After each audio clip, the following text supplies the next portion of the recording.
everyone, welcome to the Certified Business Analyst Professional course by Simplilearn. If you want to build a career as a business analyst, product analyst, process analyst, or even strengthen your skills in data and strategy roles, business analyst is one of the most important skills you need to master.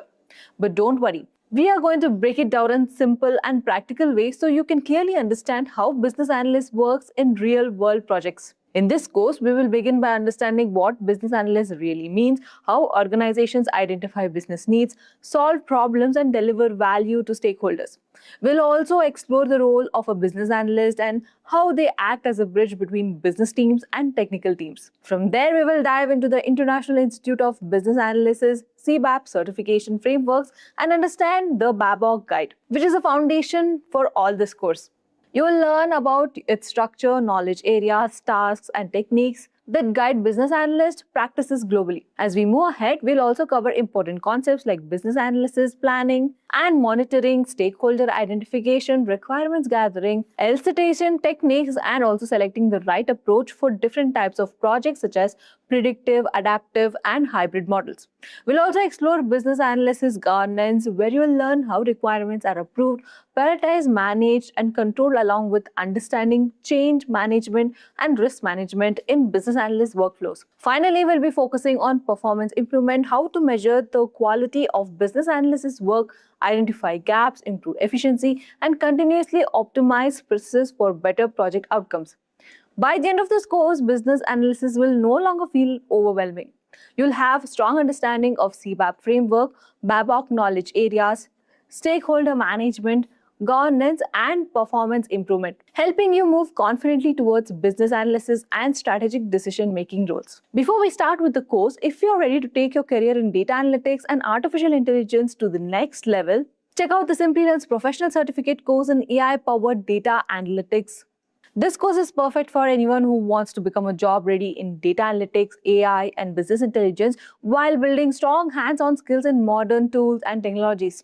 You'll learn how to work with key tools and skills like SQL, Python, Excel, Power BI, and machine learning, along with cutting-edge concepts like AI agents, automation, and cloud. You'll also dive deep into data visualization, predictive analytics, ETL workflows, and statistic methods that are essential in today's data-driven industry.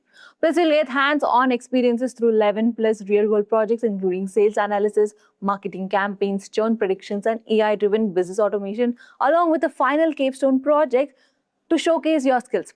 Upon completing this course, you'll earn a prestigious certificate from IIT Kanpur ENICT Academy, which can significantly boost your career and help you stand out to top employers. You'll also gain access to AI-powered job assistance, interview preparation, and a 3-day campus immersion at IIT Kanpur.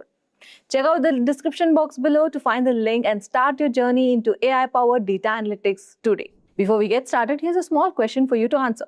Which BABOK knowledge area focus on gathering requirements and collaboration with stakeholders? Is it strategy analysis, elicitation and collaboration, solution evaluation, or is it requirements lifecycle management? Drop your answers in the comment section below. So let's get started. A person who is playing, let's say, intermediary role, right? A person who is sitting at the intersection of technology, business, different stakeholders. It's, let's say, if you go to a different country, right? And if you're not able to speak the language which is spoken in that country, and people there are not able to understand your language, how will you communicate? And let's also assume that Google Maps doesn't exist. So in case you want to travel from one place to other place, you can't communicate to the people. How will you deal with that situation? How will you survive in that condition, right? In that country. And that is where if you get a translator who can translate the language, local language of that country to your language and your language to their language, what will happen? Suddenly the communication will become smooth. You will be able to navigate through the different challenges. You will be able to enjoy your trip to that country, right? So that is the exact role of a business analyst. You will see when you will start working in the project, and people who are already working, they would know that business guys, different stakeholders, operations, compliance, legal, they may not understand the tech part, right? How the solution will be built, how it will look like, they might not be able to do that. On the other hand, typical developers may not be able to understand the business language, right? What they are asking us to build, what is the need for this system, right? What kind of other like legal considerations are going to be there.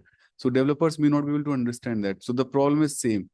Business cannot understand developers language. Developers cannot understand business language. And that is where we need a translator. And that translator is the business analyst. And you know, when I was starting my career around that time, early 2000 or earlier than that, the BA role was not that defined. It was not very properly defined. Mostly you would see that, you know, a person working as a tech lead or team lead, he would talk to clients, he would document something and pass it on to developers. Or a person who is sitting on site, irrespective of his title, whether he's a project manager, team lead, or whatever, he would engage with the customer and pass on the information to the offshore team, right? That is how it was done. But slowly and steadily, the role was defined properly. People understood the need for this role. And then when IIBA came into picture, BABOK got published, the IIBA gets a lot of credit to formalizing this role of a business analyst. Okay. So this is a business analyst, somebody who is a translator, who is a communicator, who is a mediator, and who is sitting at that intersection where he is able to deal with different issues. He is able to translate the requirements, he is able to gather the requirements, etc., etc., right? It's a very important role. And obviously in today's world, we'll talk about it later also, but in today's world, there is, like any other role, BA role is also going to get impacted by AI and everything, right? So that is also we need to take care. But BA role is indispensable, right? It's a very important role in today's context. So a business analyst analyze the data from surveys, transactions, support, etc. They discovered poor mobile experience. They collaborate with IT. They define support workflow, etc., etc. So we'll go through all of these things one by one in different chapters. Like we'll learn how to create workflows. We'll learn how to create UI. We'll learn how to create data flow diagrams, etc., etc. Right? But all of these things BA need to do, so that it's like I am not just translating. I am also providing you supporting documents. I'll create something which can make you understand better, right? So it's not just that I translated what business said and I just wrote text and pass it on to developers. If there is anything extra that I can do so that they can understand requirements better, that is something I'll also do, right? If I'm talking about, let's say, how to design a screen, I'll not just talk about it verbally. I'll create a diagram, or what we call it, wireframe, for that screen to make it easy, right? So all of those things we'll learn.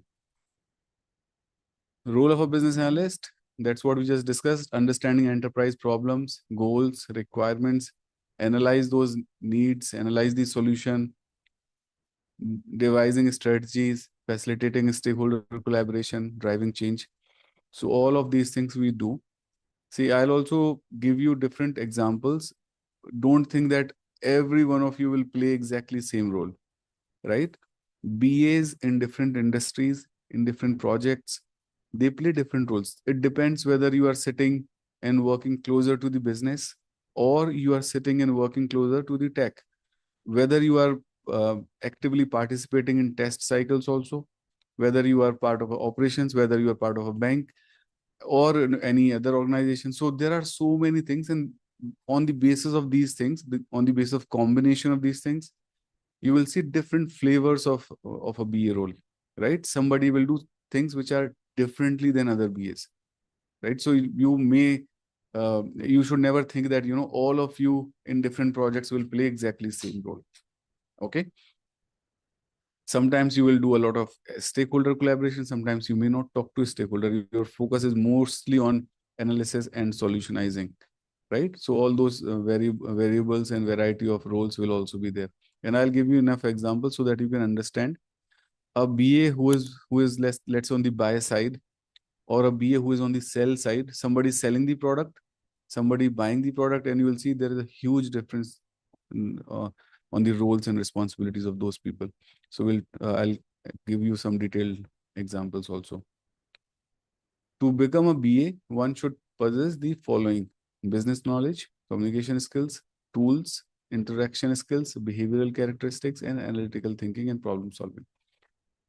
Now tell me, is there any role, developer, tester, or a BA, or anyone else, project manager, who doesn't need communication skill, or who doesn't need interaction skill, or who doesn't need analytical thinking, problem solving, or behavioral characteristics, right?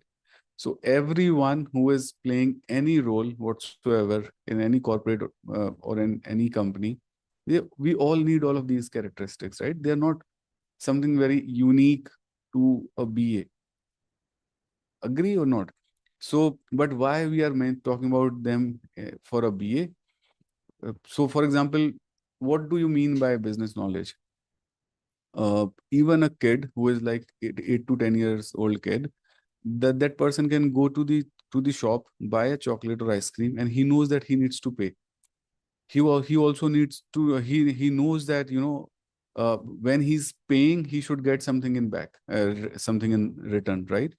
So the basic transaction, people who are not educated at all, who has who have never gone to any of these schools, they also know the basic transaction, how to survive in this world, right? Uh, so everyone is aware about that much. So that is kind of knowledge everyone needs to have. But then if you are working, let's say, as a business analyst, uh, in any of the sectors, let's say telecom or pharmaceuticals, don't you think that you need to know finance better than other people who know them just to survive or just for day-to-day life? So your understanding will be much better. You will start understanding. For example, I am working in banking, so I know the normal transaction, but on top of it, now I know what is the meaning of credit in my account, debit in my account, what is the meaning of credit card, right?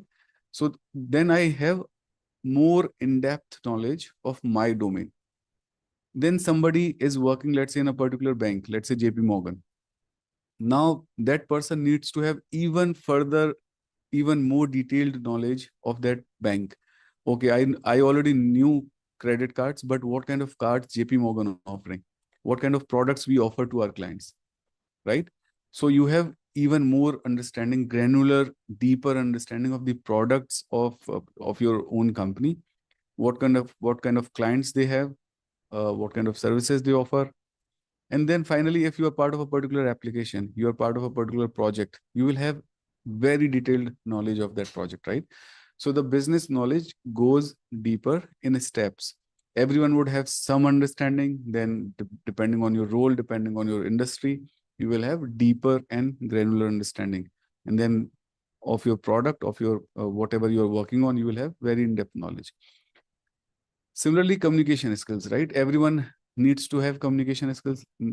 But why it is mentioned for BA? Because BA talks a lot. Talks a lot means not, they don't talk, I didn't mean they talk nonsense, but they have to talk a lot. They have to talk to, stakeholders to elicit the requirements. They have to talk to developers and testers to explain the requirements. So there is a lot of engagement and a lot of interaction.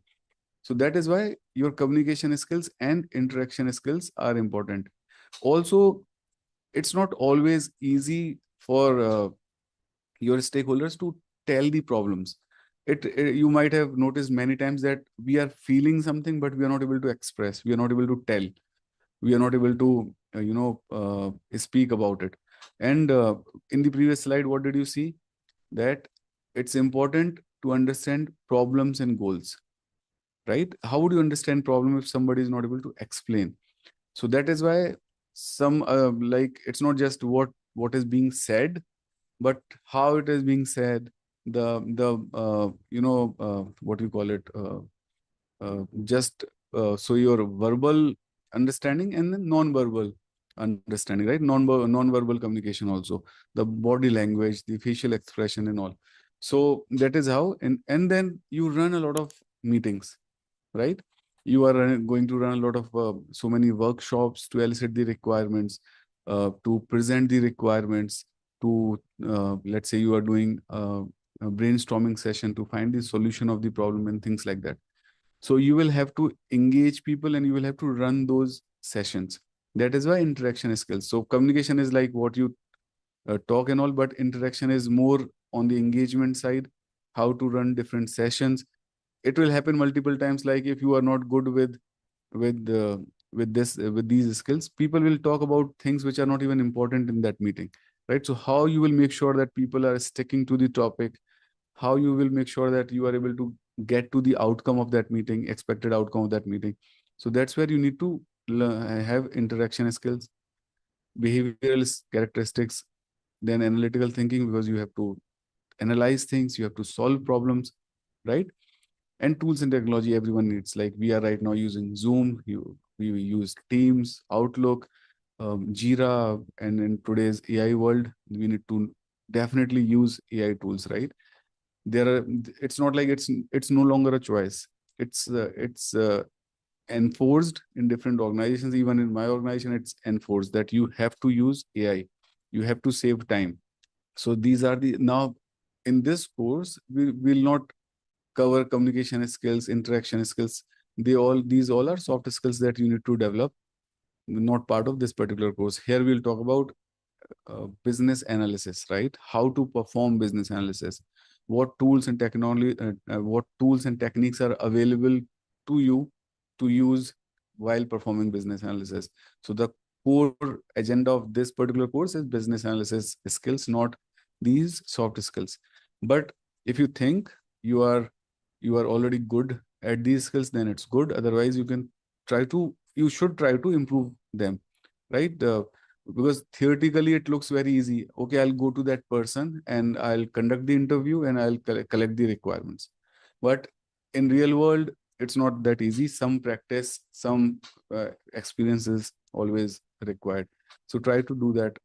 Try to improve on these soft skills as well, along with your core business analysis skills.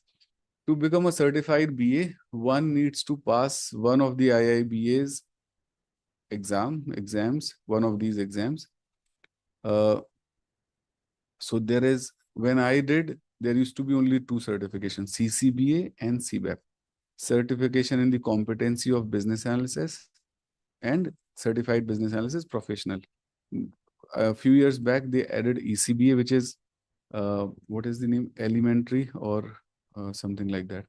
So this is the exam for freshers without any experience, right?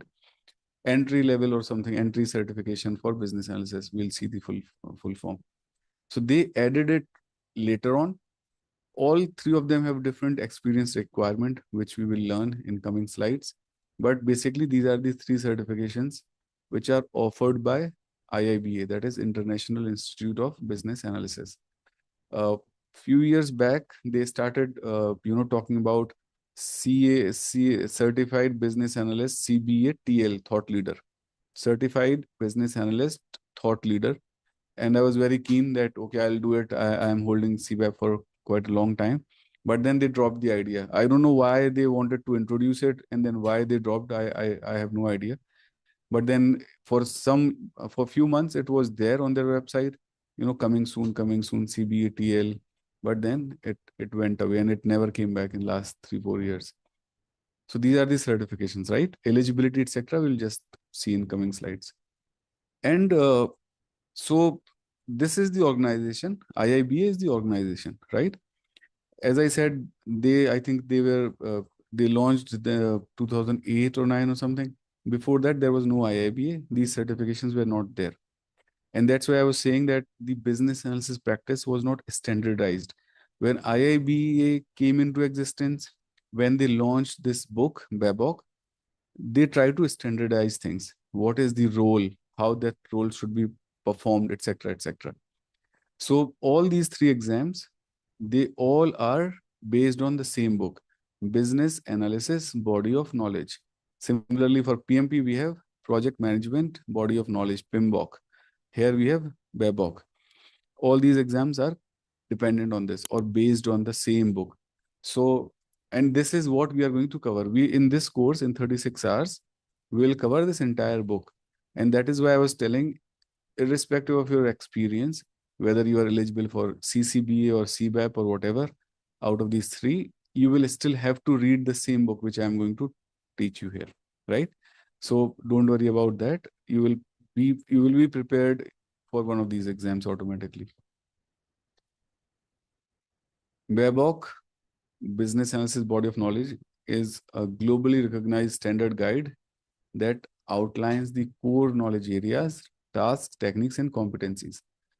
So the overall BABOK is divided into knowledge areas, right? Have you ever tried? Any one of you you tried reading BABOK? It is 100% theory. 100 means 100%. You will not see, you will not find even a single example in this entire book. It's a good thick book. You read it cover to cover, front to back.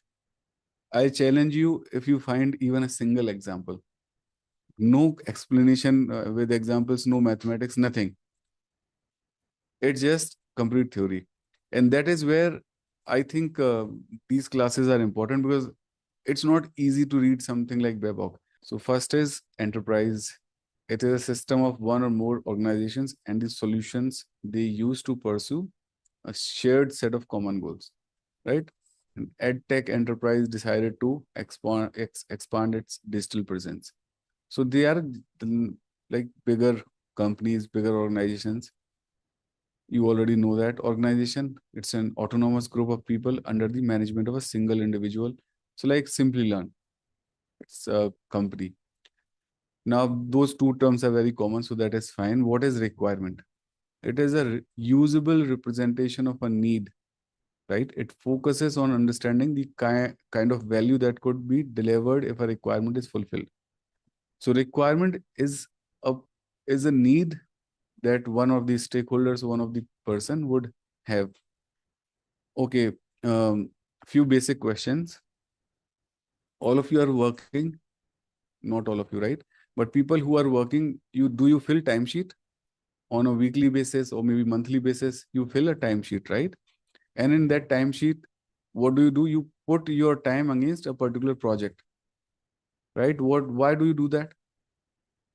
So that you can bill, or your company can bill a particular client who you are working for, right? Or you are doing something for a client, you fill your timesheet for that project, and that project, on that basis, your finance team will bill your client and get the money.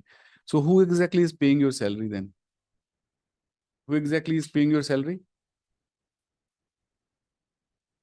Your company or your client? Your client, right?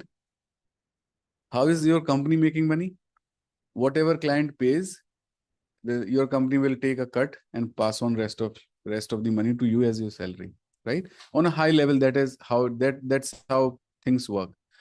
On the basis of multiple people like us who are working, our company is able to produce something, that product is sold or that service is sold, company makes money, and that they pay for our salary. But if you think about it at a high level, company is also getting paid because we are working, right? And the client is the person who is paying.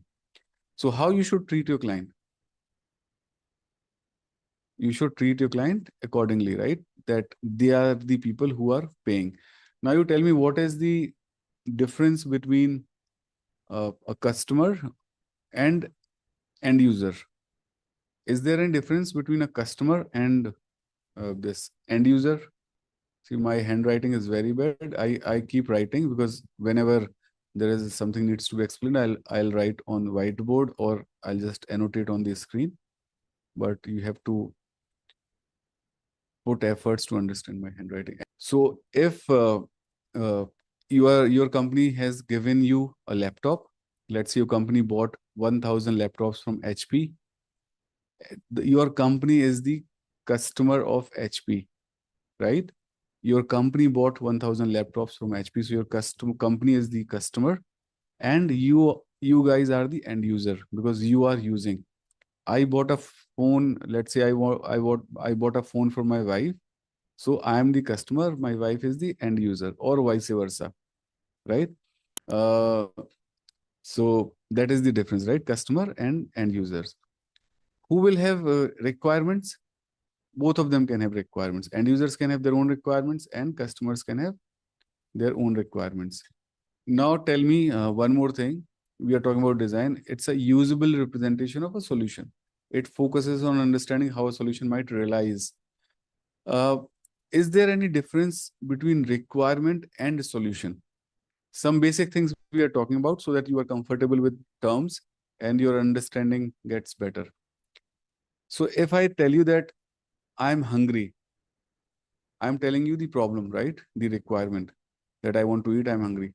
But what I want to eat is the solution, right? I'm thirsty and you give me something to eat may not help, right? Or you say, I say I'm thirsty and you give me Coke, and then I say I don't drink Coke.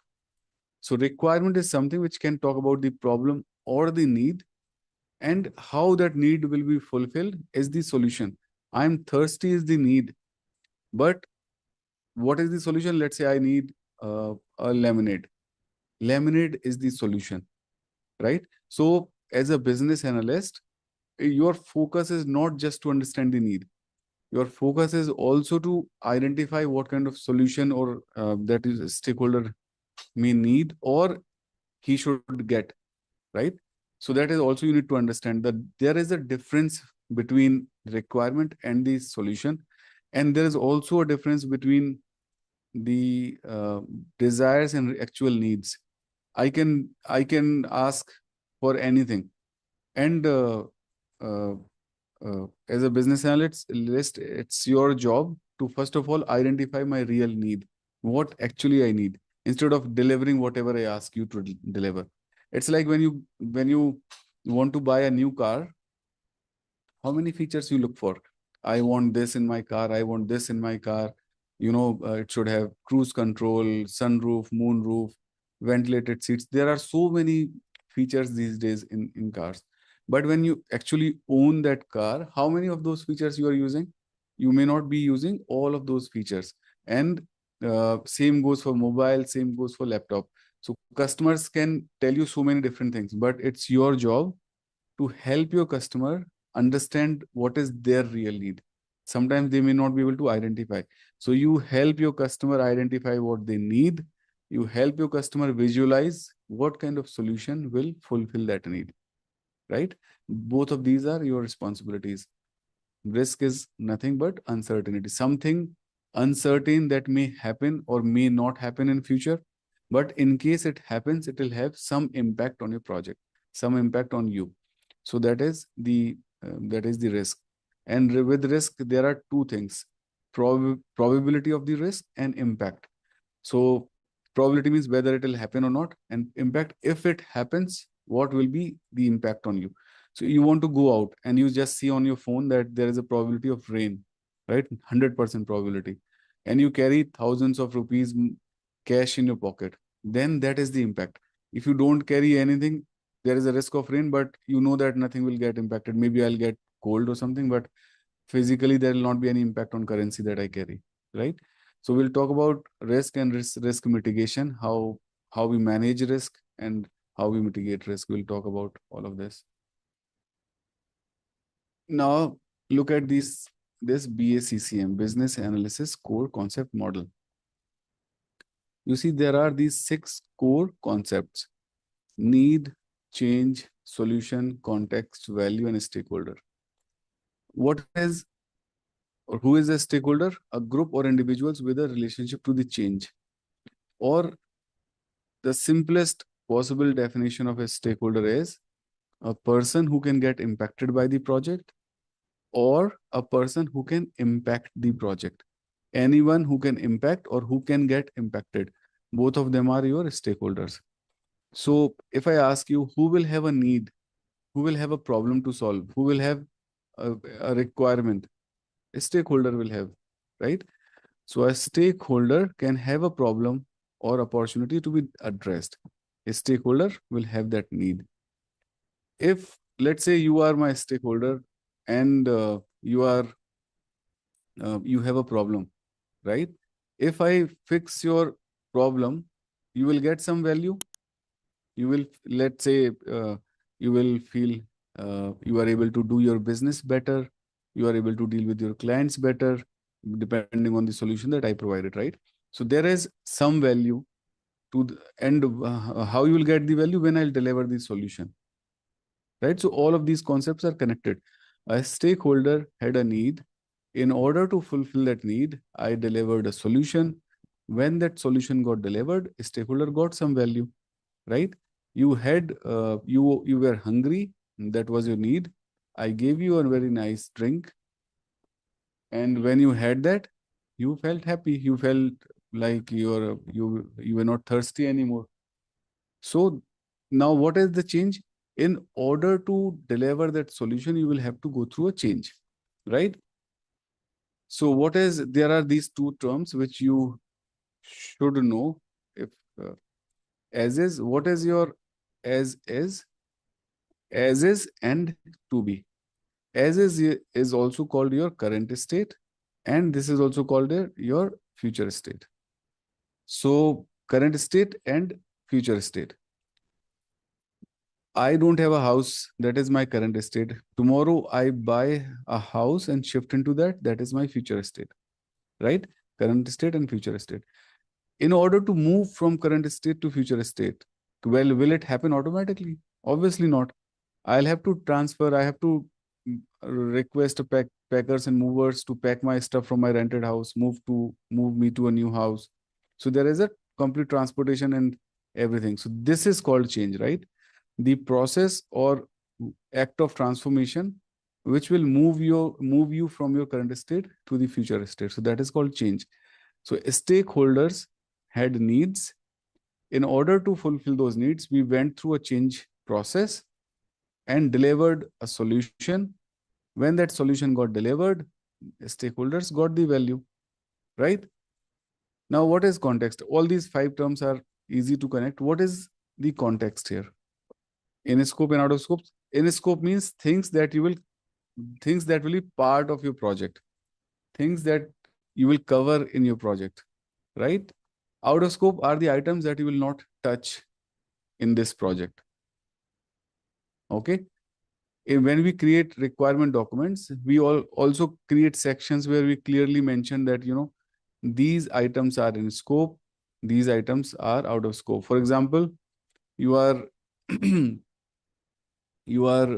to construct your house, and you tell the developers that, obviously walls are in scope, ceiling is in scope, flooring is in scope, but he will also mention that interior designing is out of scope.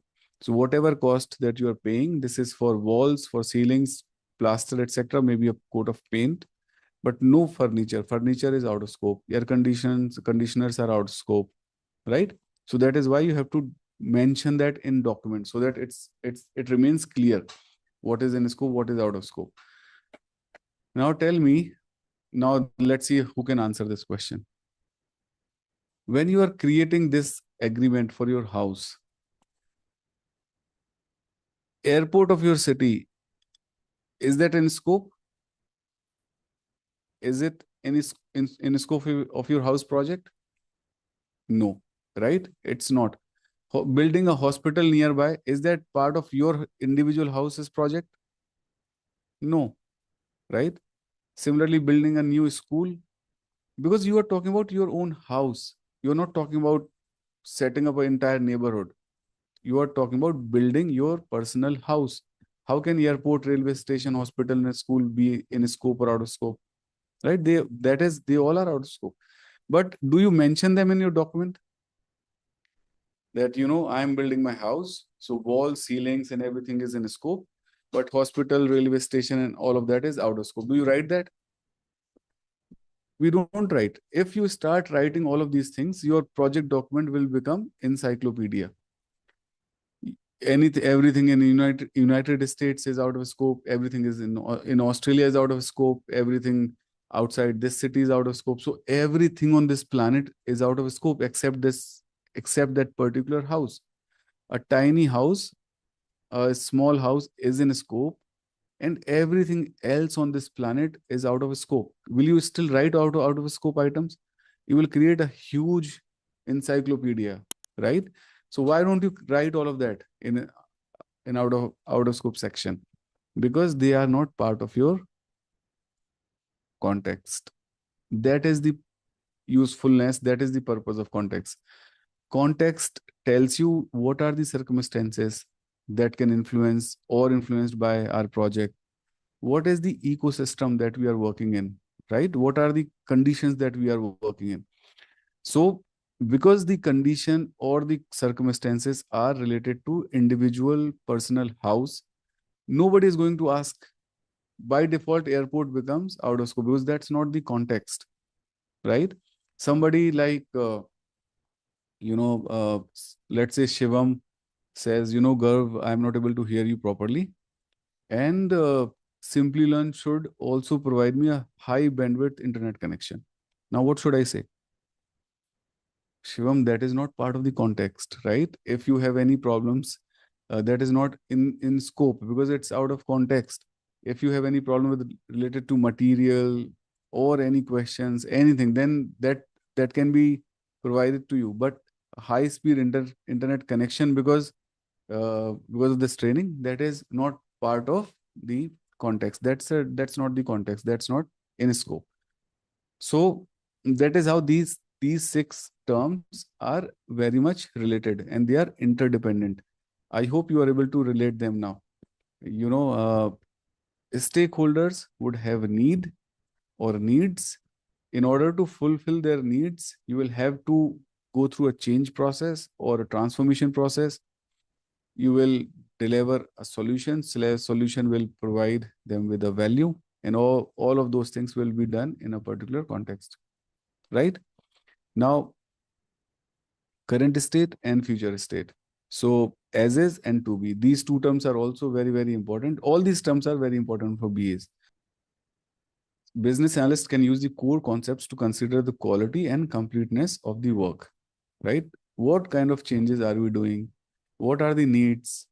What are the solutions? Who are the stakeholders? What do stakeholders consider to be of a value, right? What are the contexts that we and solutions are in? So all these six terms, they'll help you ask right questions and complete the requirement work. Okay. Knowledge area. Now, as I told you earlier, this BABOK is divided into 6 knowledge area, or you can say 6 chapters. These are the 6 main chapters. Along with these 6 chapters, what do we have? We have the introduction bit, so that is fine. There is one chapter which is called perspective. So IT perspective, agile perspective. So that particular chapter is not tested in the exam. It's completely theoretical and it's like we can read in just 1 hour. Now, first one is business analysis, planning and monitoring, elicitation and collaboration, requirement lifecycle management, solution evaluation, requirements analysis and design definition, and strategy analysis. So what is the first one? Business analysis, planning, monitoring. I think instead of reading, I'll just explain here. So this knowledge area is all about planning.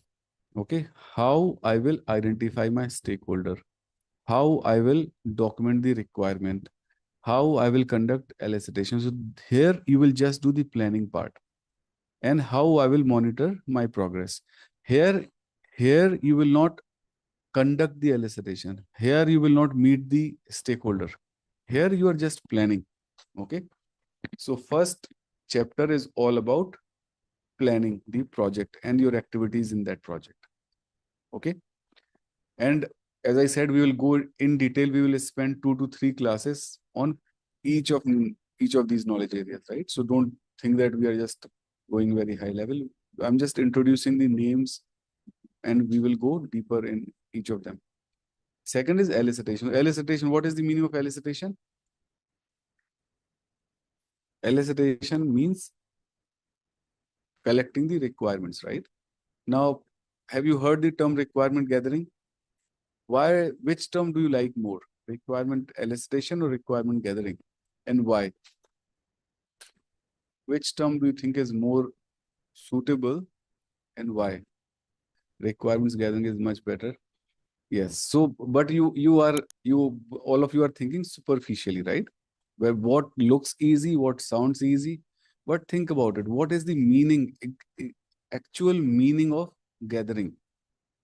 There is a document on my desk, I just gathered it, right? There is another envelope on my desk, I just gathered it.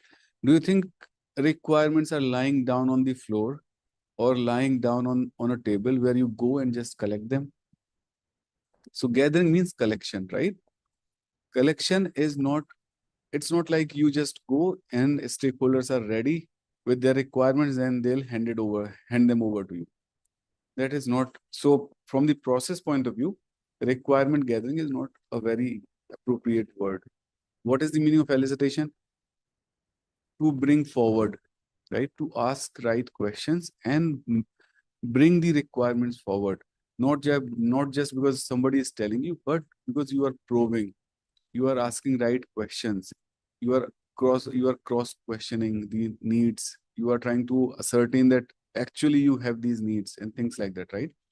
So instead of one-way communication where somebody is telling you the requirements and you are just documenting them, instead of that, it's a proper session, two-way communication, two-way probing, a discussion, debate, and then you get the requirements. So that is the English meaning of elicitation and English meaning of gathering we discussed, right? So now, once you understand the exact meaning, then you know that elicitation is a better term, because for requirement gathering, you will not get the salary, right? You will not get enough salary for just for gathering.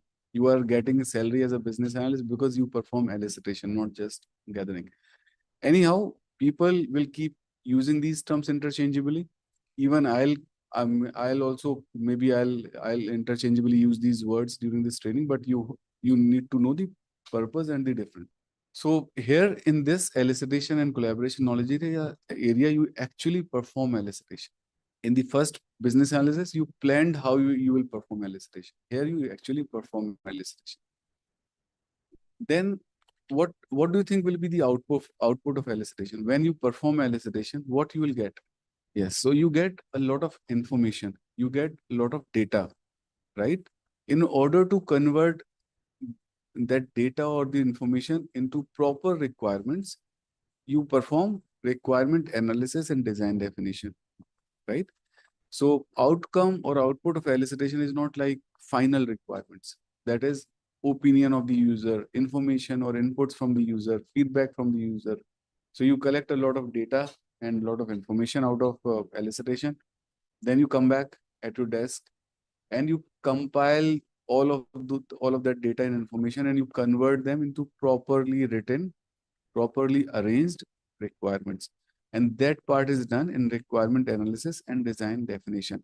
You perform the analysis, you create requirement document, and you create all other design artifacts, like if you want to create any uh, flow diagrams, data flow diagrams, you create UI, mockups, etc., etc.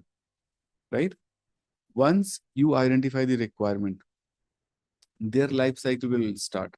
So requirements life cycle will start as soon as they are identified and till they are delivered, and also after that for their maintenance. Similar to the humans, right? You are born, your life cycle starts till the person is dead. So requirement, similarly, you have a requirement life cycle. What can happen during that life cycle? The status of requirement can change. Requirement itself can change. Some of the other things related to requirements like priority, right, can change. So as a business analyst, you gathered requirements, your job is not done. You have to maintain those requirements throughout their lives. So that is done in requirement lifecycle management. And solution evaluation is what you deliver, what is built, that you need to evaluate whether it's performing as per the expectation or not. So that is done in solution evaluation. Evaluate what is done. And then strategy analysis is for the at the organizational level. As an organization, what is the strategy? What is the need, organizational need? So that's how these 6 knowledge areas are arranged. Now, I'll keep repeating it and you will understand it better later on. that they are not performed in a particular sequence. Depending on the project, they can be performed in different sequence, again and again, repetitively, iteratively, right? That you will understand when we go deeper. But just understand, it doesn't mean that first we'll do planning, then we'll do elicitation, then we'll do this. There can be a project where the project is launched because there is a problem identified. So solution evaluation is performed, problem is identified, then you do the elicitation to get details of the problem, and then you plan the project, right? So in a different order, you perform these knowledge areas. Or at the organizational level, strategy analysis was performed. Let's say where you did root cause analysis, or you performed what do we call it? Strength, weaknesses, SWOT analysis. And after that SWOT analysis, you found out an opportunity and you launched a project. So you see, strategy analysis was performed, then elicitation and planning is done. So depending on the nature of the organization and project, these can be performed in different orders. Just remember that, and you will understand it later slowly, right? So they all are interlinked, right? All 6 knowledge areas. Now, one more thing, under these knowledge areas, there are tasks. Okay. One of them has 6 tasks, one of them has 4 tasks, and remaining have 5 tasks each. So there are total 30. You can say 5, 5, 5, 4, and 6. So total 30 tasks. And there are 50 techniques. Okay. So there are 6 knowledge areas, right? All these knowledge areas have 30 tasks. And there are in total 50 techniques. There is, between task and techniques, there is many to many relationship, right? I don't know if you know these symbols, but let's say there is many to many relationship between task and techniques. One task can use one or more techniques. So let's say elicitation, right? In order to perform elicitation, for this knowledge area, what can be the tasks? Prepare for elicitation. Prepare for elicitation, conduct elicitation, document elicitation result, etc. Right? So this task, let's say conduct elicitation, is a task under elicitation knowledge area. Conduct elicitation task can be performed using multiple techniques like interview, workshop, let's say surveys. So you see, conduct elicitation is a task under elicitation and collaboration knowledge area. This task can use one or more than one techniques like this. Other way around, workshop as a technique can be used in multiple tasks like conduct elicitation can use workshop. I want to review my requirements. I want to provide a walkthrough to stakeholders about my requirements to take the sign off. I want to evaluate the solution. So in many places, you can use workshop as a technique. So that's why I was saying there is one many to many relationship between tasks and techniques. One task can use multiple techniques, and one technique can be used in different tasks. Okay. So that is how BABOK is organized. 6 knowledge areas, 30 tasks, and 50 techniques. Okay. Every task is also organized in a particular fixed template, which I'll explain later. Or we can talk about it now as well. So task is like name of the task, right? The order may differ, or maybe I miss one point or two, but you will get the purpose. So name and description of the task. Conduct elicitation. What is the purpose? You will see a description. You can have a purpose. So it will tell you what is the purpose of this task. What inputs required to perform that task, right? What will be the output once you perform this task? So input and output of that task. What are the key elements? What exactly is done? techniques used, and there is one or more two headings like additional inputs, additional something. So basically, every task that you perform, there will be some inputs which you will use. You will do some processing here inside this task. In order to do this processing, you will use some techniques, and then there will be output of that task, right? So each and every task in BABOK is is planned like this, right? There is a fixed format and fixed template which is repeated again and again for each and every task, 30 tasks, right? Uh, what you need to focus on? Do you need to remember everything? No. What you need to focus on? See, in your day-to-day life, if once you become a business analyst, we don't even talk about a lot of theory which is here.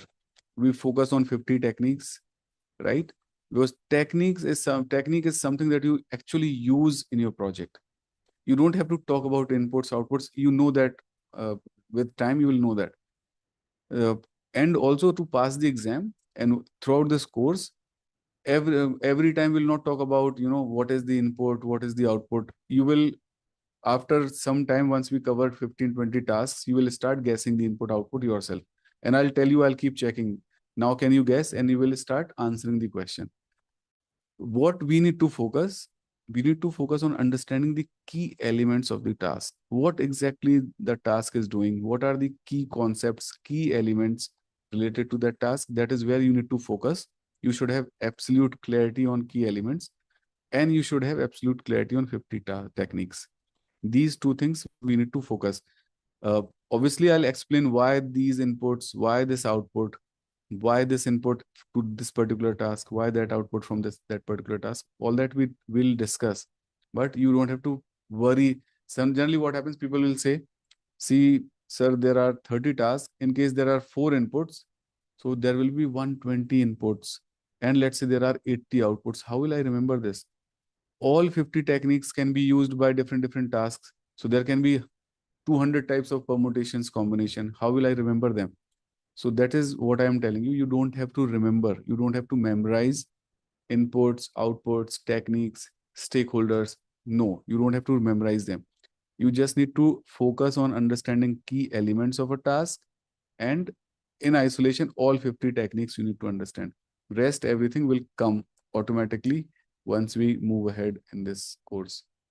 This is just the list of 50 techniques which we are going to go through, all of them, acceptance and evaluation criteria and all of these. So there are in total 50 techniques. See, one page and second page. So 2 pages, they are just listing down the techniques. So we'll cover them as and when we come across them in our content, right? From the BABOK point of view, all 50 techniques are part of a separate chapter. But when we study, we'll try to cover them as and when we come across them instead of. So I'll keep explaining you techniques wherever we find them getting used in our material. Okay. Answer this quickly. Which of the following is not a component of business analysis core concept model? We didn't discuss, content was not there. So content is the right answer. I think there was one more question on the previous slide. Yes. What does BACCM stand for? Yes. Business analysis core concept model. Which of the following is a business analysis knowledge area? Which of the following is A, right? Not. It's not like not, which is not. Correct answer is A, right? Elicitation and collaboration. See, if you consider the previous version of BABOK, then you will say the rest of 3 are also correct. They used to be the names in the previous version, but now they have changed. So elicitation and collaboration is there. So that is the correct answer. Enterprise analysis has become strategy analysis, right? Solution assessment and validation became solution evaluation, and requirement analysis and life cycle management, right? So these 3, B, C, and D, they used to be the names in the previous versions of BABOK, but in present version and current version, only A is correct. I'll just answer. Which of the following is a stakeholder in typical BA engagement? All of them are your stakeholders. Next is IIBA, stands for the International Institute of Business Analysis, a globally recognized professional association dedicated to supporting and advancing the discipline. It was founded in 2003, Ontario, Canada based, and major publication is BABOK Guide. And how does it define the standard? Through the BABOK Guide, identifies the skills necessary to be effective through the IIBA Business Analysis Competency Model and self-assessment tools. And there are these 3 certifications that we discussed. So if you go to the website of IIBA, you will see that there are some resources which are available for free, and there are some resources which are available for members only. So you can use them, like a business analysis competency model, or there is a self-assessment tool. So you can use that. IIBA membership, it provides access to exclusive content and support. So if you take the membership, you can get access to career action guide, etc., etc. There is, as I said, there is a lot of material which you can get. When you take membership, you get free access to new versions of BABOK as well. You can participate in different networking and community events. And sometimes they ask for volunteers as well. So let's say they want to create 20 new questions or 50 new questions, or they want to create a new version of BABOK, things like that. So in those, even in there also you can get some volunteer opportunities. Also there are many webinars that they run. Some webinars are public, some webinars are members only. So that is also another benefit of taking membership, right? Now, if you are planning to write the exam, whichever CBAP or CCBA, in that case, taking membership is sensible. Maybe you next year you think of not renewing it, that is fine. Because if you take membership, the cost of membership is less than the discount you get on the exam fee if you are a member, right? We'll just see on coming slide. So see, there are 3. First is entry certificate, second is certification of capability, and third and final one is certified business analysis professional. So this is the basic one, this is the middle one, and then the final one. Okay. Now, what is the difference? As I told you, the book is same, content is same. Then what is the difference? For CBAP, you need to have a minimum 7,500 hours of business analysis work experience in the last 10 years. So there is this experience requirement that you need to fulfill. How do you calculate? If I try to simplify this for your understanding, let's say how many days there are there in a year? 365, right? Out of that, there are holiday weekends, uh, 104 Saturday, Sunday. Then you have 15, 20 public holidays. Then you have your sick leave, annual leave. So I think if we reduce all that, conservatively, we work for roughly 200 days. 200 days, 220 days. So conservatively, I will say 200 days into 8 hours per day. So again, if I round it off, let's safely, conservatively assume you work 1500 hours per year. So to get 7,500 hours of experience, you need to have at least 5 years of prior business analysis experience. 5 years. So that is the expectation, that is the eligibility criteria for CBAP. That is fine that you divide this experience into 6 knowledge areas. So you can equally divide like 1,000 hours of 1,500 hours in each of the knowledge area. That is fine. So that is first, at least 5 years of business analysis experience, right? And then professional development, have a minimum 35 hours of professional development. So the training that we are conducting right now, the class that you are in right now, this will give you 36 or 38 hours or maybe 40 hours of PDUs, professional development units. So this training that you are attending with me right now, this training is a prerequisite. You need to complete this training or from some other vendor, that is fine, but at least there has to be at least one training which you attended at least for 35 hours, right? And that training completion certificate is important. So that is why I was telling you yesterday that from from the portal, LMS portal, you need to download your training completion certificate, and that certificate you have to upload when you apply for CBAP exam, right? So you will get the PDF. So this is the second important requirement, and third one is references. You have to provide two references. Now they can be your managers, right? Current manager, previous manager. So that is fine. If you are a fresher, you don't have a manager or something, then you can provide reference of anyone who is already CBAP certified. If somebody is your manager, they don't have to be CBAP certified, right? Your manager without certification is fine. But otherwise, you can provide contact of anyone who is CBAP certified. So what happens when you provide the reference? They will get email from IIBA that, and they'll ask few questions. So it will be a simple 5-6 question long form that I know you, or how do I know you, what is the relation and all that. So they need to respond. So when whoever you provide as your reference, whoever you mention as your reference, please align them, please inform them that I am providing your name with your email ID as my reference to CBAP. So when you get the email from IIBA, please respond to that email, right? So these are the main three requirements: work experience, at least 5 years of BA experience, 35 hours of minimum training in last 4 years. So it's not like you attended a training 8 years back, that will not be counted. So something which you attended recently in last 3-4 years, that training, and then your reference. These three are the main requirements. Now what happens when if you don't have that experience? So next certification is CCBA, right? So there, this requirement will be just half, 3,750 hours. So that means you can say 2 to 3 years of experience is enough, right? And then you can equally divide this by half. This requirement will still be there, but I think number of hours will be less. 20 or 25 hours of training is required.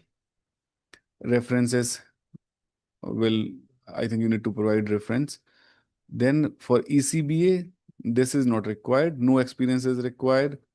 Uh, and no references are required, because they are considering that you are fresher, you have no experience, so you might not have any professional references to provide. So for ECBA, requirements are very, very lenient, and the question paper is also slightly simpler as compared to CBAP and CCBA, obviously, because you don't have that kind of experience. So what I would suggest, the important part, that go to iiba.org portal, okay, and check. Let me also tell you one more thing before we move on. See, this is the fee for ECBA exam, okay? Application fee, none. Examination fee is $195 for members and $350 for non-members.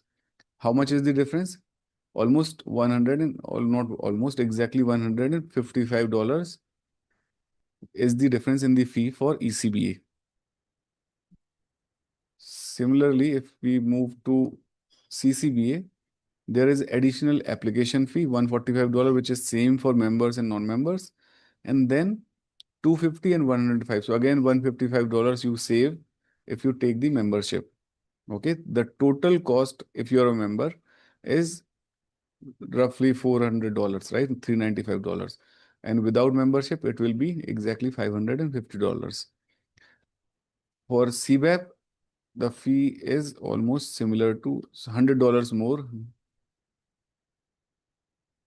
So 250, 350, and this becomes so $200 more. So total fee for CBAP, if you don't have a membership, is $650, right? And for a member, it is $500, $495. Okay. So you save almost $155 in the fee if you take membership. And if you go to the IIBA portal, you can check how much is the membership fee. Membership fee is dependent on your country.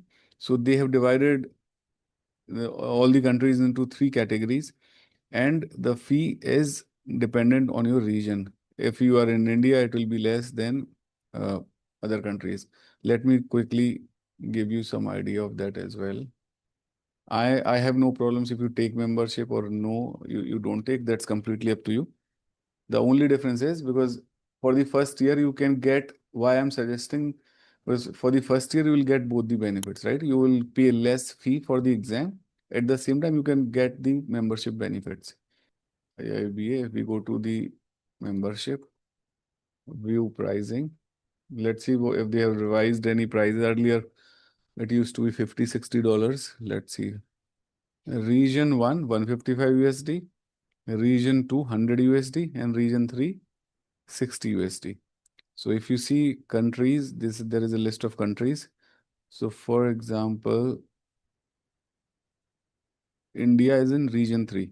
So you pay $60 and you save $155 on your exam. So you will still end up saving $80-$90. People who are in these countries, they'll still save. People who are in region 1, Australia, Austria, USA, the UK, they'll not be able to save, but still at the same cost, you will get the benefits of membership along with the exam. Okay. So this is on the membership. If you look at the certification, IIBA certifications, so they started offering other certifications on data analysis and others, but from the BA point of view, they still have just 3. So when you click on certification, okay, we are here. Now let's go to the core certification, right? Core business analysis certificates, ECBA, CCBA, and CBAP. So let's check the criteria for ECBA, just to make sure that whatever is mentioned in our slide is still, there is no change. So there are no requirements. Sorry, this includes IIBA membership. See, this is fine. There is no eligibility criteria as such for ECBA, right?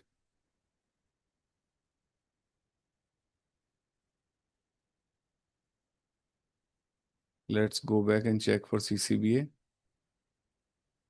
See here, you have 3,750 hours of BA experience, 21 hours of professional development instead of 35 for CBAP. You need to provide references. Rest, everything is same. So the only difference is in experience and trainings, right? And for CBAP, I already explained. So please go through this portal, spend some time, try to understand. I also told you how to calculate your work experience so that you can do it yourself. Make yourself comfortable with the portal and identify which certificate is more suitable for you right now. What will happen after 3 years? So all these certifications are valid for 3 years. After 3 years, you have to renew the certification. In order to renew it, it's not you have to pass the exam again. You can just keep accumulating your PDUs. Like now we set professional development units, right? After passing the exam, we call them continuous development unit. So you keep accumulating CDUs by reading something, by attending some trainings, by volunteering or something. You keep accumulating those CDUs, right? So you can renew after 3 years. If you go for ECBA after 3 years, instead of renewing your ECBA, you can go for CCBA. So that is how we need to manage this. So the first chapter, proper chapter, or the second lesson number 2 is business analysis, planning and monitoring, part 1. So from the slide or from the content point of view, some of these knowledge areas are divided into 2 parts because some of them are really big. For example, planning and monitoring, requirement analysis and design definition. They are very big. So they are divided into one part. Some of them are in 1 part, some of them are in 2 parts. Okay. So what did I tell you yesterday? That there are 6 knowledge areas, right? And the business analysis, planning and monitoring focuses on the planning part. Here we do not execute tasks, we do not perform tasks, we just plan. So, and we always say as a project manager, program manager, that failing to plan means planning to fail. So if you fail to plan, or you are intentionally you are not planning, that means you are planning to fail. So that is why planning, some bit of planning is always required. Depending on whether you are using waterfall or agile, you plan differently. You may plan iteratively at different levels, but some planning is always required, right? So that is what we cover in this particular knowledge area, the planning bit. See, there is this scenario given. In 2016, Vodafone UK ran into serious trouble while migrating its CRM system because of migrating the system without a structured validation approach, not involving key stakeholders in planning and testing, weak governance, oversight, and risk planning. This led to billing errors, customer complaints, and 4.6 million fine from Ofcom. This Ofcom must be a regulator. If you were leading the analysis effort in this project, how would you plan and manage your work to avoid such outcomes? So, from the business analysis point of view, what do you think is wrong here, or was went in incorrect or wrong direction? See, there was no validation approach, not involving key stakeholders, weak governance, oversight, and risk planning. All of these things are, some of them are specifically for business analyst, like validation. How will you validate whether solution is working as per the requirements or not? Some of them, like engaging stakeholders, are there are overlap between responsibilities of business analyst and project manager. If we right now we are talking about typical traditional waterfall project management, right? So uh, you talk to same stakeholder as a business analyst. Project manager also talk to the same stakeholder as a project manager. Then what is the difference? The agenda is different, right? Project manager will talk to them for let's say project budget, project cost, project schedule, project risks. That they all are the accountabilities of project managers. Will cover many of those things in this course. And BA will interact with the same stakeholders for the requirements, for solution validation, for writing acceptance criteria, to take their help in supporting, in testing, etc., etc. So BA's engagement is slightly different than the project manager's engagement, even though there will be some overlap because the stakeholders are same. Okay. Now, why this is required? We always say that, if you identify problems earlier, it's easier to fix, it's cheaper to fix. But if you end up identifying gaps, etc., later in the project, they get difficult and more expensive to fix.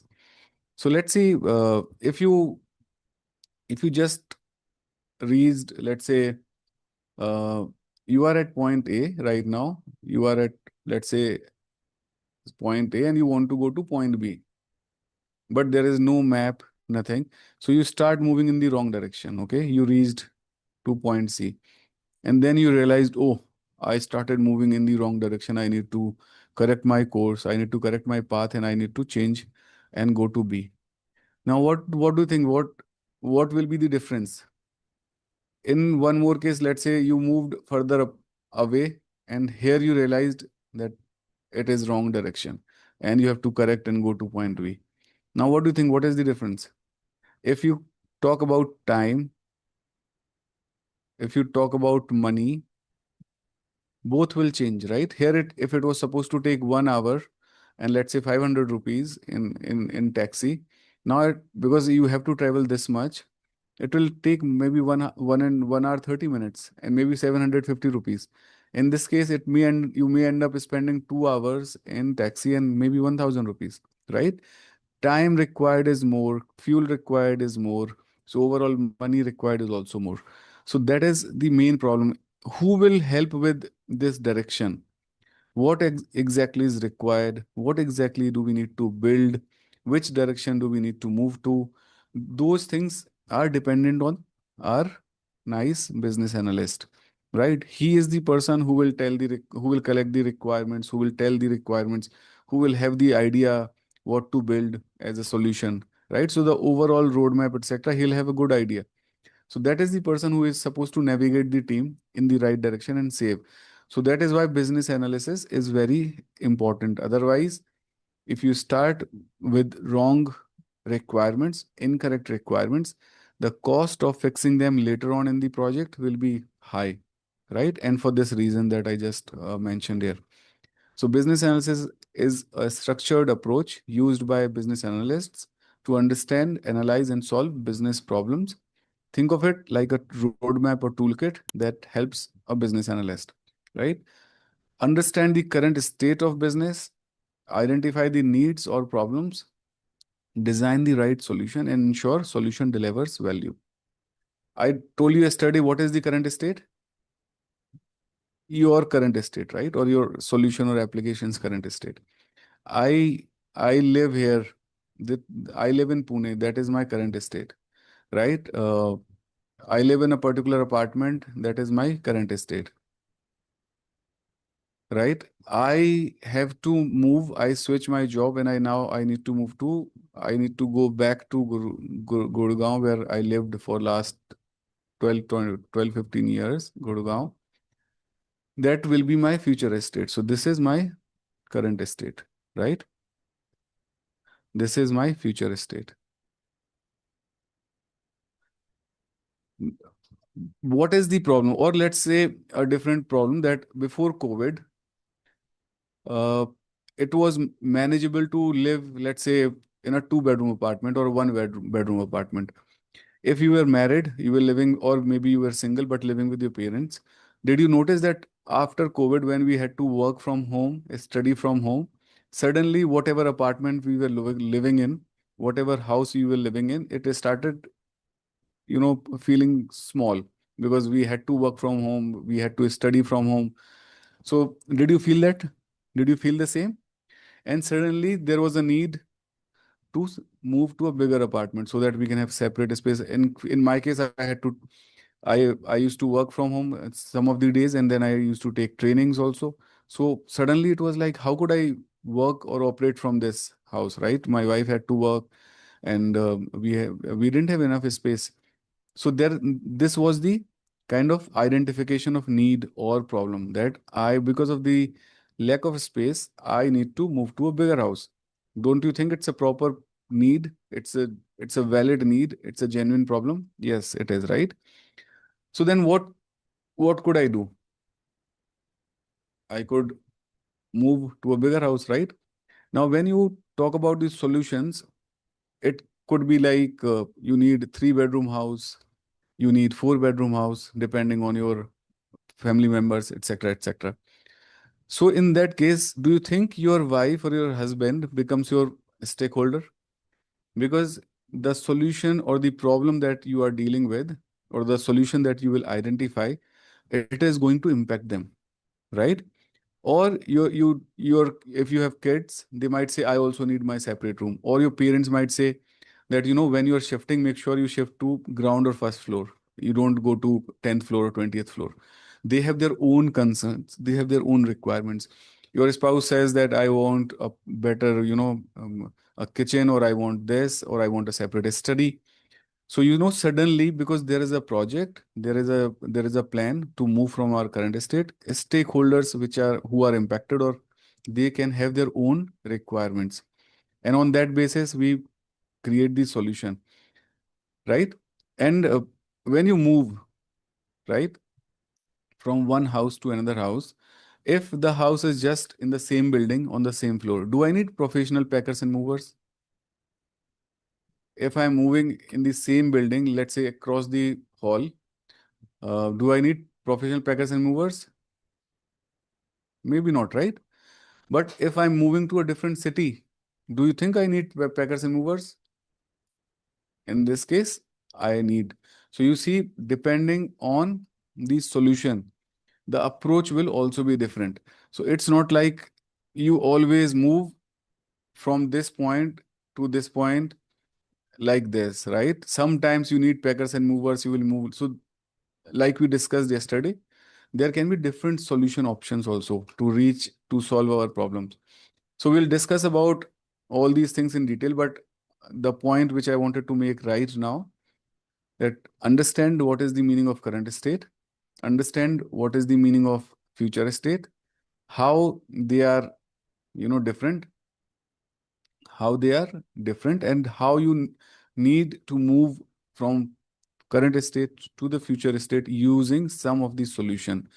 I can move from my house to the next house using packers and movers, or I can do it myself. So there can be multiple solution options as well. But all these things I'll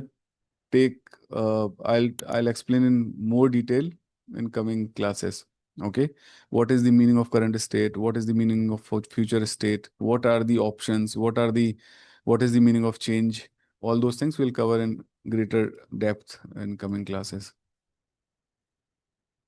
So the BABOK guide defines 6 knowledge areas. We already discussed 6 of them yesterday. First one is business analysis, planning and monitoring. So BAPM is the knowledge area that defines the tasks associated with organizing and coordinating the effort of business analysts and stakeholders, right? So this is all about planning, organizing, coordinating. Here you do not perform the tasks. Here you do not actually start the elicitation. Okay. Now what happens when so the primary goal of BAPM to define the approach, to identify and involve right stakeholders, to establish governance mechanism for decision making and change control, to plan how requirements and related information will be managed, to evaluate and improve business analysis performance. So these are the primary goals. And these goals are divided in different tasks. So the first task will be about approach, second will be about identification of the stakeholder. So basically these 5 primary goals will convert themselves into tasks of this knowledge area. Okay, we'll see them one by one. So proper planning prevents poor performance is the key objective of this phase, right? The first phase of planning. Imagine being handed a project but not knowing what problems you are solving, who is affected, who decides what, and how to structure your work. Without answering these questions, can you move ahead in your project? What do you think? If you have no idea what exactly is the problem, what will you fix? Right? Who all are affected? How will you connect with them? How will you fix their problems? If you don't know who you need to go to take the approvals, who is the authority, you can't work without that. Who will fund the project? Who will approve the budget? All those are important questions. And how to structure your work, how to organize the information, uh, depending on your organization, whether you are going to use Jira or you are going to use SharePoint, etc., etc. All those things you need to have some idea, right? It's not like you cannot start working without having answers to all the question. As a business analyst, as a program manager, we have to move ahead. If all the information is not available, we make some assumptions and move ahead, right? But at least some idea has to be there. So this is the purpose of this knowledge area, to get the idea or to get the answers to all of these questions which are mentioned here. Now, as I explained you yesterday, every task will have certain inputs. They will tell what exactly is performed, key elements, and output. So, like for example, this knowledge area has these many tasks: plan a business analysis approach, plan stakeholder engagement, governance, and so on, so forth. So these are the 5 tasks in this knowledge area, right? We'll go through them one by one. Outputs and inputs we will also see for each and every task. This is a screenshot of picture from the book itself, BABOK. So you see, majorly the inputs to all of these tasks are needs and performance objectives. Output are these 5, right? So in the beginning of every knowledge area, you will see a collective snapshot like this, where there are all the tasks mentioned of this knowledge area, all the inputs and all the outputs. However, we have to go through each and every task in detail, and we will see input and output specific to that task. Okay. So out of these 5, let's see the first task. It is the first core task of BAPM knowledge area in the BABOK guide. Before identifying or writing requirements, plan how you will approach the work. Choose the right methodology, define the detail level, assign roles, and set up progress reporting. So before we go into details, let's see the different parts or sections. As I told you, every task has a fixed template, the same template which is used across all 30 tasks. So you have name of the task, description, and you have inputs, you have outputs, you have guidelines and tools. Guidelines and tools are like optional. If they are available, we can use them. If they are not available, we can do without them. But input is important. Without input, you cannot you cannot get the output, right? But guidelines and tools we consider as, so just to simplify, always call them additional and optional inputs, right? So you can say guidelines and tools are additional inputs. You use them if they are available. For example, business policies. It's not mandatory that you will always have business policies. It is also possible that you may not have some of these things. You will see different guidelines and tools throughout the course. Some of them may not be available. So that is fine. So these are additional but optional. Inputs are mandatory. This is the name of the task, output, and uh, there are two things. The input can, so what happens? Let's say there is input, right? This input is going into this task 1. This task 1 is producing output.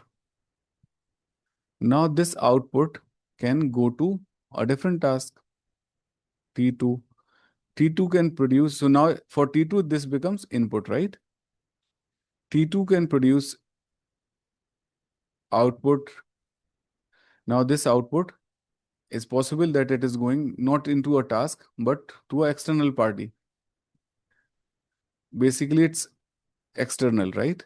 Not consumed, or maybe used by a stakeholder but not going into any task.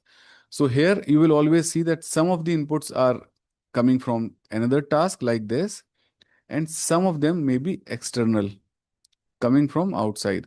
Not, they are not output of any other task.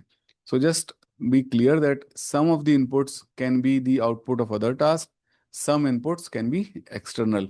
So you will always see here in when you read BABOK that some of the inputs are external, some of the inputs are output of other tasks. And here also you see business analysis approach is the output. I'll tell you what exactly we are talking about, but first let's understand the structure. So what is the output of this task? Plan, business analysis approach. So task is plan the approach. So what will be the output? The approach. Business analysis approach is the output. Now this output is used by these many tasks. You see, in this knowledge area, all the tasks are using this input. Next knowledge area, prepare for elicitation, conduct elicitation. They are also using this output. Even manage stakeholder collaboration, analyze current state, define change strategy, assess risk. So many of the tasks in this overall BABOK are using this output, right? So that is what you need to understand, that every output will be used by multiple tasks, right? You will understand why when we'll go into task in detail. You will understand why that is important and important input to other tasks. Okay. Apart from that, there are other headings like tools and guidelines we have covered, main elements. So there they'll explain what exactly this task all about, right? So the core element or basic elements will explain what exactly this task is all about. And then there are stakeholders and techniques. So these are the headings or points which are covered consistently for each and every task. I told you yesterday, you don't have to think too much about who are the stakeholders. You can just you read it, but you don't try to memorize it. Okay. You have to focus on elements a lot. You need to be very clear about elements. You need to be very clear about techniques. Now, which techniques are used in this particular task? You don't have to memorize. You will start understanding and guessing yourself. What are the inputs to this task? Again, you don't have to memorize. You just need to understand the purpose of task. You will automatically start guessing. if this is the task, what kind of inputs I'll need, right? So that you will start guessing. What will be the output? That is also very easy to guess. For example, plan business analysis approach. If you are planning something, the output will be that something, right? So you know, an approach is the output. So you don't have to memorize. If you understand the concepts, if you understand elements and techniques, you will start answering the questions without mugging up, without memorizing. Especially when you see four options, then it becomes even easier to guess the right option, right answer. Clear? So the first task, which talks about planning the business analysis approach, what is the approach in this context here? The approach that we are talking about is whether it is uh, adaptive approach or predictive approach. Now, what is the meaning of predictive and what is the meaning of adaptive? So the business analysis approach should align to the overall goals of the change. And also I would add that it should be aligned with the project approach, right? You cannot have business analysis approach which is not aligned with overall project. Your business analysis is part of the overall project, right? It is just one phase of the overall project. So your BA approach, timelines, etc., they have to be aligned with overall project. Now, uh, you coordinate the business analysis task with the activities and deliverable of the overall change, right? Change and project. That's what I just explained. So what is the adaptive approach and what is the predictive approach? If we put it in more into project perspective, see, predictive used to be, we used to call predictive the traditional waterfall SDLC, right? Development life cycle. Agile is called adaptive. So when I say predictive, what will be the stages in the project, in a typical project? If you're talking about software development, you will have requirements. Before that, you can have some planning, project planning, pre-project activities like you are creating business case, you are doing some presenting that case, getting the funding, etc., etc. But mainly, then you will start with requirements. Then you will have design, then you will have development, then you will have multiple phases of testing, then you can have deployment or release, then you can have maintenance, right? These are the phases on a high level. Uh, Sequence will remain almost the same, and they are called waterfall or sequential because they are in a particular sequence. This handovers are very well defined. Design will start only when requirements are completed, right? When business analyst would say they have completed the requirement, you can start with design. So design will start. Similarly, when design is done, then development will start, and same thing, so on and so forth, right? So this is called predictive because planning is done. Almost everything is should be planned in the beginning of the project, and the flexibility is not that much there, right? So this is called predictive. And what is adaptive? Adaptive is agile, right? Where you pick the work in small chunks, so the batch size will reduce, and you keep picking items, top priority items from the backlog. You keep building them, delivering them. Again, you pick, again you build, again you deliver. So that is why adaptive is called iterative and incremental, right? Iterative means you do the same thing again, then again, then again. So you are repeating the same thing. You pick items, so you perform requirement and you perform dev and you perform test. And then this cycle you keep repeating. Every 2 weeks, every 3 weeks, you keep repeating. There is a list of requirements. You pick requirements from here, two, three requirements from top of the backlog. You keep picking, you keep delivering, and you keep taking feedback. So here, the major difference, the most important difference is that this is not sequential. So even the requirements are done iteratively, right? Instead of, let's say in a project, you had 50 requirements, right? So in waterfall, in adaptive, you perform the requirement analysis for all 50. Once that is done, you do the design for all 50. Then you develop all 50, you test all 50. So everything is done on entire project scope. Whereas in Agile, you pick 2 requirements, 3 requirements, depending on the capacity. You work on them, deliver them, then you pick next 4. So the batch size is reduced. This is not Agile course. Otherwise, I would have explained a lot more. What are the benefits? What are the drawbacks of waterfall and Agile, etc., etc. But I'm sure in your master's program, you would have a separate course on Agile. But why we have to discuss it is still a bit of it, because this is the first task itself, right? Which is the an approach, whether you are taking predictive or adaptive, is going to have impact on your business analysis activities. Now, you tell me, if you talk about timing of business analysis activity, timing, do you see any difference in waterfall or agile? In case of predictive, all the analysis should be done upfront, right? In the beginning of the project, you need to analyze all the requirements. In case of agile, it will be ongoing. Every sprint, every now and then, you will have to work on 2 to 3 requirements. So that is one of the most important impact on the business analysis work. Whether you analyze all of them or you will do in chunks. What is the impact on the formality of the documentation that you need to create? Waterfall or traditional is very, very formal. This is less formal. So in case of waterfall, we used to create very extensive BRD. It will go through a very proper approval process. It will have a very, very strict change management. In case of agile, you don't have to create huge or very heavy documents like BRD, FRD. You can simply create epics, features, user stories.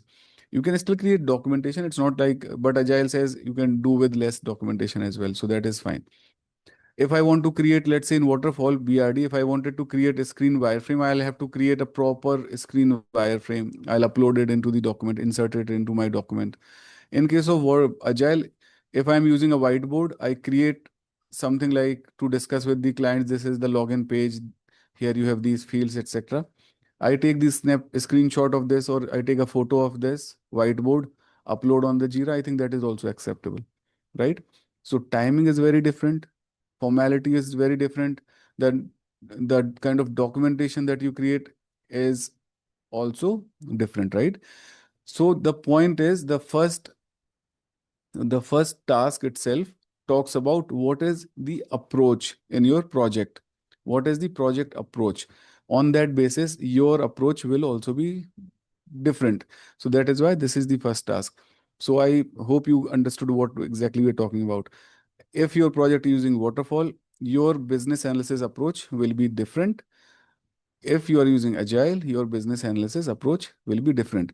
Now, within the same project, you can't use waterfall and agile, right? So if you are in your organization, some projects are done in waterfall, so you will deal with them slightly differently. In case of agile, you will do your work slightly differently, right? Also, the impact is on the stakeholder engagement, right? So timing of the document activity, formality of the documentation, and what about the stakeholder engagement? Is it same or different? So in case of waterfall, where exactly you will engage with your stakeholders in the beginning of the project.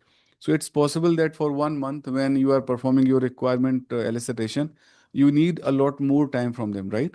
But that is only in the beginning.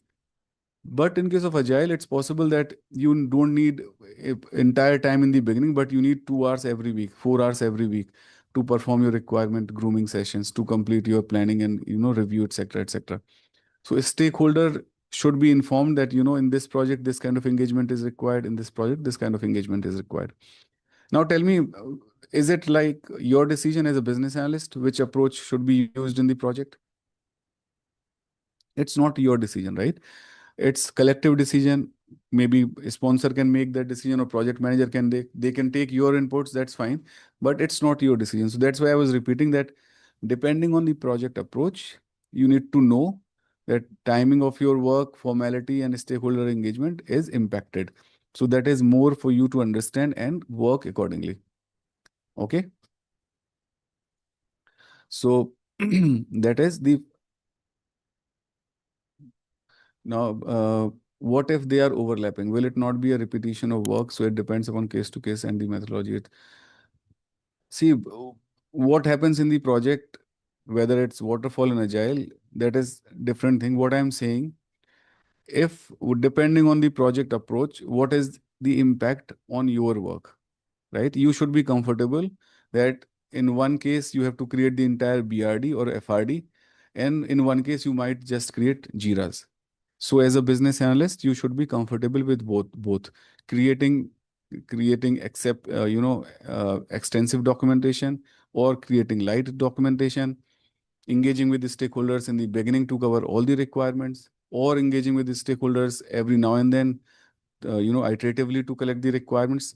As a business analyst, you should understand the difference and you should be comfortable with both. Okay. Rest, obviously, it's case to case. It depends on the project, whether it's typical waterfall, typical agile.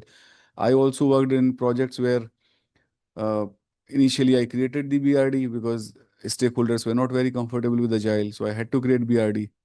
Then for development, they wanted to create user stories. So I ended up creating BRD and user stories.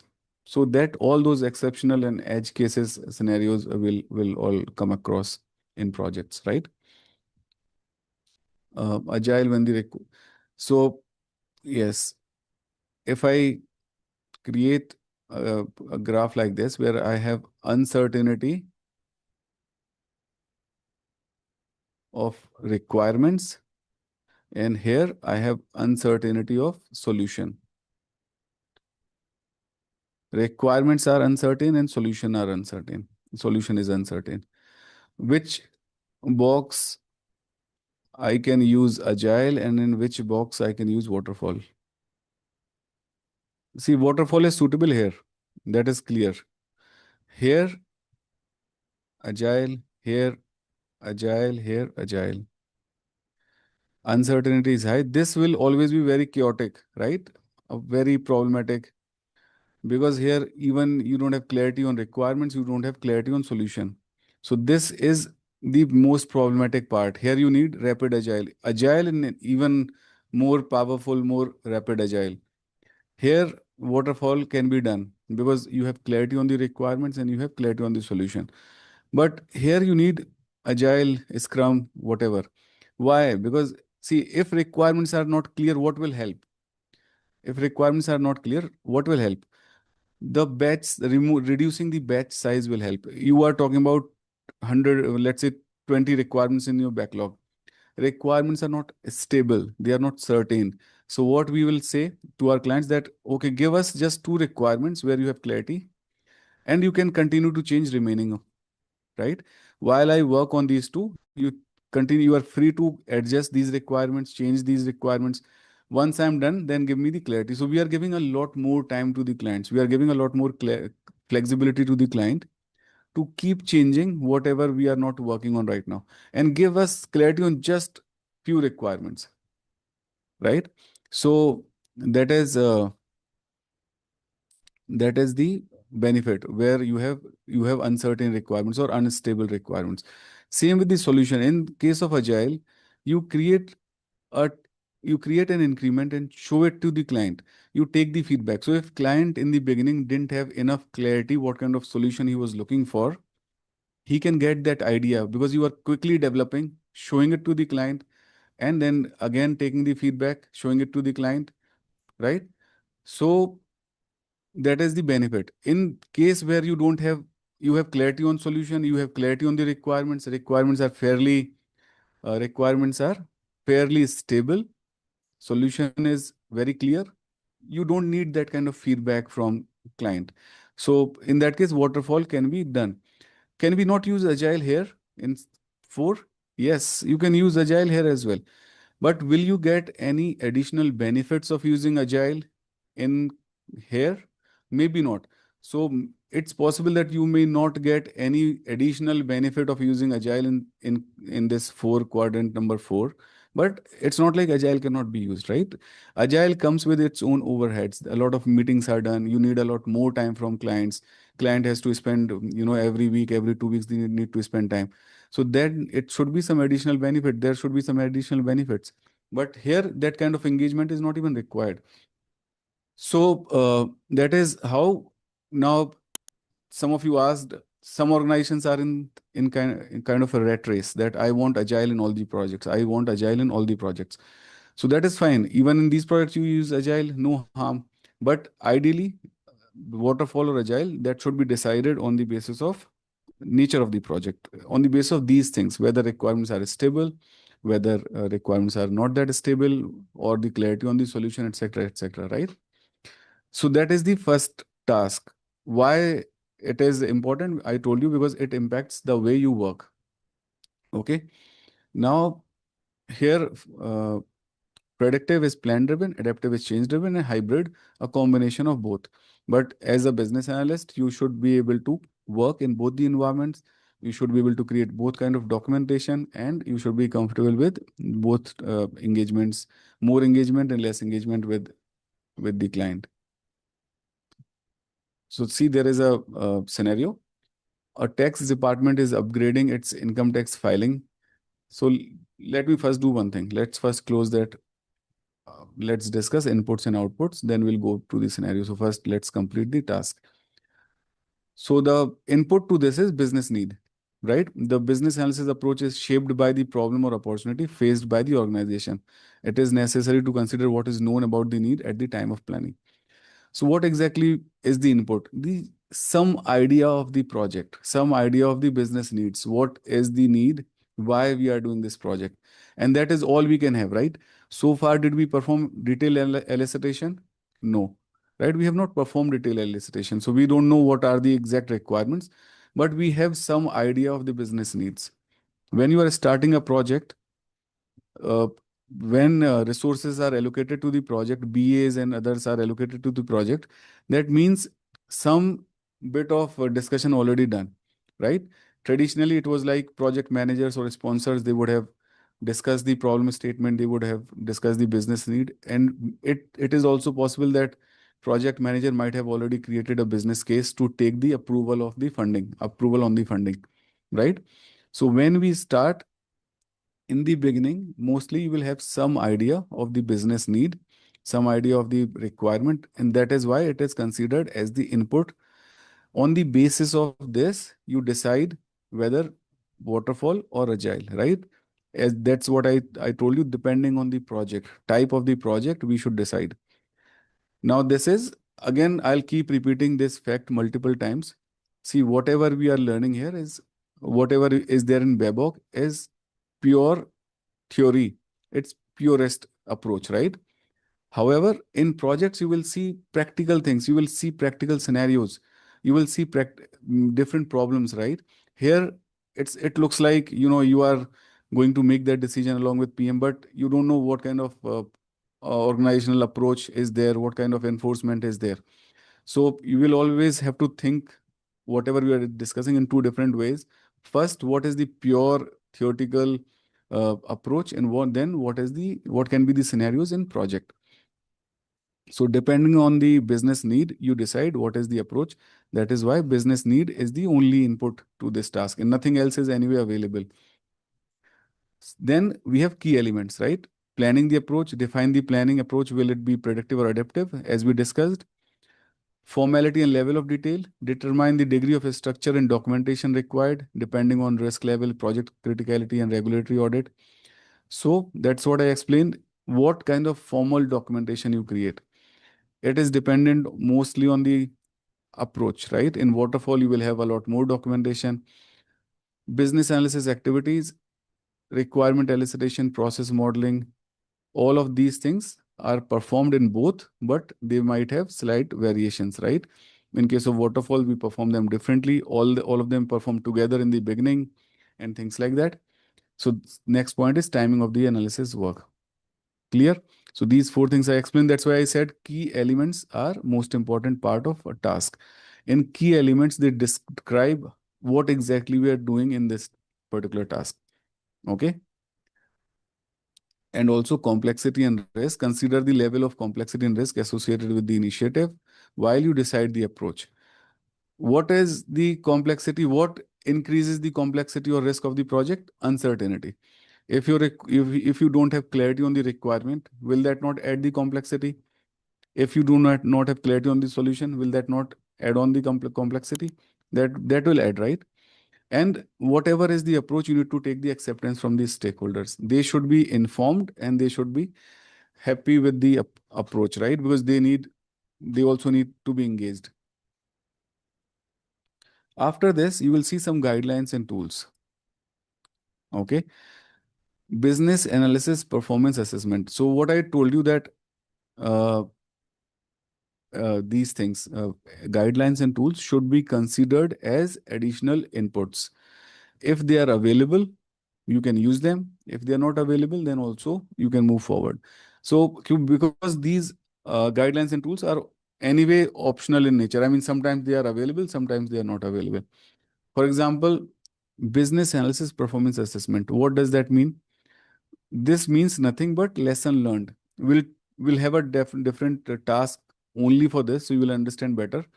But for now, consider it lesson learned. What does that mean? Lessons that you might have learned from the previous project. So is it mandatory to always have lesson learned? It's not, right? Maybe it's first project of that kind. So you might not even know if there are any lesson learned available or not. Similarly, if there are lesson learned available, you should learn that in this project, in similar project, I used waterfall or agile, or these were the lessons which we learned. So if available, if such register is available, let's use it. Business policies. If there is any business policy that says we need to use waterfall or we need to use agile, then we have to use it, right? Expert judgment. If there is expertise available who worked on similar projects, they can also be provide inputs which approach to be taken in this project, right? Methodologies and framework available in your organization, as I told you. If there are some approaches, some methodologies, frameworks already used and available in your organization, and it's mandate that everyone should use them, then obviously we'll have to take care of that. And stakeholders can also tell you about their concerns, their interest. If you use agile, sometimes it's possible that a stakeholder says, I'm not available every 2 weeks for your sprint review. I cannot spend that much time every 2 weeks, right? So you need to take a stakeholder into considerations as well.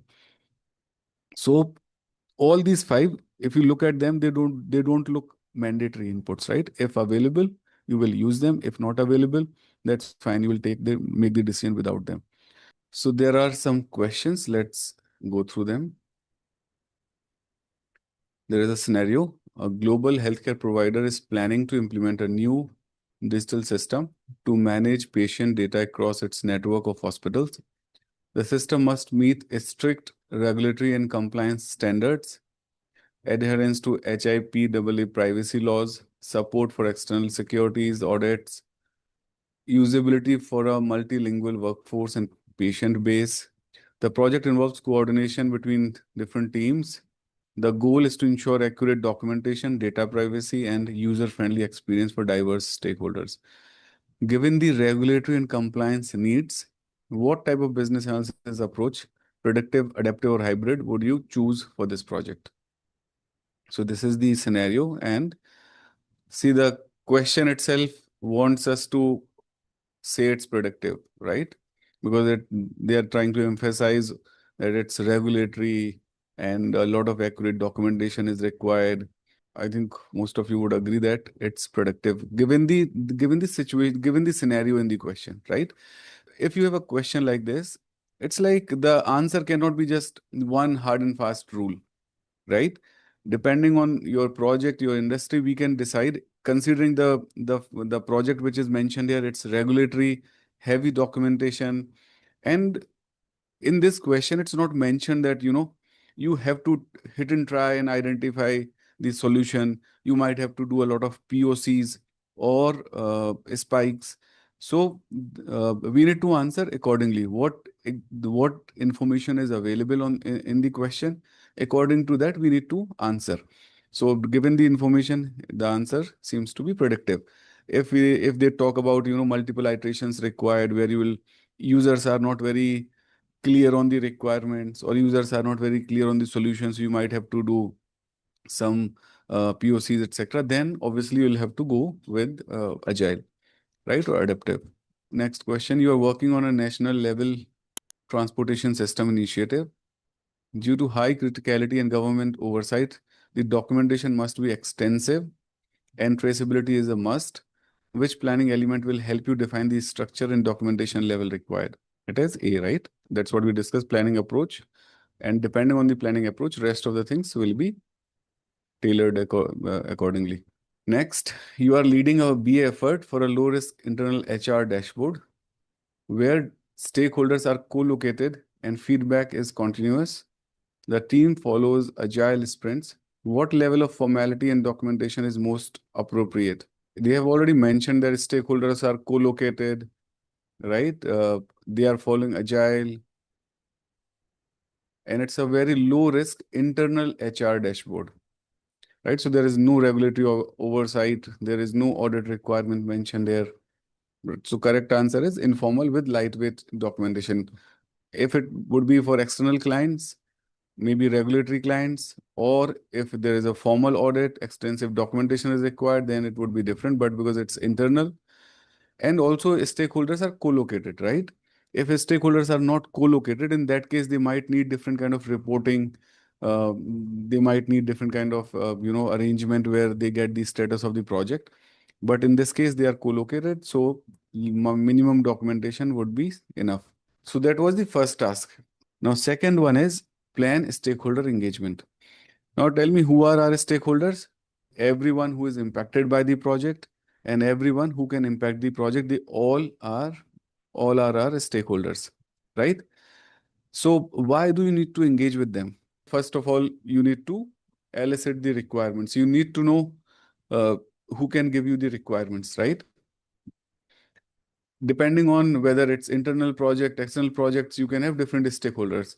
So who will give you the needs? Who will share with you the problem statements or the needs? That is the first task, first aspect, right? But how do you identify your stakeholder? So practically think about a project. Let's say there is a new project, and your project manager calls you and tells you that, that this is a new project and you need to start working as a business analyst. So you just mentioned that in order to elicit the requirements, you need to know these stakeholders. You need to engage with them. But you can engage when you know who are your stakeholders. So considering this scenario, how will you start your activity? How will you identify your stakeholders? See, there cannot be one single answer to this, right? There can be multiple things that you may perform parallelly to try to understand, to try to identify your stakeholders. But what are those things? If you are thinking that there can be few things which I can try, I believe it should be responsibility of PM to provide the list of stakeholders through organizational modeling. Stakeholder engagement is required to gather accurate requirements. It should be responsibility of PM, but it's not like he is the only person responsible for stakeholder engagement, right? Business analyst and PM, they both engage with the stakeholders, and it's possible that PM is engaging with some of them, and because he needs to engage only for few things like risk, resourcing, budget, costing, and budget. But it's possible that for requirements, you may need to engage with more stakeholders, right? Who are actual users of the system. So PM can help. PM can help you to kickstart, but we can't say that he is responsible to give us the list of complete list of all these stakeholders. That is not the right thing. So what else you can do? So that is fine. That first PM called you. So it's possible that PM would have already created, let's say, a business case. When he got to know about the project first, he would have created some documentation so that he can present it to the sponsor and can get the funding approved, right? Most of the rest of the project team members, like developers, testers, and sometimes BAs, they get onboarded when project is approved. So project is approved, that means there would be some documentation available. There would be some discussion done by the PM or by the sponsor. So first question is always to ask PM himself that, okay, you are assigning me this project. Who are the stakeholders that you are already aware of, right? So first thing is fine. He may give you some names, and then that can be a good start. Second, as Dina said, you can use organizational modeling. Now, what is organizational modeling? Where you have the hierarchy. In most of the bigger organizations, almost all the companies will have organizational hierarchy, and that can be looked at in your office, company's portal, or maybe in some other documentation. But that will give you the complete hierarchy from CEO till senior management, then junior management, then everyone, right? So from top till leaf node, from top to bottom, the entire hierarchy is available in organizational modeling. So how it will help? Let's say in the previous example, we saw that the project was related to HR. So it can give you some idea that, if this project is related to HR, then these are the people who are in the HR department. So I can reach out to a team lead, or let's say head of HR, if I want to understand what is the impact on them or what are the requirements. So that is the second point, which is good. These are two important inputs. First from the PM, second from, let's say, organizational modeling. What else we can do? If there is any other existing document that you can also read. In most of the documents, if you talk about BRD, FRD, business case, project charter, all of those documents generally have two sets of people. There are two lists which are mostly there in the beginning of the document. First, list of approvers. So if there is any existing document you can read related to your project, you can get the idea who are the approvers, and approvers are key stakeholders, right? Similarly, there is a distribution list that even though these people will not approve the document, they will get a copy of this document. So they are also your stakeholders. So if there is any existing documentation available, which may not be the case in all the projects, but if it is available, you can always take help. Similarly, if there are multiple vendors, multiple different parties are involved in the project, you will also find a lot of contractual documentation, right? Agreements which are done with between a company and a vendor. So there also you can get some idea of the stakeholders. What else? I said existing documentation, Naveen. If the sometimes it's like similar project was done, or this is the phase 2 of the project, phase 1 was already done. In that case, you will get a list. You might get a list from previous document. What else? You can also try to find out if there are any, let's say, process documentation. What is a process documentation, like workflows or any other UML modeling, etc., where you can get the idea that, in this process, these are the people who are involved, right? These are the people who are involved in this process. These are the departments which are involved in this process. So that can also give you a good idea. All of these things can be used when they are available, right? And that's why I said there is no hard and fast fixed list of, items step by step that you do them and you will get list of stakeholders. Depending on your situation, we have to try all of them. What else? Now, let's say I have only two stakeholders identify. Like in my current project, that is what is going on. I'm in the initial phase. So let's say I set up I set up a meeting with the known stakeholder. I'll always mention that please feel free to forward this invite to anyone who can be helpful in this discussion, right? So I provide the introduction of the project. This is what the purpose of this particular meeting. And if you think that somebody else can be useful, then please forward them. After the meeting, within that meeting also, you keep asking this thing, right? Who else can help? Who else can help? Who else should I reach out to? So that is also uh, important, right? And that will help you keep identifying. You will keep identifying more and more stakeholders when you keep asking people. So that is also important. What else can you think of? Anything else which can help you with stakeholder identification? If you miss the stakeholder, what is the problem? We generally say unidentified stakeholders means unidentified requirements. Later on, There can be requirements which you are able to identify late in the project because those stakeholders were not identified. So it's very, very possible that you will miss out on the requirements because you couldn't identify all the stakeholders. And why it is important, we already know that. See, first of all, when I say a project is not just building application, right? Project, there is a term called system thinking. Like, think about a system. System consists of people, processes, applications, everything. So if you are creating a new application, it doesn't mean it will have only software related impact, because that application is going to be used by stakeholders. So people are also impacted. Sometimes you automate existing manual tasks, people get impacted, right? So it's always not just systems, but people, processes, everything. So that is why it's important to identify that all these stakeholders. So it is the second task in this knowledge area, right? It answers the questions: who are the stakeholders? What are their expectations? How should we interact with them to ensure success, right? So first part of this uh, is, there are two inputs: needs. Where exactly needs are coming from? The same needs which we identified and used in the first task. And now you see the additional input is business analysis approach. Where exactly you are getting this input from? Business analysis approach. This input, where exactly we are getting from? From the first task. Now you tell me why this is important, why the approach is important as an input. Because what exactly we're talking about? We are planning our stakeholder engagement.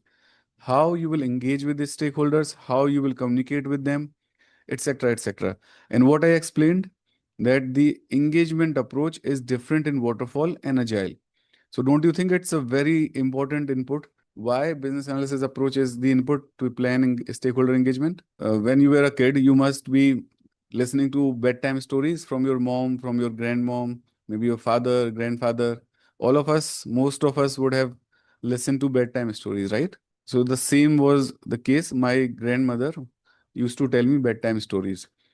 But she would also say one thing, that, keep saying, yes, something, no, so that I know that you are still awake and listening to this story.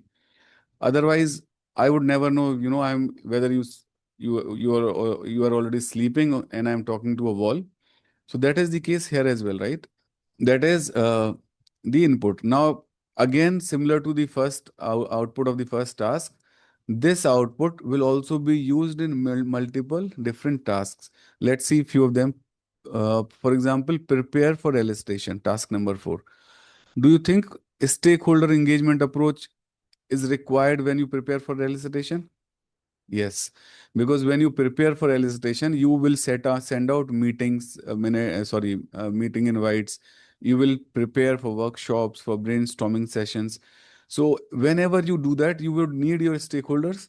And when you are planning these sessions, you will think about what is this stakeholder engagement approach, right? Similarly, if you see communicate 4.4, communicate business analysis information, who exactly you will communicate this information to? To stakeholders. So again, stakeholder engagement approach is a very valid input to this particular task. So you can see all 9 and you will be able to realize why this input makes sense, right? So these are the 2 input and output.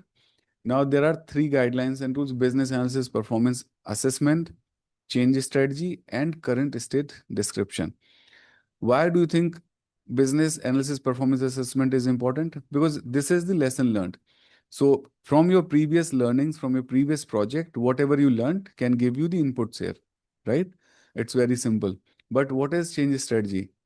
Change strategy tells you what is in order to move from your current state to future state, you are going through a change. This is called change. Now, depending on this change, depending on the strategy of this change, you can identify stakeholders, right? For example, you are moving to a different house and you need packers and movers. So they become your stakeholder. If you are moving within the same building, they are not your stakeholder. So change strategy will also tell, like if I'm migrating one application to a new application, depending on the depending on that migration, right? It will tell you who can be your stakeholder. If I'm migrating, let's say, to one of my legacy application to AWS, you know that people who are, or the team who is taking care of AWS infrastructure, they will become my stakeholder. Otherwise, they are not my stakeholder, right? So change strategy. Now, why it is optional? Because maybe you are in the beginning of the project and you don't have idea of the change strategy. So that is why it is given as, if available, use it, right? And same is current state description. What is current state description? Existing, let's say existing flow diagrams. What do they tell you? How, as of now, at present, how different processes are working, right? That is what is current state description. How things operate as of now, how data is flowing as of now, how UI is communicating to the backend as of now. So if you have documentation available on current state, it will tell you who are the teams or people involved in these processes. Like when I create flow diagram, let's say this is the start, it is moving to this, then here you are performing a task, here you are performing a task. And generally, sometimes in your process flow diagrams, you can also create swim lanes. And on swim lanes, on top of swim lanes, we'll go through process diagrams in detail. You can write that this is HR function. So this particular step is performed by the HR. This is performed the HR, and then it goes back to, let's say, this. Let's say this is finance. Okay. So when you look at the current state description, that can also give you a good idea who are your stakeholders. So that is why that is also given as additional input, right? So makes sense. All these three guidelines and tools as additional inputs, they are making sense. If available, they can help you in your stakeholder engagement, stakeholder identification, right? Now, why it is required? Obviously, foster collaboration, reduce resistance, align stakeholder goals with initiative outcomes, and ensure timely and accurate communication. So if you, we know that project cannot be delivered in isolation, right? You have so many people who are impacted. You have so many people who can impact your project. You need developers, you need testers, you need operations team, and you need ultimate your end clients, right? Otherwise, how can you deliver the project? So stakeholder engagement is important, right? Now, if you don't talk to them, it may become difficult. First, what difficulty is unidentified requirements. Second, if you do not communicate to them, they will never know um, what is the impact on them. What is the meaning of 2I and 4I check, maker and checker? So generally you call it 4 eyes check, that one person will do something, whether creating a case, raising a ticket, whatever, some task that one person will do. Second person will check it. So it's not like the same person can create a case, approve it, and everything. No, right? From the process point of view, from the regulatory point of view, from the legal point of view, in many of the cases, it's mandatorily required that maker and checker are two different persons. Sometimes in my projects, I have seen 6 eyes, six, where somebody was the maker, this person was just validating or checking, and then approver was a different person. So we had 3 different people working on one thing. Now, what happened when we wanted to make some change in the process, right? So let's say there was a onboarding team. So what does that mean? That if you want to open a new account in any of the bank, onboarding team will collect your documents, validate them, uh, uh, perform your background check, your KYC, etc., and then they'll open your account, right? So earlier, if this is the person who will collect my document, he was able to perform everything. I'm talking about 2012, 13. But then there was one regulation that came. You might have heard, all of you might have heard of FATCA. These days, it's mandatory. Even all Indian banks, when you fill up the form, you have to disclose whether you are US citizen or not. So when you fill up this form, it was mandatory that the same person cannot approve the onboarding case. So regulatory requirement was up to 4 eyes check. What did we do? We thought, why 4 eyes? Let's implement 6 eyes check, right? So we went ahead and implemented this. When we started discussing after this, when we went ahead and discussed with operations, that they started showing a lot of resistance because initially they were not very much engaged. What they thought that, let's say there is a person, Shivam started telling me that, Gaurav, till yesterday, I was my own boss. I was creating the case. I was also approving the case, right? How come you became my boss? Now, what you are saying that whatever I'll do, there will be another person, team lead or somebody who will who will validate my case, and there will be another person who will approve the case. So people started resisting because they didn't have the full background and full understanding. So initially they misunderstood it and they started some resistance. Then we had to conduct couple of users training, and we had to explain that it's not like that, all your cases will be approved by somebody. It is like if your case is getting approved by second person, then second person's case will be approved by you, right? Only your manager, the entire manager of the whole team, he will approve. But maker and checker, you can be a maker and you can be a checker. When we explain the regulatory requirements and the purpose of this overall implementation, then they understood. And you will see that you will find it and you will face it multiple times. Whenever your stakeholders are not fully engaged, they are not fully aware of the change, what are the benefits, what are the implications on them because of this change, you will always face resistance when you perform. And why it is important for you as a business analyst? Because you are the one who will talk a lot to those people, right? Developer or tester is not going to go and explain them why we are implementing this, what is the purpose of this change. So it will be you all the time who will face these stakeholders along, sometimes your project manager, right? So that's why it's important to engage. Now, when we decided the approach, whether it's adaptive or predictive, it's our job to go and discuss with stakeholders that, we are following waterfall or agile, and what kind of engagement is required from your side. Okay. So that they are also aligned with you as with your project approach and the overall purpose of the project. Okay. Uh, what else you need from stakeholders? You need their time commitment and resource commitment.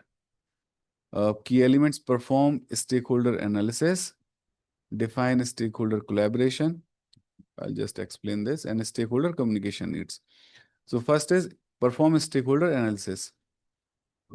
The first step in this is identify, right? First, you need to identify the stakeholder who will be directly or indirectly impacted and their characteristics, as well as analyzing the information once collected, performed repeatedly as business analysis activities continue, right? So as I said, you will continue to ask who else can be impacted, who else can, give you more information, so that it has to be performed periodically, repeatedly.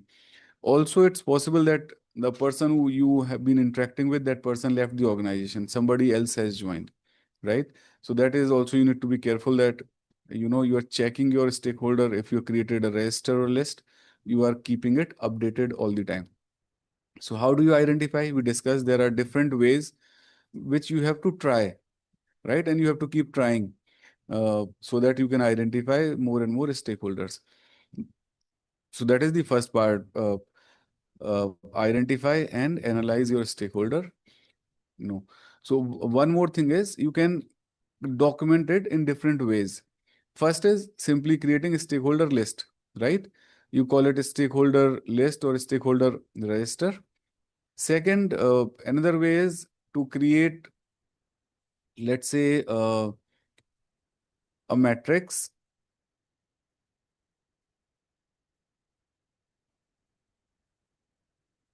Let's say authority of the stakeholder. and interest of the stakeholder. So if you can divide your stakeholder in these four categories, a person who has very high interest in your project, and he is a very senior person with a strong authority in your organization. You know that these people you have to manage very, very carefully. You will have to take care of their communication needs, what kind of communication they expect from you. All that you have to be very careful. These people, they are okay. I mean, you have to engage with them, but you don't have to be on your toes all the time, right? So now you can create any such what you say metrics, and you can have authority, or you can have engagement, you can have interest, or something else. So you can create this on the basis of any two parameters that you want to use: authority and interest in the project, engagement and interest. Also, couple of more points that we can add. Just one thing that we need to be careful, that you should not end up adding this particular matrix in your project document or on your SharePoint where everyone can see, right? Because what will happen, this is not like, if a stakeholder ends up finding himself here, you know, he say, what do you think? I don't have any authority in the project, right? So this is slightly political. So generally, I do not create any such matrix in my formal project documents. If I want to create, I'll create it in my personal drive or in my personal spreadsheet and keep it in my personal lap computer, not as a shared project document. A stakeholder list. One more diagram that you can create is called onion diagram, right? Onion diagram. So this is like different layers similar to what we have onion. Onion has multiple layers, right? So this is your internal project team, your BAPM, developers, testers. Then you can say this is the impacted department of the organization. Impacted department. Then this is your organization. And anything that is outside is external, right? So this diagram can be created just to mainly to identify who are your stakeholders, internal, external, etc. Right? And this is also dependent on where exactly is the boundary. If I ask you who are your internal stakeholder and who are your external stakeholder, the first question that you should ask, where exactly is the boundary, right? By internal, if you mean people who are part of the project, then my boundary is here, right? But if you mean by that, if you mean that people who are internal to the organization, that the boundary is here. It's possible that in some of the projects you are working for external clients, but in some of the projects you are working for internal clients. Like I am part of technology, but I am working and creating something for HR department. So who are my client? HR. So in that case, if you say that people who are outside my organization are external, in this case, then there is no external stakeholder, right? HR is part of the same organization. So internal and external depends where exactly is the boundary, but I hope you understood the purpose of onion diagram. You can have 2 layers, 3 layers, or 4 layers depending on the need, and you can create such a diagram. Okay. So this is for the stakeholder identification and documentation of those stakeholders as a list, as a matrix, as a onion diagram, or sometimes we also create one more thing that is called persona. What is a persona? So basically, persona is a fictitious character, right? Just think of a project where, uh, like you are building any application where you can directly talk to the customer. Then who will give you the requirements? Directly, you can talk to the customer. Like, for example, you are building this software for your HR team. You can directly talk to the HR and get their requirements. But think about any bigger systems like Facebook or any other such systems where there are so many millions of users, etc. And you cannot possibly take their requirements, right? So how will you then create application where you cannot directly take the requirements? In such cases, persona can be very helpful. So you, in if I simplify it, it's like you try to put yourself in the shoe of your user and try to imagine, try to find out what kind of requirements that user would have with your system, right? What kind of usage that person would have with the system. So it's imaginary or fictitious character. You will still assign him or her a name, and you will try to understand. You will put the demographic data to that person, let's say age, gender, education, and whether that person is working or non-working, maybe the whether he's living in a city or in a town, etc., etc. And then you will try to understand what kind of use case that person would have with the system, right? So in such cases, because you cannot take directly requirement from the user, you can still try to identify the requirements. So, for example, let's say there is a requirement that uh, Simplilearn wants to build a new learning management platform. Okay. In this learning management uh, platform, who are the stakeholders? Who are the stakeholders if Simplilearn is planning to build a new learning management system? Who all can be the stakeholders? Students, trainers, technical team, trainers, learners, yes. Simplilearn management, faculty, admin team, all of them are these stakeholders.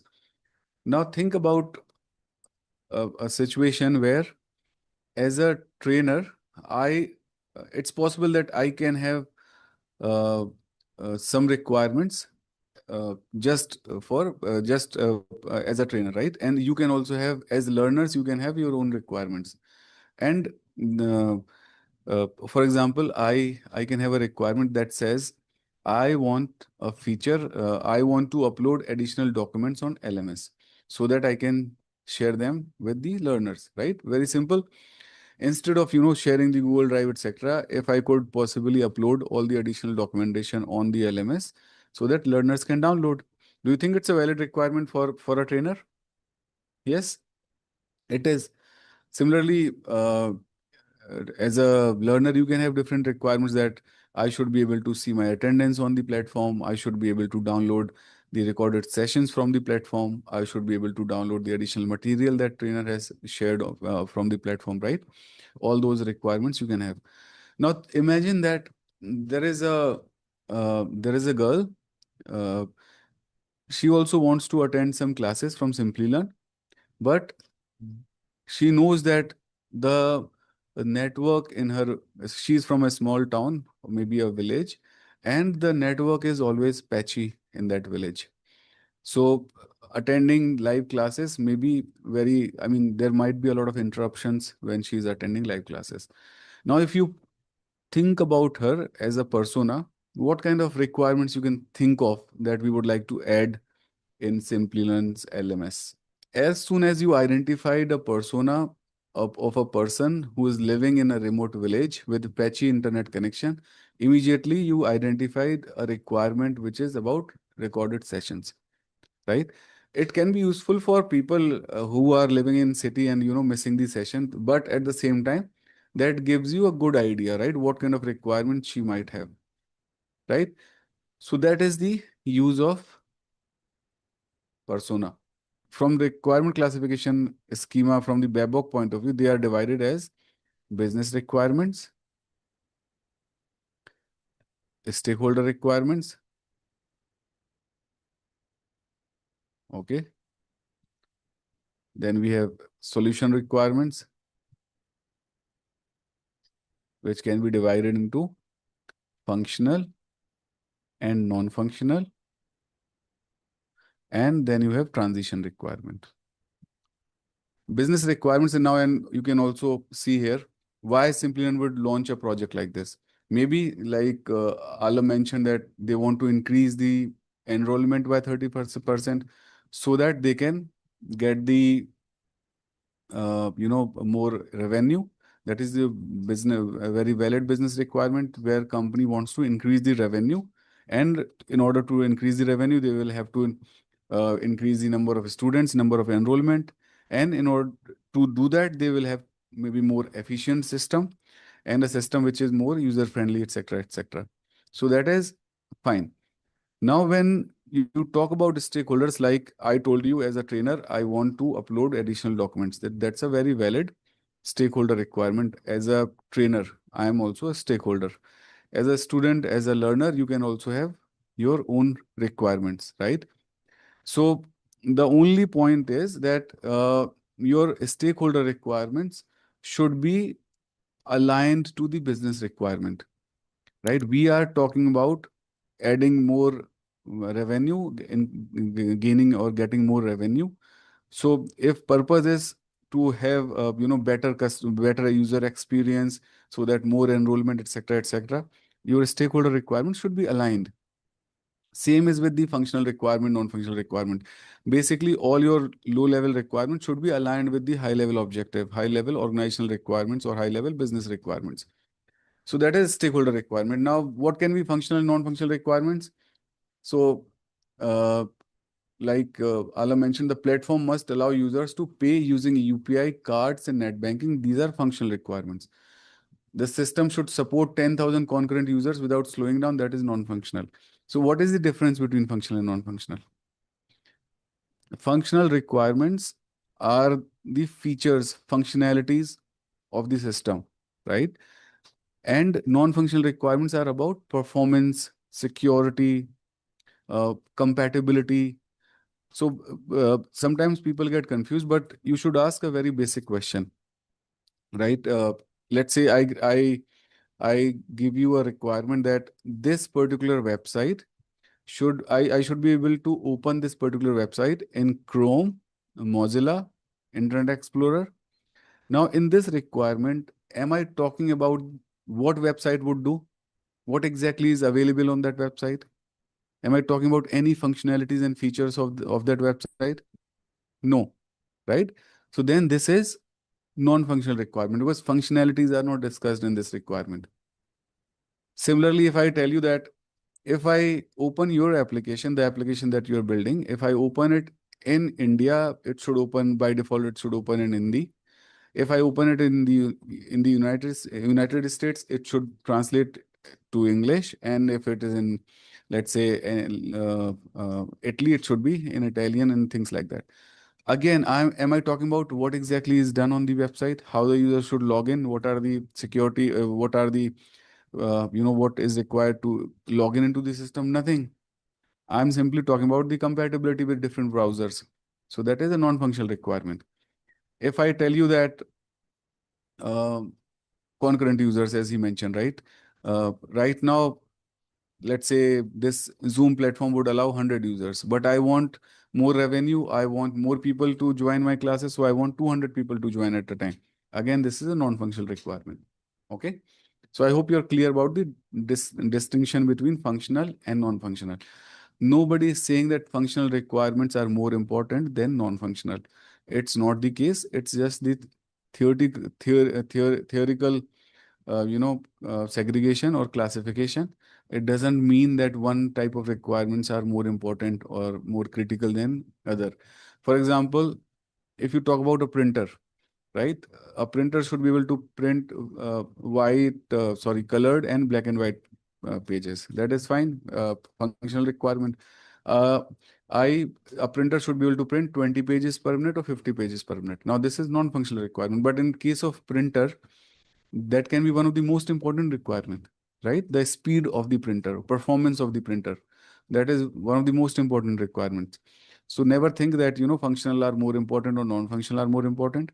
They both are important. Sometimes a functional can be higher priority than non-functional or vice versa. Now, somebody tell me what is the transition requirement? So we always say that transition requirements are temporary requirements.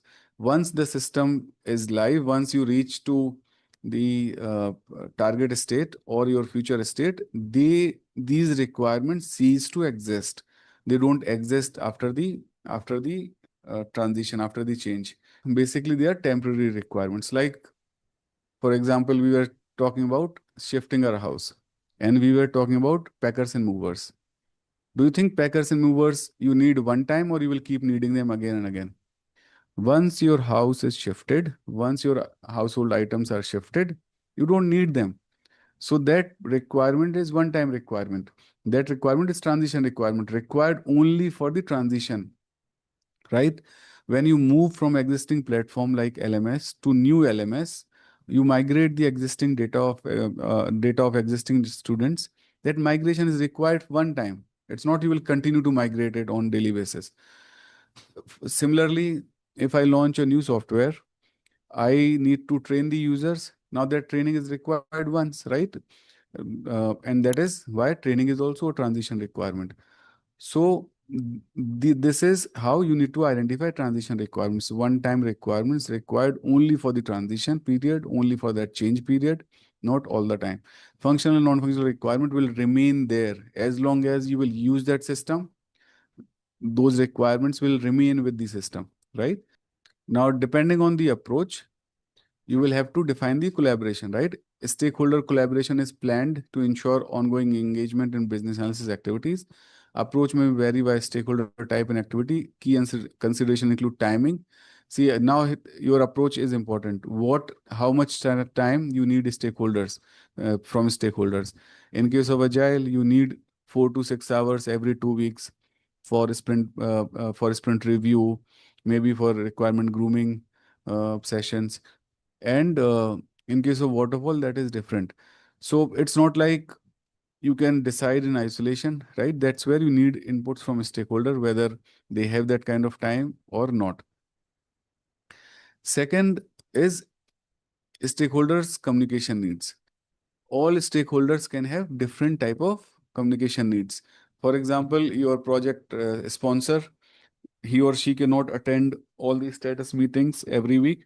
So you might have to set up separate 30 minutes just with your sponsor, where you can walk her through the project status, project progress, and in case there are any problems, right? With tech teams, you might need a different meeting. So point here is you need to identify what type of meetings, what type of communication your stakeholders need, whether written or verbal. So generally, in all the projects, I would create a communication plan where it's not a complicated something. It's very simple. I'll have on one side, I'll have list of stakeholders. On the other side, I will have what kind of communication they want.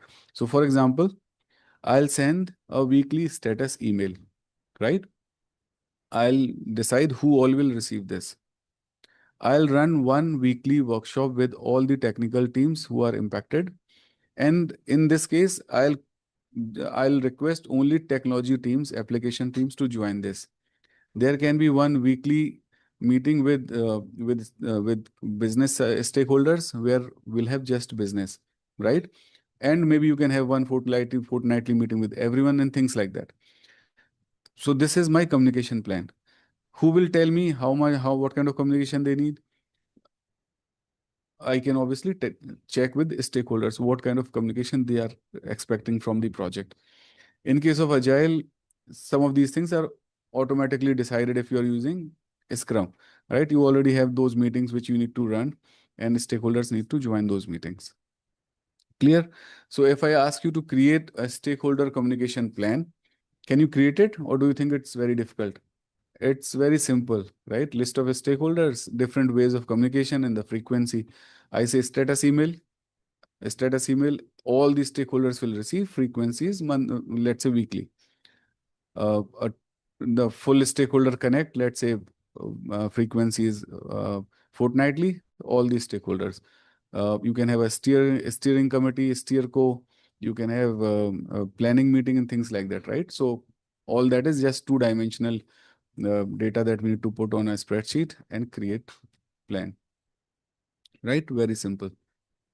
And different stakeholders, customers, we discussed yesterday, who are your customers, who are your end users, who are the suppliers, provide products or services that may influence or support the stakeholder engagement plan. So supplier can be of different types, right? They are providing you material, they are providing you software, or maybe they are providing you human resources as well. Many times there are companies, typical IT tech companies who are in body shopping also, right? So I need Java developers, I can reach out to them and they can help me with 20 developers, right? So different kind of suppliers, vendors are there. Regulators. Who is the banking regulator in India?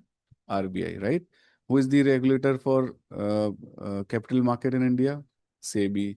AMFI is for mutual funds. For insurance, it's IRDA.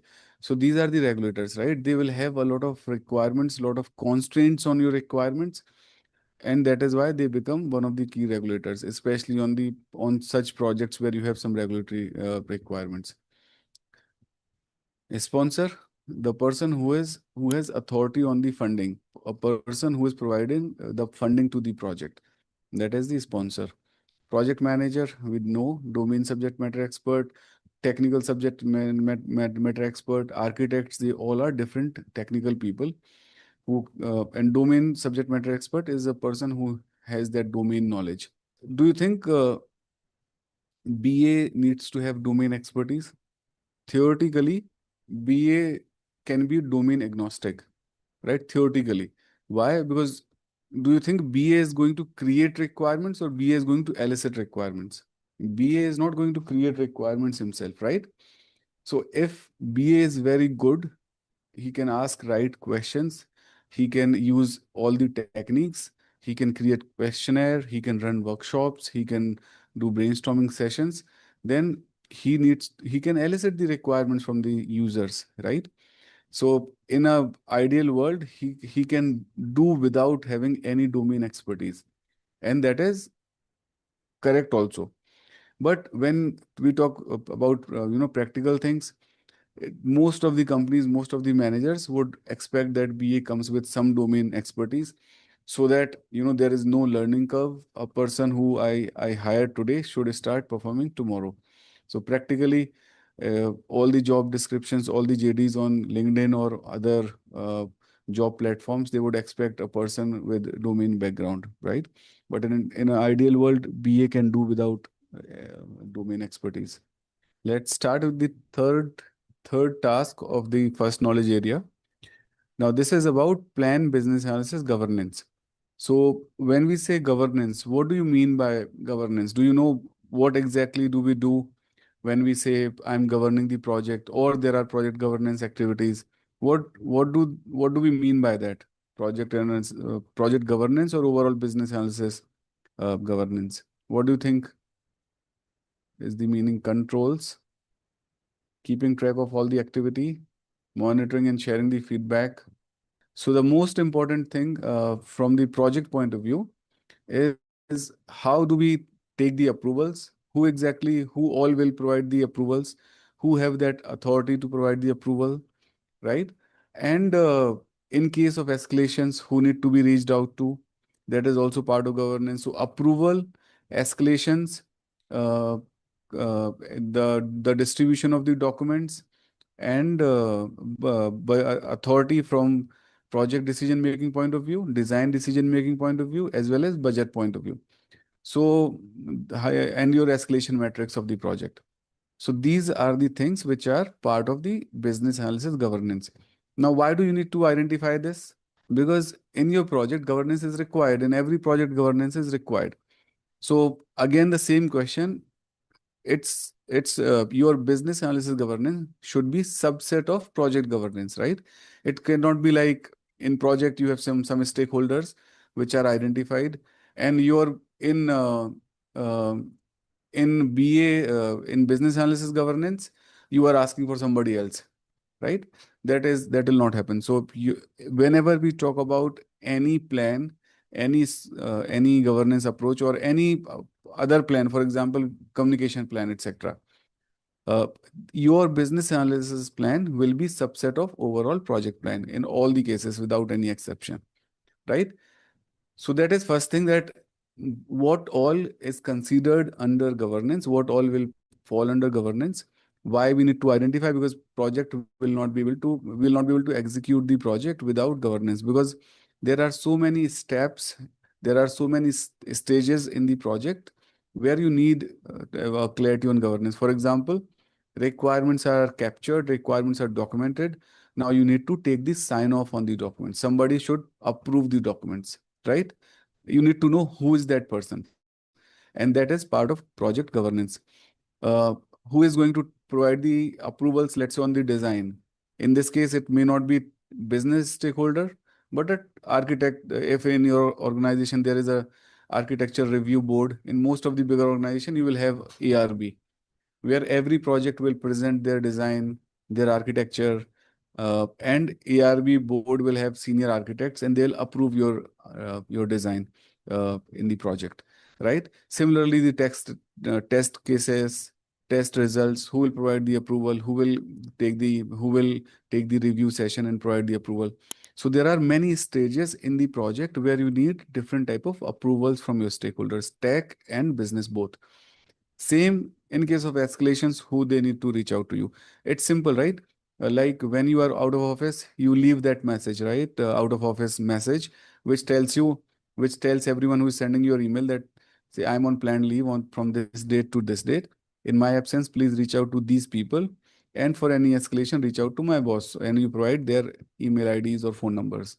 That is part of the governance. It's your responsibility, or everyone's responsibility, that if you are away, set a proper out of office message so that people can reach out to the respective people who you mentioned in your out of office reply.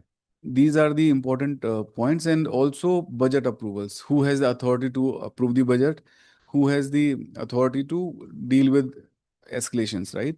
Most of the times escalations or conflict, most of the time the sponsor of the project would have ultimate authority, and sometimes depending on the requirements, maybe somebody from the business side would have authority. And it depends on the project approach. If it is, let's say, agile, in that case, product owner would have authority on the product backlog. So every requirement, everything that is part of the backlog, he will have final authority. Obviously he will take inputs from different stakeholders, but product owner owns the backlog. What goes into that backlog, what goes out of that backlog, the prioritization of the backlog, reprioritization of the backlog, all of those things are the authority or the responsibility of the product owner, right? So business analysts play a key role in establishing and maintaining a governance process, ensuring that any uncertainties within it are addressed. Now, do you think we need to inform stakeholder about the governance? Whatever approach that you are taking, whatever governance you are setting up, do you think a stakeholder needs to be informed about it? Yes, right? So that is why it is mentioned here. You make the decisions, you need to inform. There is one more important aspect of governance that is called change control. How the changes will be controlled in the project, how the change requests will be managed in the project. Earlier, I think nowadays it's not that strict, but earlier when I was starting my career and until I think 10 years back, especially in the traditional waterfall project, there used to be this change control board, CCB. Do you understand what is the meaning of baselining?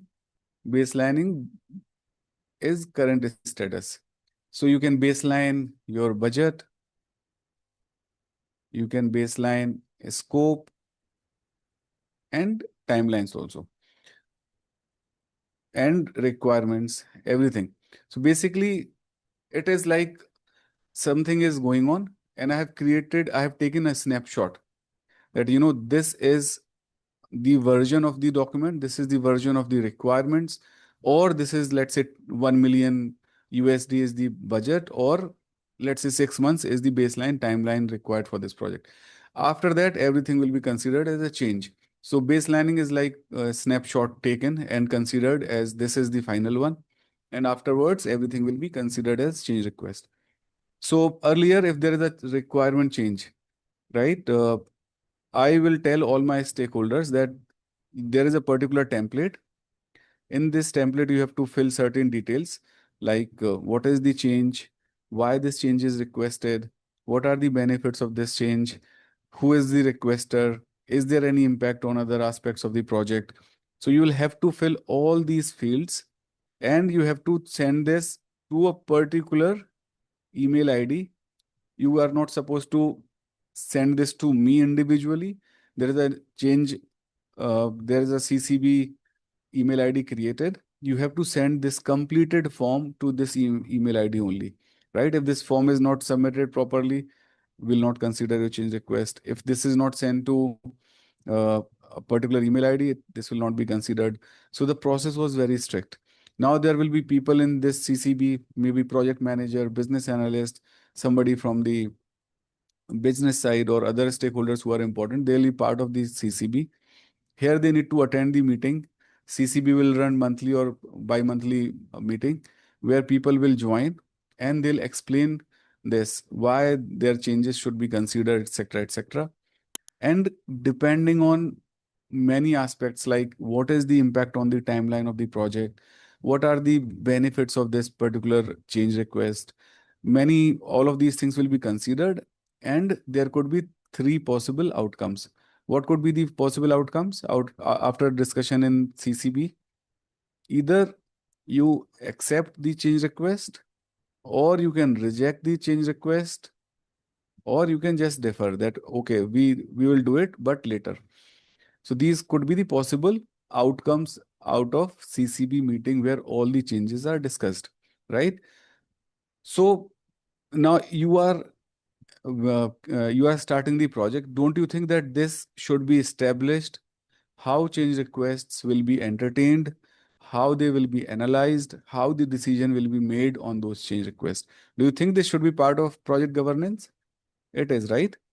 This is part of project governance and it should be informed to the stakeholders so that they are aware that I need to raise a change request. This is the process that I need to follow.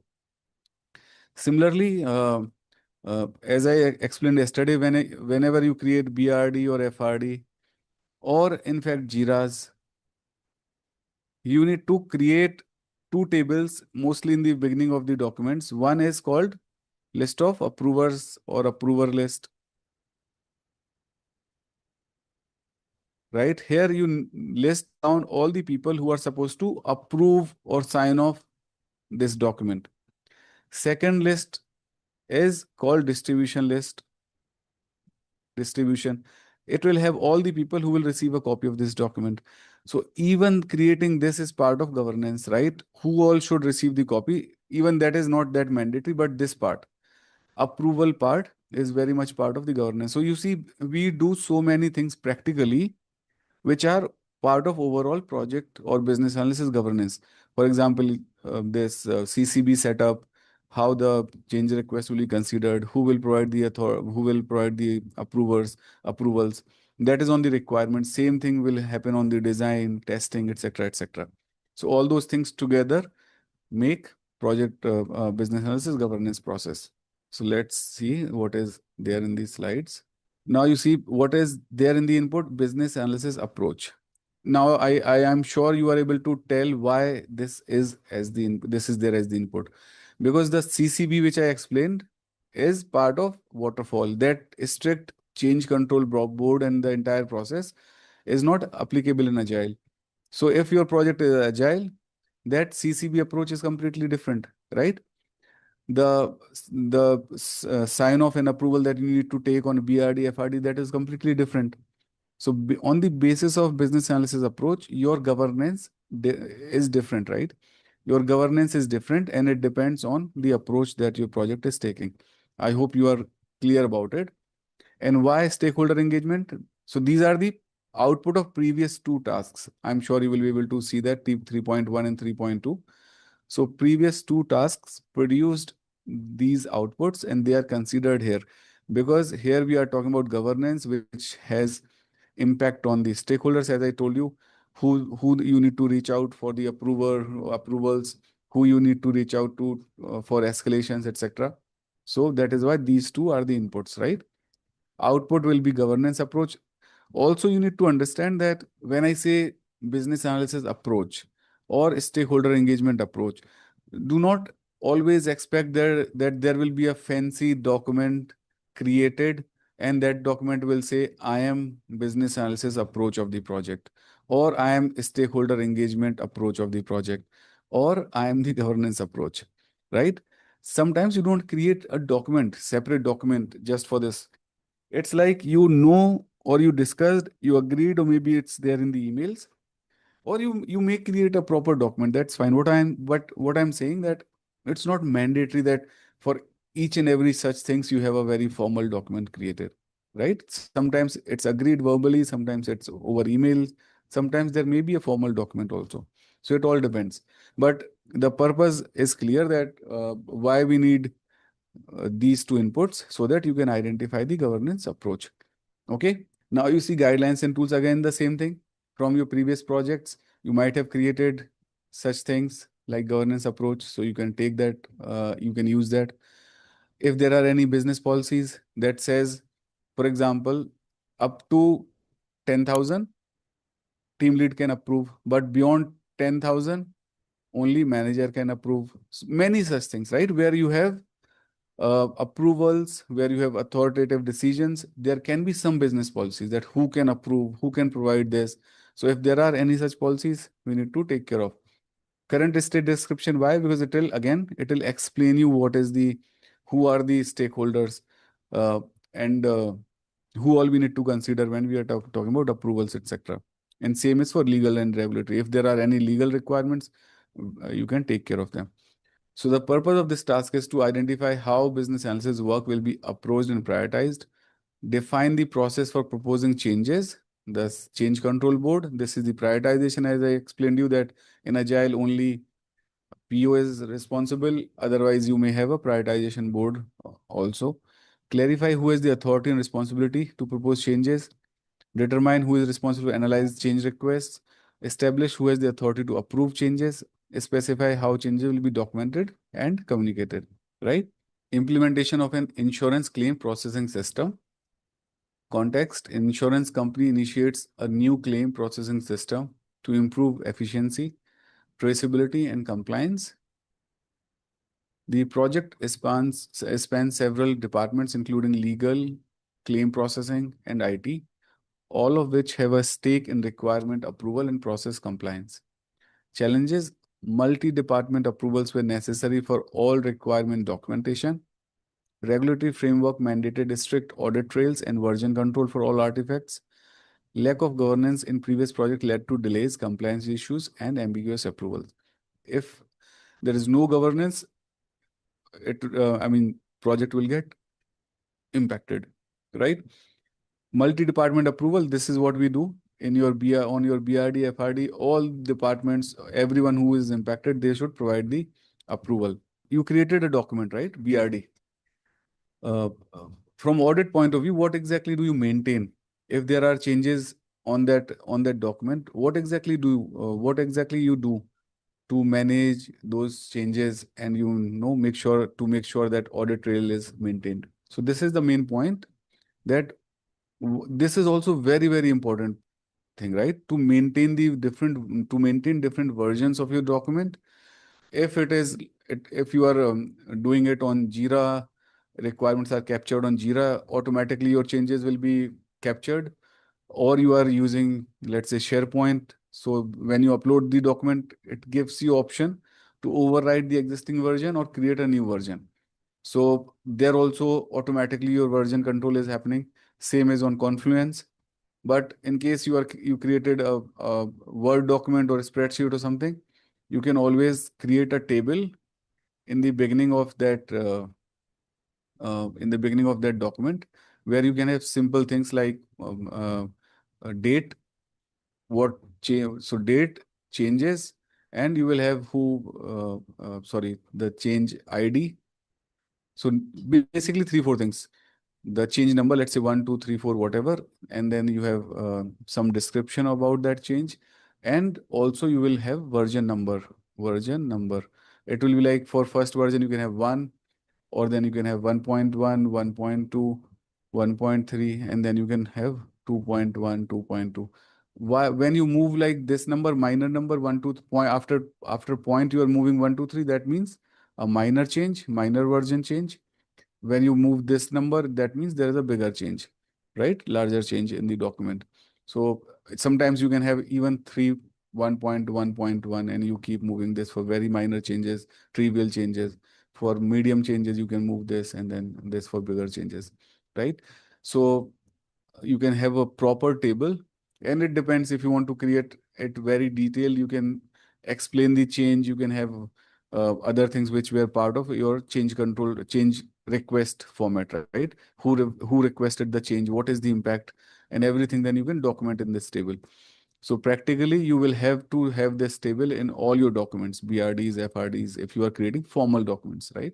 And then, as I explained in Jira, on SharePoint and our Confluence, change control is, version control is maintained by the system itself. Obviously, when you upload document on SharePoint, it gives you option, right? Whether to create a new version, and then it asks you to provide your comments. So it's like you can always provide detailed comments, so that they are part of the audit trail. Clear? Now you see the governance structure here for this scenario. A steering committee was formed to review and approve high-level business requirements. A change control board was set up for evaluating and approving all change requests. All documents and requirements were maintained in SharePoint with versioning enabled and access control implemented. Review and escalation process, stakeholder roles and escalation paths were clearly defined using RACI metrics. So RACI metrics is also very important part of governance. Approval workflow, e-signature workflows ensure timely and traceable approvals. And governance cadence, weekly governance meeting were scheduled with representatives from each department to prevent bottlenecks. All of these points just we discussed. There is, I think, one point that is access control, right? So that is also part of governance. What does that mean? Who can access, right? So on SharePoint, every project can create their own SharePoint and then they can control the access. If I need access, I may have to request that. So it's not like SharePoints are not public documents where anyone can come and have access, right? So project managers or PMOs, they will maintain the access. Only project people or relevant stakeholders will have the access to that SharePoint. What are the outcomes? All documentation was audit ready. Regulators commended the traceability. Weekly meetings and clearly defined decisions. The defined governance model ensured clarity of responsibilities, and the CCB successfully handled changes with minimum disruption. So these are the benefits of this governance. What is the best governance mechanism to handle this? See, change control board. In a compliance-heavy project, how does a business analysis governance plan help ensure audit readiness? Again, the correct answer is C. By tracking decisions, approvals, and changes formally. In an adaptive approach, when is planning typically finalized? Iteratively throughout the project. Which of the following is an appropriate activity in hybrid approach? Fixed documentation for every sprint, no planning at all, combining formal approvals with iterative feedback, avoiding collaboration with developers. Now, in some of the questions like this, elimination is the best approach. If you are confused, nobody can say that no planning should be done, right? Even it's agile, rapid agile, whatever, no planning is not the solution. So you can simply eliminate. Nobody in any of the approach would say that avoid collaboration, whether it's waterfall, agile, rapid agile, Kanban, lean. Nobody would say that avoid collaboration. So these two options are gone. And fixed documentation for every sprint is impossible, right? Every sprint will have different features to be delivered, different requirements to be delivered. So same documentation cannot work for every sprint. So the correct answer is C, combining formal approvals. Next, what technique works best to identify all stakeholders in a large complex project? A stakeholder resists a project due to change fatigue. How should the BA respond? Correct? C, yes. What type of meeting is most useful for continuous stakeholder input in agile projects? So in agile projects, there is nothing like weekly status report. In a typical agile project, there is nothing like end of project feedback sessions or mid-phase approvals. So in fact, out of 4, if you have basic understanding of agile, you know that these 3 things don't even exist in typical agile setup, right? Only sprint demo is the valid option. Next question, when should the change control process be established? At the end of the project, before requirements are finalized, only for low priority tasks after the release? Correct answer is B. See, if I ask you, let's play a game, right? And once we are, I mean, in between or towards the end, I say, now I'll tell you the rules. And as per the rules, which I just told you, I am the winner of that game. Would you like it? So generally, it's always good that if you want to set up governance, if you want to set up any rules, any practices, we should do it beforehand in the beginning so that everyone is aware, so that nobody can complain. I if I had known this, then I would have done that differently, right? So to avoid such conflicts, it's better to set up your rules, governance, etc., in the beginning towards the first phase of the project. In a productive approach, what ensures traceability of requirements? Because approach is productive, so anyway, burn down charts, daily stand-ups, they are not valid options. Correct is C. What does stakeholder analysis helps the BA determine? Stakeholder analysis. What does it help us with? Yes.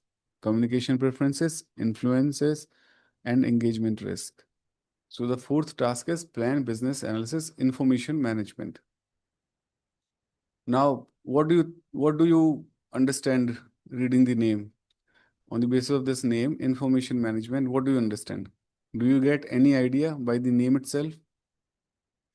What do you think will be the purpose of this particular task? Just to reiterate, for example, in the previous task, we established the governance, right? It was not like we executed the governance. At that time, we were not escalating. At that time, we were not sending anything out for approvals, right? It was just the understanding and setting up the process, governance process. Similarly, here, it's not like you will start managing the information. It's like how you will manage the information during the project. That is what is decided here. So how the information is stored and managed, management of information, who will manage, how it will be managed, getting information, how to handle collection, right? All of that, right? First of all, tell me what all is considered as business analysis information. What all can be considered as BA information? All your requirement documents, BRD, FRD, JIRA, whatever you create. In fact, minutes of the meetings, any diagrams, wireframes, so any traceability metrics, RACI metrics, SWOT analysis. So whatever you perform, right? All of those things are considered your business analysis information. What is the purpose of this information? What is the purpose of all these documents? Ultimately, you will have to share them with the stakeholders, get their approvals, etc., like we discussed. So now you tell me, what do you think can be the input to this task? We just discussed what is the purpose of this task. In order to perform this task, what do you think can be the inputs to this task? So basically, let's say business analysis information, right? Because I just explained, requirements are not only the BA information. There are many other things like diagrams, minutes, RACI, traceability, all of them are information. So any information that is supposed to be managed. So that is the BA information. And what else will be the input?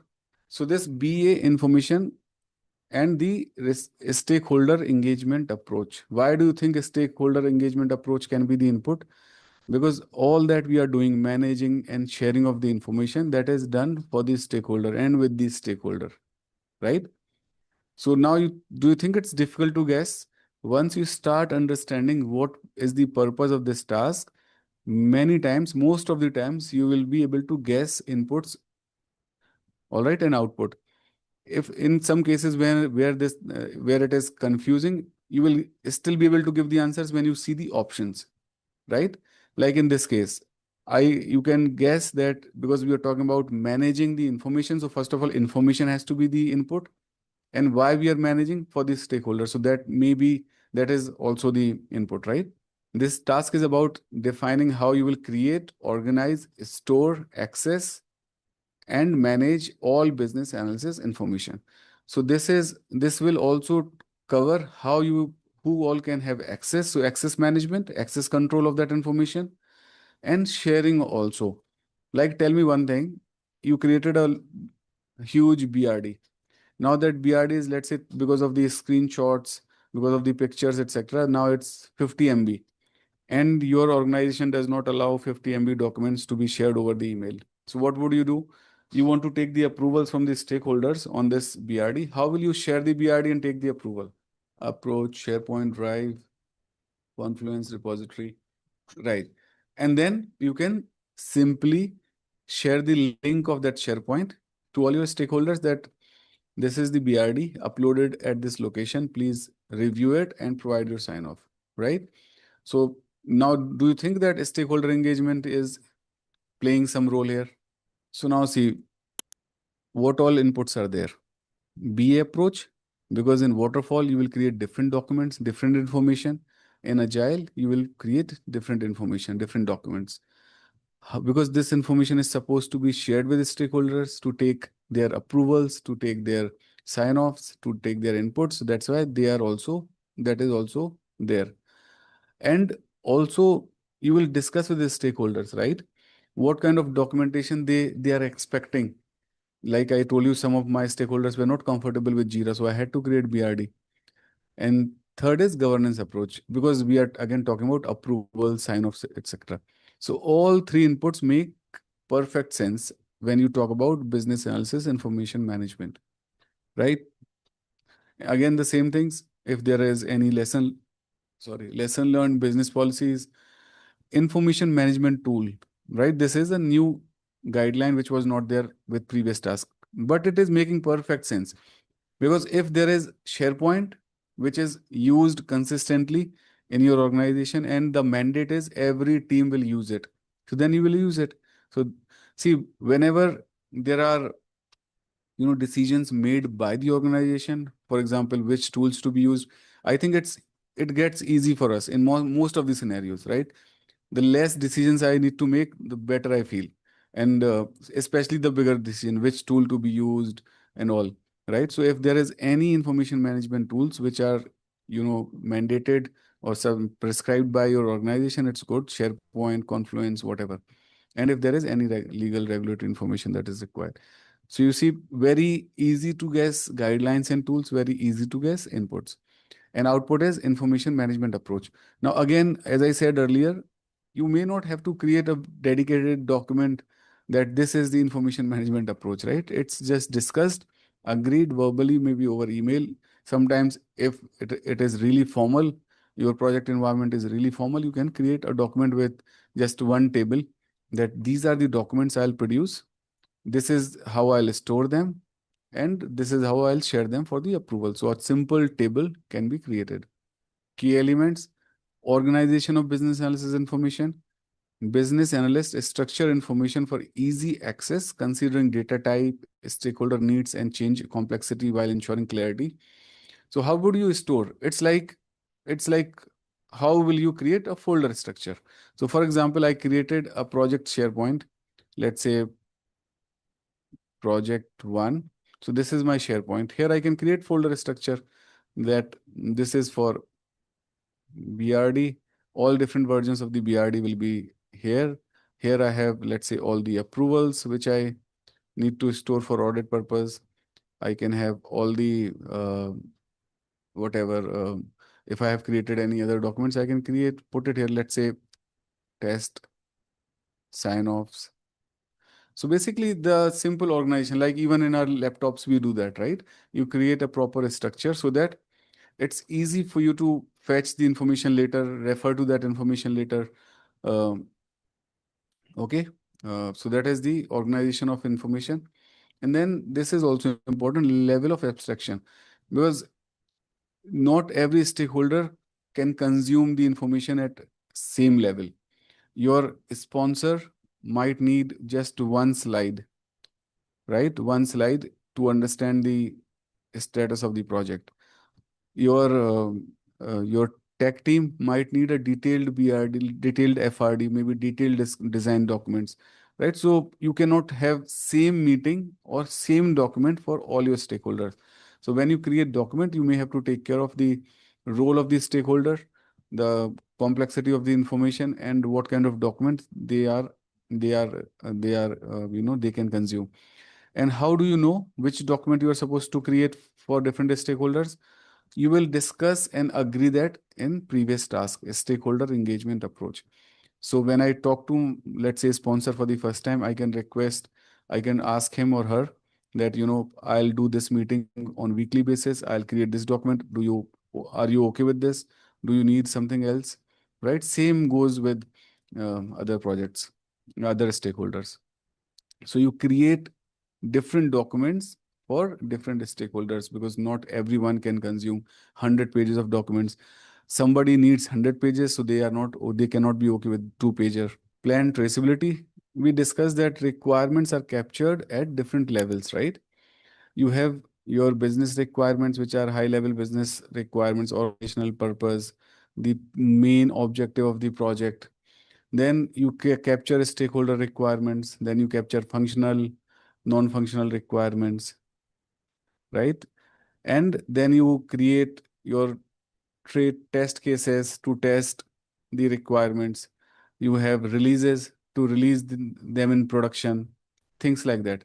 So basically, the work that we do in a project, is stakeholder requirements that we implement or functional non-functional requirements that we implement, they all should support our business objective, right?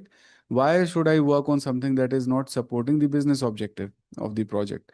So basically, that is the main purpose, that all the work that we are doing here, any stakeholder requirements that are here, or any functional, non-functional requirements that are here, they all are aligned to at least one or they must be aligned to some business purpose, some business requirement.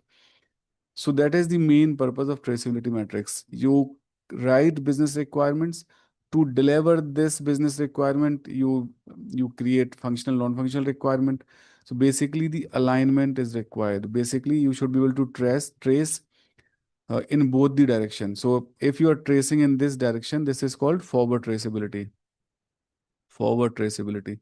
If you are moving in this direction, this is called backward traceability. So basically, they answer two different questions.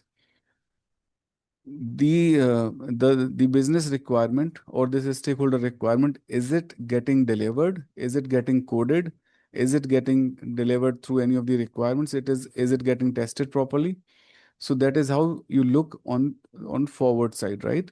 That okay, yes, this particular business requirement will be delivered through this functional, non-functional requirement. These are the test cases which will test this requirement, and this will be part of release 1. So this is forward. You are making sure all your requirements are getting covered, they are getting coded, they are getting tested, they are getting released. So forward traceability. Why I'm doing this particular test case, why I'm writing this particular test case, why this functional or non-functional requirement exists. So if you want to understand the background and the purpose of the work that you are doing, coding, testing, whatever. So if you want to understand the purpose, if you want to link it back to the business objective, that is called backward traceability, right? So you can trace back to the business objective. That is backward traceability. So that's where traceability matrix is very, very, very useful. If you have this properly created, properly documented, it gives you information in both the directions. Okay. R stand for release. Also, it's like for business analyst, you will create like first 4 columns. Then test cases, you can request your testers to capture here against each and every requirement. So that will make sure your test coverage, all the requirements are getting tested. From development team, you can get the idea on releases. So it's not like obviously you own this document, it's your document, but you can take the inputs from testers, from developers to fill these last 2-3 columns, right? So this is the purpose of traceability, forward and backward. Now, the same document can provide you a lot of insights, right? That is why I consider it very important. A lot of insights you can get just by looking at the traceability matrix. So let's say there is this traceability matrix. I'll create it here. So there are business requirements, let's say 1, 2, and 3. And there are this functional requirements. Functional, non-functional, I'll capture here just for the simplicity. There we have test cases and releases. So against, if if against any of these business requirement, this column is blank, what does that tell you? You don't have anything in functional, non-functional requirement. What does that tell you? Obviously, your traceability matrix will not be as simple as this looks right now. You might have multiple rows under each and every business requirement for each and every functional, non-functional requirement. So this situation where nothing is there in functional, non-functional requirement, what does that tell you? This tells you that maybe this particular business requirement is not covered. This is not getting developed because this is not linked to any of the functional, non-functional requirement, right? Similarly, if this field is blank, it tells you that this functional requirement, whatever is here, or this business requirement, they are not getting tested. They are not part of test coverage, right? Here, if you see everything is populated here properly, but this field is blank, you know that maybe the developers have not included this particular requirement in this release. So you get a lot of insights, right? Whether your requirements are getting properly coded, whether they are getting properly tested, whether they are part of the release or not, right? All of this is very valid information. Now, if you see that here you have 1 or 2 test cases, here you have 3 test cases, but here you have 20 test cases. Do you see any problems with this row? What is the problem here? That maybe this requirement is too big, maybe this requirement is very complex, maybe it will make sense to split this into smaller requirements, because something which is too big is always that will create a lot of complexity. So when you have requirements which can get tested within 5 to 10 test cases, but here it's too big, maybe it's time to split it into smaller ones, right? So you see how many different inputs you get.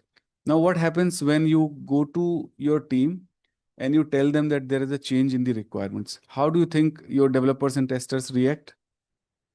Whenever a business analyst reaches out to the team with a change request, what is the first reaction? Why this change, right? This business analyst is so stupid. He keeps coming back with change requests, right? Then they resist.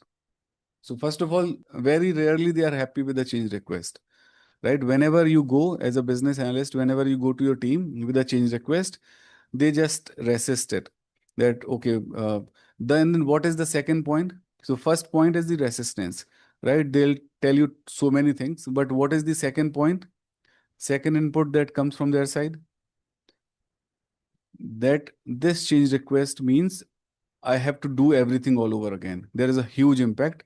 Now I'll have to rewrite the code. I have to test everything all over again, right? So they try to tell you that everything is impacted. Everything has to be redone.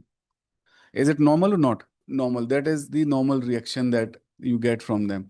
Now, if you have a very properly documented traceability metrics, do you think it can see? It's not like we are going to fight with developers and testers, but do you think it will put you in a situation where you can negotiate, where you can have a reasonable debate that requirement? I am changing one functional requirement, and this is the impact on test cases. Why are you saying that hundreds of test cases are impacted?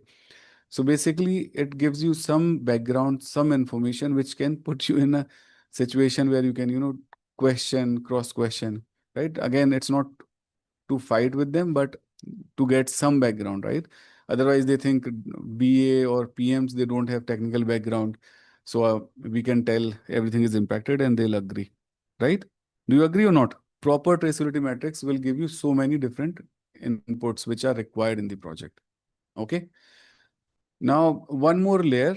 So in my recent projects, I'm not part of any particular development team. Okay, let's say there is a big regulation coming up, a big regulatory requirement, or any big project where you have few very high level big requirements. Okay, so first thing that I do, I interpret these requirements and let's say I create a BRD. Okay, where I detail them down and I create some business requirements. Then I'll create this traceability matrix where in this column, I'll list down the impact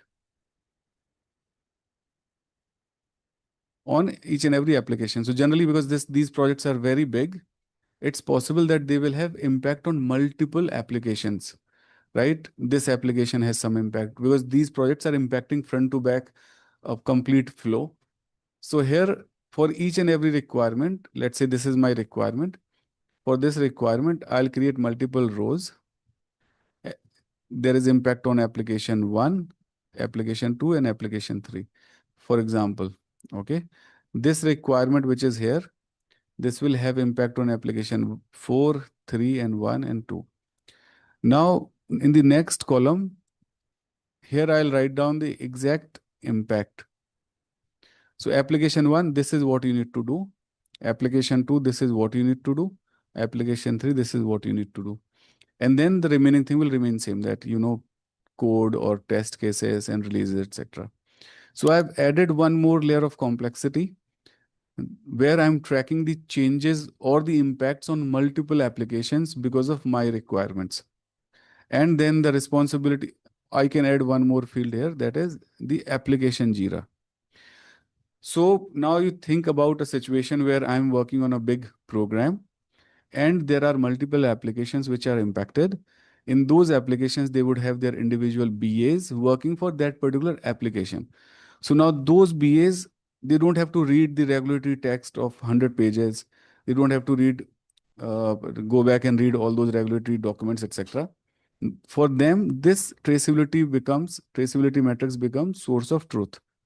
They come to this metrics, they filter out on this column that if they are from application 1, they'll simply filter out all the requirements on the basis of application 1, and they can see the exact impact on their applications, right? Then they create respective Jiras, they create test cases and assign them to releases. So if I want to check all my BRD requirements are getting developed, I will simply say see if all the requirements have Jiras assigned to them. So if requirement number 4 does not have any Jira here, I'll talk to that BA and say why this requirement is not getting coded. Where is the Jira? Where are the test cases? Right? How you are testing? I can get a walkthrough of their test cases to make sure all my requirements are getting properly tested. So you see, from simple metrics, it becomes a very, very useful tool, not just for me, but for the application BAs, right? So this is just one layer of added complexity where you have multiple different applications impacted. So I always create this document in all my projects. This template is like you can create it depends how complex you want to create this, because in this example, in my example, it can get very, very complex because I'm talking about here if you have 50 requirements, right? And you have, like in my previous project, 15 applications were impacted. And you can imagine number of rows which I'll have in this traceability matrix. So if you want your entire project document, this can become your entire project document, because when I'm talking about requirement number 1, I can mention the entire requirement here, right? So there is no BRD. I can convert this traceability matrix into a single document, because I'll mention requirement here itself. They can write Jira here, they can write test cases here itself, but then it will become so heavy and very, very difficult to maintain. Because understand also that if you create too many columns and make it very complex, there is a change request, there is any change, you have to update this and maintain it throughout the project. So it's better to keep it simple and manageable. Okay. Now, how will you implement this requirement? You, as a learner, you want to see your attendance in the LMS. How will you implement it? There has to be some functional requirement. Functional requirement will be the navigation on LMS. On this page, there should be a table where you can see your attendance, right? You can have a UI wireframe attached to that requirement. Similarly, for my requirement, there will be a functional requirement explaining this is how it will be implemented. Functional requirement will tell you how, right? A stakeholder requirement is simply I want to upload, but how it will be uploaded, that part, the screen, the buttons, how, any controls that you want, like only 10 MB document can be uploaded, not bigger than that. All those things. Now they are captured in functional requirements, right? And these requirements are supposed to be tested when implemented. So now when you look at the traceability metrics, you will see that functional requirement, the stakeholder requirement was to have a feature to upload document. This feature, this particular requirement is implemented using these two solution requirements or functional requirements. One is related to UI, one is related to the UI control, and these two requirements are getting tested by these 20 test cases. So you can make sure all your requirements are getting developed through some functional non-functional requirements, and they are getting properly tested. So this is the main purpose of traceability, to make sure everything is covered. Okay. What is the meaning of plan for requirements reuse? See, if you are living alone, right, in your house, you come back from somewhere, you put your car keys on your desk, maybe on the on your dining table, maybe on your sofa. Is that okay or not? Because you are living alone. So it doesn't matter if you are a very organized person or you are not very organized, it's fine. But if you're living in a family and everyone in your family use the same car, now do you think it becomes more important to organize properly? Yes, then once you are back, you are supposed to put your key at a fixed place so that when somebody else needs the same key in your family, they can easily find it out, right? Because that is the purpose here of plan for requirements reuse. Reusing, if your organization works on similar projects, right? So reusing well-structured, accessible requirements saves time and cost. So that is the purpose. You are anyway, managing your requirements. You are creating the drives. You are properly organizing your structure. But if you think they can be reused, then it becomes even more important, right? To properly organize, to properly label your folder. So even if as an outsider, if I come and I want to check your requirements, etc. You give me the SharePoint link. I should be able to navigate through different folders myself because they are labeled properly and they are organized properly. So that is the purpose of reuse. Your information, how exactly you are storing it in various ways, depending on the needs, depending on the conditions, right? Which tools you want to use, like SharePoints, Confluence, even these normal hard drives where you are storing in the documents like BRD, FRD, and traceability metrics. So that is the storage and access. Then requirement attributes. What are requirement attributes? Anyone, any idea? So see, how do you capture requirements? Let's say, what are the main attributes that you capture? Requirement ID, requirement, let's say name, description, right? Priority, requester, current status of that requirement, things like that, right? Any supporting document, any supporting diagram. So you capture requirements in a particular template using fixed attributes, right? Is that correct or not? Even when you create FRD or BRD, this is like you have some common sections, and then for requirements, you create this table and you repeat it. Like if you have 10 requirements, you will repeat the same table 10 times, and every table will have these standard fields, right? Even when you create requirements in Jira, Jira has the same template. When you click on create, it will open up a window where you have multiple fields. Some of them are optional, some of them are mandatory. You will have to fill all these fields and save. Then your Jira gets created. So these fields are called requirement attributes. So again, if you have admin access and you check, in Jira you have hundreds of fields which are available.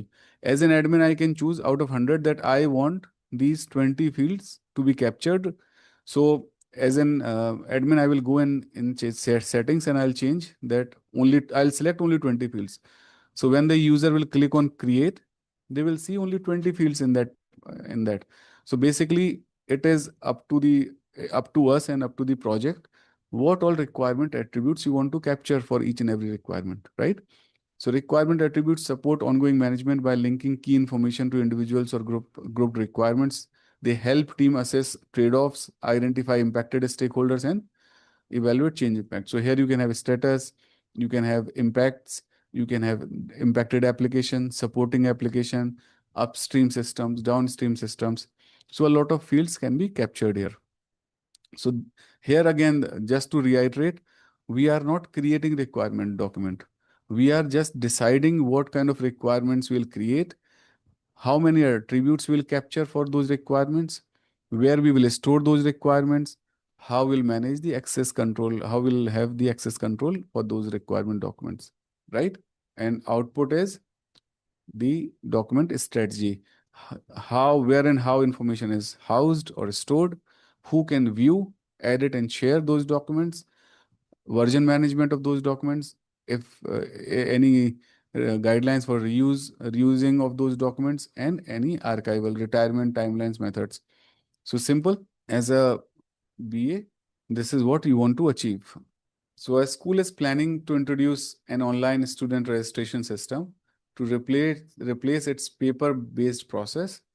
The business analyst is working with the admin staff, teachers, and IT providers together and manage all registration requirements and design ideas. What is your information management plan? All information requirements notes saved in Google Drive, folders with clear labels like student requirements, teacher suggestions, system design ideas. The school principal and admin have full access. Teachers can view only the requirements. The IT provider can comment but not change the requirements, right? So this is what we try to achieve. The BA decides to reuse parts of the old registration form, like parent contact information fields, right? The BA dates each document version and saves them as requirement version 1, version 2, and so on. Old versions are moved to archive folder, then retention and archival also. Clear? The outcome: time is saved by reusing past documents. The IT provider always works from the most recent version. No feedback is lost. Everyone knows where to find latest files. So this, even though it's a small school project, planning how to manage business analysis information saves time. Fifth and last one is identify business analysis performance improvement. So what is the meaning of business analysis performance? In order to improve something, first of all, you have to measure that thing, right? Then only you can know that whether it is working as per the expectation or some performance improvement is required. So how do you measure? What exactly is the meaning of business analysis performance? Build or use the existing KPI framework. What do you mean by KPI framework? Key performance indicator framework for business analysis performance. So what will be the key indicator in this framework? As per our understanding of the business analysis role, what will be the key indicators that you would like to track? For example, when you talk about a successful business, let's say there is a grocery store in near to your house, how will you say whether they are doing good or not? On the basis of their daily sales.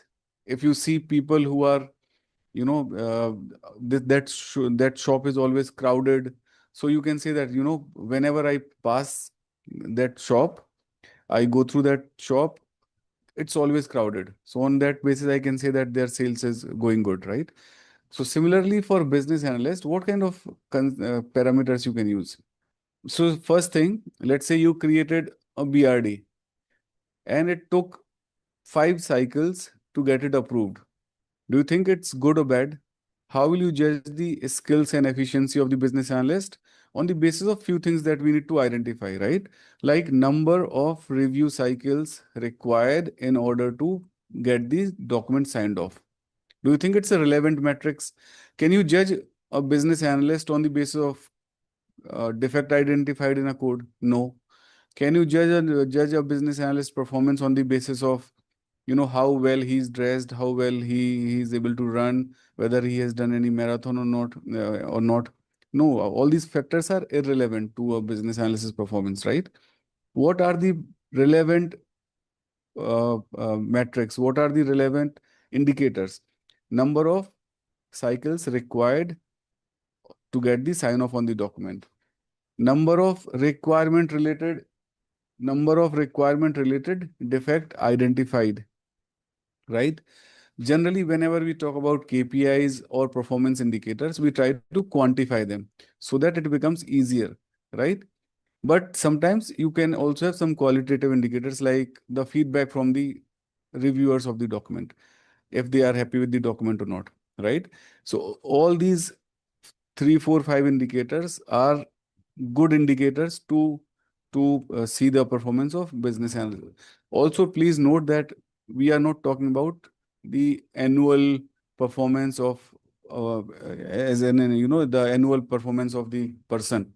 We are talking about the performance as a business analyst, how the business analysis work went into this project, right? How was the document, how many review cycles required, how many defects identified. We are not talking about individual here, we are talking about the business analysis as a deliverable, as the documents that we need to produce, the process that we had to follow, right? Obviously, these things can be tied back to the individual's annual performance. That is a different thing. But here we are not talking about, did you complete all your trainings? Did you fill your timesheets on time? Did you behave properly? That is not individual's performance. Here we are talking about business analysis performance, not business analysts performance. Okay. It focuses on assessing the effectiveness of business analysis work and identifying opportunities for improvement to enhance future performance and outcomes. Right? So examine the performance of past and ongoing business analysis tasks, highlight inefficiencies, misalignments, or recurring issues that hinder analysis outcomes, suggest adjustments to methods, tools, and communication, ensures be effort aligned with business goals, and performance data to lesson learned. So let's see. So the first part is inputs. First input is business analysis approach, and second is performance objectives. What kind of objectives we can set for a business analyst for business analysis work? Why it is mentioned external? Some of the inputs coming from the output of other tasks, right? So for example, it is mentioned clearly here, 3.1. That means this particular input is the output of task number 3.1, which was the identify the project business analysis approach for your project. This input not coming from any other tasks, right? That is the reason there is no number mentioned 3.1 or 3.2. Instead of that, in the bracket, it's mentioned external. So this input is coming from outside. Okay. And also you see additional guidelines, organizational performance standards. So if there are any standards already specified by your organization for all the business analysis work, then that can be utilized. Okay. Output is obviously performance assessment. And this output is already used. We have seen it, right? In 3.1, 3.2, 3.3, 3.4. And I was telling you that this input is the output of one of the tasks from the same knowledge area, right? So here you can see that the lesson learned that you are learning here is used by other tasks. Now you can question that those tasks were performed earlier than this task. How can they use the output of this task, right? Does that question come to your mind? Or you know the answer already? So see, first of all, these things are not performed in a particular sequence, right? The sequence in which they are mentioned, it's not necessary that you perform them in the same sequence. So that is the first reason. Second reason, all these tasks are performed iteratively, right? It's not like you perform them once and they are done. Also, why they are done iteratively? That because it's possible that initially the input which was available was partial. So initially you had partial input and you started working as per that partial input, and later more and more data or more input became available, more data, right? So you then again you perform the task. So that is why every task may be done iteratively multiple times. Initially with the partial data. So for example, we discussed about stakeholder identification, right? Identify your stakeholders. Can you perform stakeholder identification confidently in one go? Can you confirm after whatever efforts you put in early that I have identified 100% stakeholder? Even if you feel, don't you think it's fairly possible that you will identify two more stakeholders after 1 month? Because somebody else might come to you and tell you that, there is, these are two more stakeholders which can be impacted. So now what will you do? Will you not go ahead and perform the elicitation with these two stakeholders? Right? So initially you identified 10 stakeholders, so you went ahead and started interviewing them. So you started the elicitation, right, in the first go. Then you identified two more stakeholders, so you performed elicitation for them as well. So you see what happened? Stakeholder identification was done in iterations. And similarly, because of that, your requirement elicitation was also done multiple times. It could not be completed in one go. So that is the reason, if you think about any of these tasks, like stakeholder engagement, we just discussed, you will identify more stakeholders. So this particular task will be performed again and again, iteratively, right? It's also possible that some new issues identified and you have to add something to your existing business analysis governance, right? Uh, so this document or whatever the approach is also going to be a live approach. It's not like static all the time. Same here, you identified something which is very new, identified for the first time, or you decided that, starting tomorrow we will capture some additional attributes for the requirements. So here also it can change, right? So that is the point, that initially, let's say when you started performing these tasks, maybe this past assessment was not fully available, but you still went ahead and performed these tasks. Later on, when this was available, you can go back and perform these tasks again. Also, it's possible that this performance assessment is coming from the previous project, right?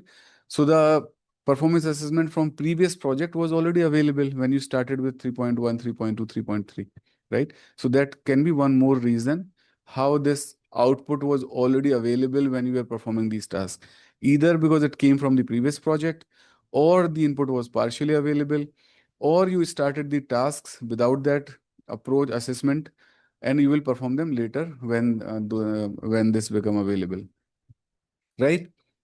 Clear? So that is how you need to think about it. Never think that any tasks or any knowledge areas, they are performed in the exact sequence in which they are mentioned in BABOK. That is not true. You will perform them in different orders depending on the project. In fact, the order of knowledge area itself can change. Order of task within each and every knowledge area will definitely change. Okay, and most of those things will be performed iteratively multiple times. Now the key elements, so it's like very similar to our performance appraisal. Initially, what you will have the assessment measures. The focus is on establishing clear criteria to quantify and qualify the performance of a BA work. We discussed some of the measures, right? Number of review cycles required, number of defects, requirement related defects identified, the qualitative feedback from your customers, the quality of your requirement document, right? There can be many such things that can be identified and documented. Then you will analyze your outcomes against these measures. So you have objective set. It's like typical to our annual performance appraisal as well. What is the process?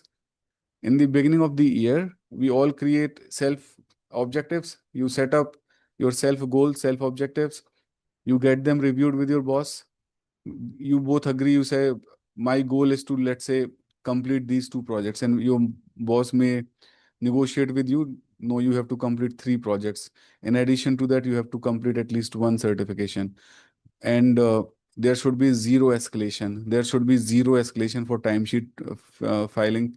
There should be zero escalation against any training, completion. So both of you would agree that these are the objectives. Now, throughout the year, you review your performance against those same goals, right? Then, end of the year, you evaluate yourself. Maybe you will give some ratings to yourself, and then finally you will have a discussion with boss. You will say, I deserve 1 out of 1 to 5. I deserve one being the best, and boss would say you deserve 3. Right? Then again the discussion happens and all, and you finally get 1 rating and salary hike accordingly. So this is the normal process that we follow, right? Even for our individual performance appraisal. Same thing is here. You identify the assessment measures first, then you check the performance against those measures and analyze the results. and you will collect data to find trends, patterns, and root causes for poor performance. Any issues which are identified, you will propose practical improvements that can enhance performance moving forward, right? So it's it's exactly the lesson learned. You had objectives, you compared your performance against those objectives, you may be able to identify some areas of improvement, so you will work on them, right? How will it work practically in project? It looks simple that you had some objectives, you will compare your performance throughout the year against those objectives, and finally you will see whether you are able to meet those objectives or there is a gap. If there is a gap, what is the reason for the gap, right? How we will fix it? For example, you identified in the project was slightly delayed, and when you sit as a longer than expected, right? So you were supposed to get the sign off on your requirements, let's say on 15th of May, but it was completed on 30th of May. Now, what could be the reason? Can you think of any reasons that can be there? If you talk about the proper cycle that we should follow, what is that cycle? You create the document, right? You have Once you are ready with your document, what is next that you do? Do you send it to your stakeholder for the sign off, or is there anything that you do?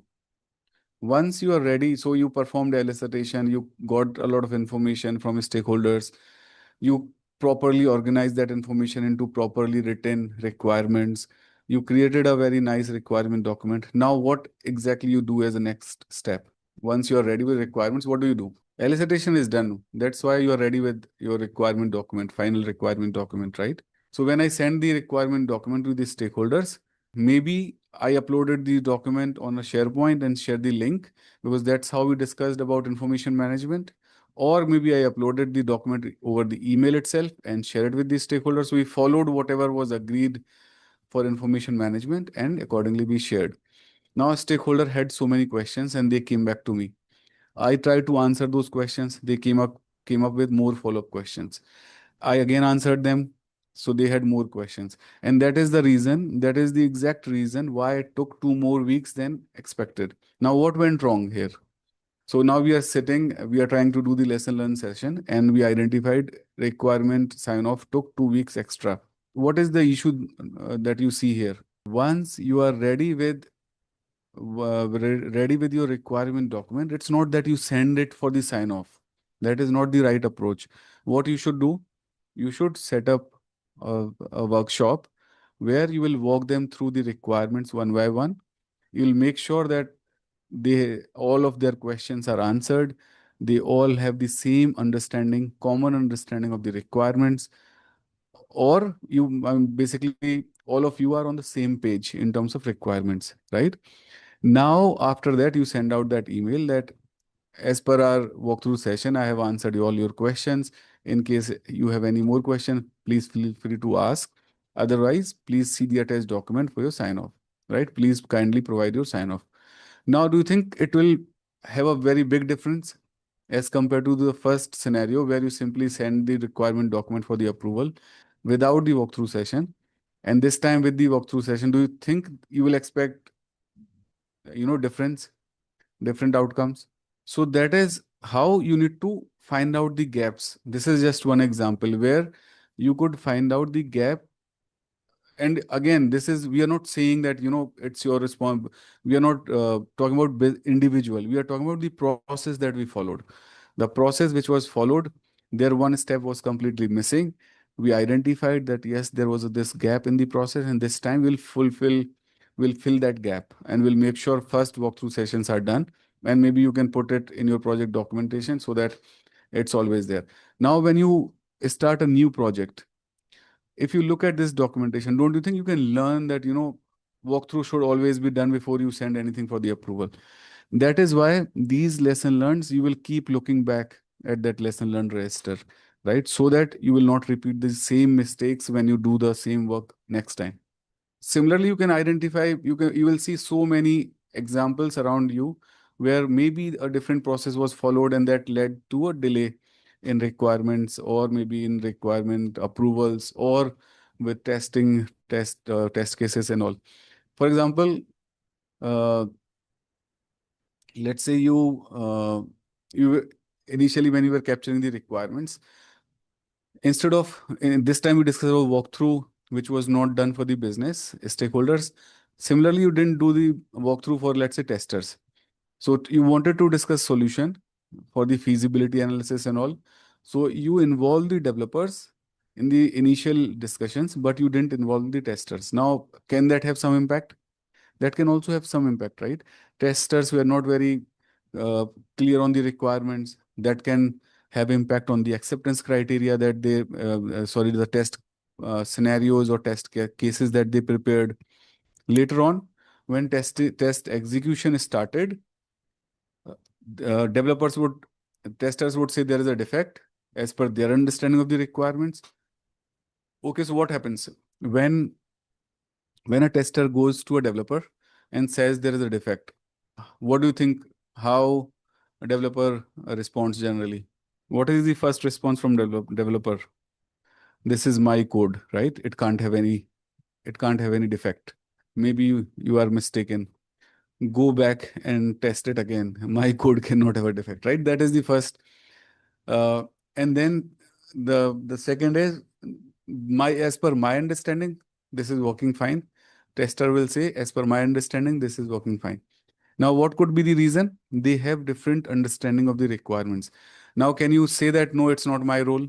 It is definitely your role to make sure both of them have the common and shared understanding of the requirements, so that during testing, there are no such conflicts, right? So what will you do? Again, the same thing. As you start collecting the requirements, you shouldn't wait to finalize the requirements. You should start involving your team. If you have your developers available, testers available already in your team, in your project, you should involve them as early as possible. Now, there are multiple benefits of this. First, this thing that they have the common understanding of the requirements, right? So that there will be lesser conflicts during test execution. Second, from the feasibility point of view, you are a business analyst. You may not know all technical know-how of your project. It's possible that you may end up getting documenting a requirement which may not be feasible at all technically. So once you involve your technical minds early in your requirement sessions, you get a very good feedback from the technology point of view, whether something is feasible or not, how long it will take, so that you or your manager will not end up committing something which is not achievable, right? So these are the practical things that you will learn. Now, if you read BABOK, BABOK will not talk about all these instances that we are just talking about. BABOK will simply say that identify the measures, measure your performance against those measures, and document the lesson learned and move on, right? That is all you will see in BABOK. So you understood how on what basis business analysis performance can be measured. I gave you 2-3 examples where there can be gaps and how you will fill those gaps. We discussed the inputs, we discussed the key elements. You are clear on the task. Output, now you know what is the output. It is the comparison of planned versus actual performance. Identify the root cause of variance and proposed approaches to address issues. Metrics for monitoring the effectiveness of implemented improvements. And whatever is these metrics, whatever is the outcome, you will document it as a lesson learned, so that you can refer it back in your next project or in the same projects later on, right? So this is called lesson. What do we call it in Agile? Here I'm calling it lesson learned. But in Agile, what does it call? There's something similar that we do in Agile. Retrospective, right? A sprint retrospective. So what is the purpose of retrospective? The last meeting that we do, last day, last meeting of the sprint, that is called retrospective. And that is the purpose of retrospective. What went well, what did not go well, and any areas of improvement. So that is the exact thing that we just do for business analysis work, right? And it's very much possible that this was done if the project would be agile. This discussion, the entire discussion on performance improvement would be done in that retrospective itself, not separately, right? So this is the last task. Okay, let's see one scenario. Context. A BA team is in a large organization, observed recurring delays in getting requirements approved, which frequently led to missed project timelines and stakeholder frustration. Issues identified. Stakeholders were not clear on who should approve, when to approve, and how to communicate their feedback. Requirements documents varied from project to project, lacking consistent structure and detail. See how many things can go wrong. You are using different template, different requirement or document structure in every time, and they are getting confused, right? Your project communication plan itself is not very clear. How they are supposed to communicate the feedback, how they're supposed to approve. And you see many very simple problem. If you send out an email, and it happens all the time, if you send out emails and you simply write hi all and whatever you want to do, and then please approve, and there are 10 people in the in to list of your email, now what will happen? Do you think everyone will approve, or do you think nobody will approve? What is more common? What is more common scenario? Generally, when you send email like this, nobody will respond, nobody will approve, because your email itself is so poorly written. You have so many people in to list, and then you are saying hi all. Nobody will have any idea who exactly you are requesting, be it sign off, be it anything. So it's very important that you clearly mention the names of the people who you are asking, or you are keeping only one or two people in your to list so they know that you are addressing them. It's better to just clearly name the people. And if you send out email, how soon you can chase? You cannot chase same day, right?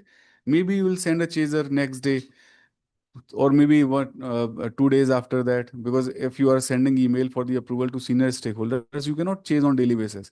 So let's say you chased after 2 days and they say, who exactly you asked? We have no clue. Now you wasted 2 days, right?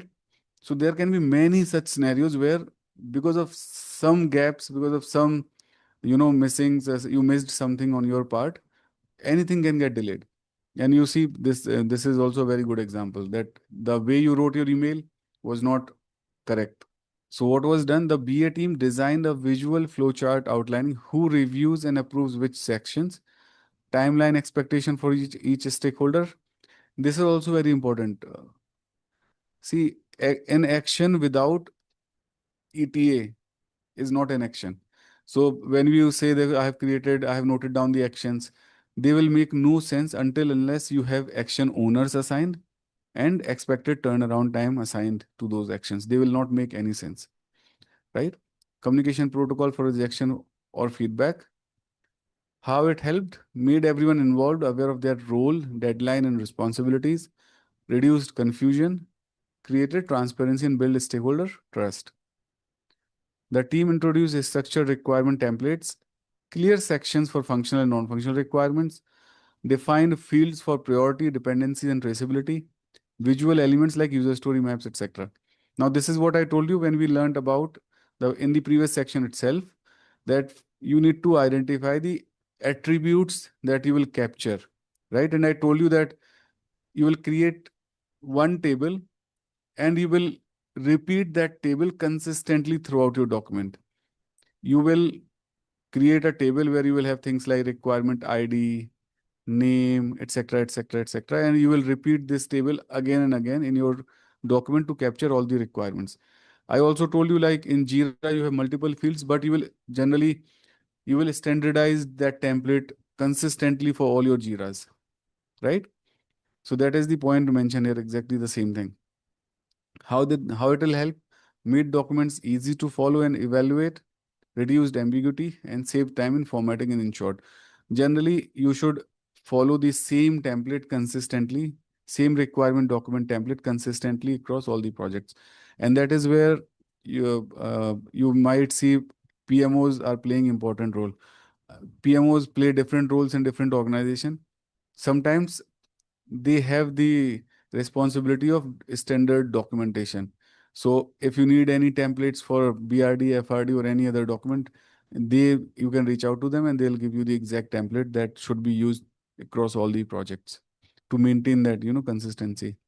So reduced approval time. This was the key parameter, key indicator for BA success.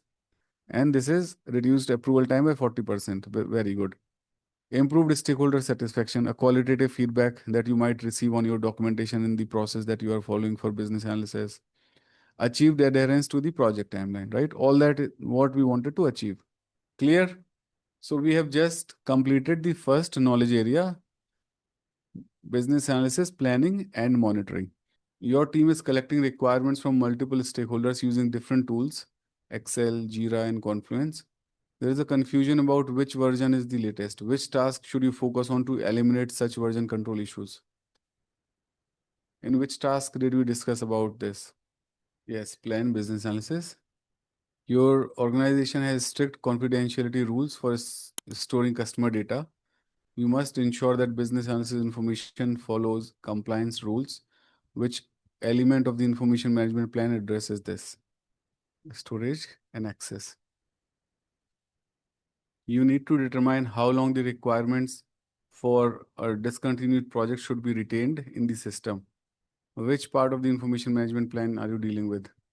Discontinued project. That means project is already done. There is no need to keep a live document. So what you will do with that document, you will just archive that document, right? So the correct answer is right, D. Two analysts are working on related features. One makes an update in the shared document, but the other is unaware and continues with outdated information. What could have prevented this? Correct answer is C. You are asked to define naming conventions and format for use cases and user stories before gathering more requirements. Which component of information management is this? A, right? Your manager asks for a quarterly report on the number of requirements defects that occurred due to incomplete analysis. Which aspect of this task you are addressing? Yes, B. Multiple requirement gaps were discovered during testing. You review how requirements were elicited and documented to find the issue. What technique are you applying? Here, what we are saying that problems are identified and you're trying to find out the and document to find the issue. What exactly was the issue? So that is why root cause analysis, which help us to identify the root cause of the problem, right? We'll go through all these techniques, so that time it will be clearer. A senior BA is mentoring new analysts on best practices and documentation standards. Which performance improvement element does this represent? Mentoring will fall under which of these options? It is B, right? Training and development. All right. So the next knowledge area, the second knowledge area is elicitation and collaboration. Elicitation means gathering information from stakeholders to understand what they need and expect. Collaboration means working together with them to reach a shared goal. So that is the name of this knowledge area, elicitation and collaboration. As I have been telling you, elicitation and collaboration or any other knowledge area or other task for that matter, they are not one time, right? They continue throughout the business analysis process. So some elicitation you will do now, maybe you will have to do some elicitation more later when you identify a new stakeholder. So never assume that you will continue any of these tasks in just one go. You may have to do them again.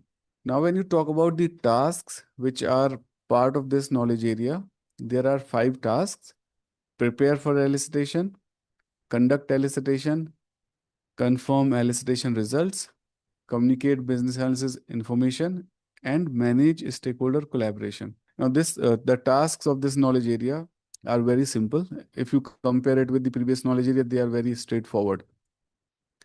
And when I say none of them are performed in sequence, there is just one exception, which is these 3 tasks. So whenever you perform elicitation, these 3 tasks are the only tasks in knowledge area in BABOK which are performed in sequence. You will always prepare, you will always just after that you will conduct, and then you will confirm elicitation results. So these tasks are performed in sequence. This is the only exception, right? Now let's quickly try to understand what exactly we are discussing here in this knowledge area. So you understand what is elicitation, right? You meet stakeholders in different ways. You maybe online or in person, maybe one to one, maybe in a group setting. So you do that meeting part, and you ask questions. You probe your stakeholders. You try to understand what are their problems, what are their requirements, right? So that is the purpose here. Now, what is the meaning of preparation? What do you think we will prepare before conducting the elicitation? So in conduct, you will actually perform that task, right? But before that, you are saying there is a different task, which is prepare for elicitation. What kind of preparation do you need? So let's say you want to conduct interview of 4 or 5 stakeholders to capture the requirements, to discuss the requirements. What kind of preparation you need to do? Going through the needs, prepare questions, whom to reach, prepare the questionnaire. Yes. And whenever we think from very, very basic, the most basic normal thing that you will have to do, right? There is no, there shouldn't be any hesitation saying that, we may have to book a meeting room, because that is something you will have to do. So some start from very basic. What all things that you need to do? What will be output? Who will be benefited with the solution? So yes, first you need to prepare yourself. What is this project all about? What is the scope of this project? What exactly I'm going to ask? Who are the stakeholders? Then you will prepare the questions. You will perform other things like booking the meeting room. If you are if you need to run a workshop or an interview, you will prepare other training material. If you need to carry any additional documents, you will collect those documents, right? So, if there is any stationery required, let's say you plan to run a workshop or brainstorming session, there might be a requirement for a whiteboard. In some cases, it's already there in your meeting rooms, right? In your offices. But sometimes you may have to request. Let's say you want to do a bigger workshop over lunch, then you may have to arrange for those things. There are many other things that we need to take care of. Like if there is a senior stakeholder sitting on a different floor and you sit on a different floor, which floor would you like to book a meeting room on? It makes sense to book a meeting room on his floor, right? On their floor, so that they don't have to walk to your floor. So there are many basic things that you will have to take care when you prepare, like time zone differences. If somebody is in different time zone, you will have to take care of time zone. If somebody is there are problems related to language communication, then you will also have to take care of that. So basically, consider your stakeholders, their preferences in terms of timings, time zones, the location, and then you prepare the other things like we discussed, all the additional material with respect to documentation, with respect to meeting rooms. And then one more important part. So we discussed what you need to prepare. And uh, I'm sure you would agree that you need to prepare your stakeholder also, right? To get to the maximum benefit, to achieve the maximum benefit out of this meeting, you need to prepare your stakeholder. Now, what do you mean by preparing your stakeholder before this? What do you think we should do? Sharing the agenda with them, agenda of the meeting, and what will happen, so that they know what exactly are you going to ask. Otherwise, what will happen?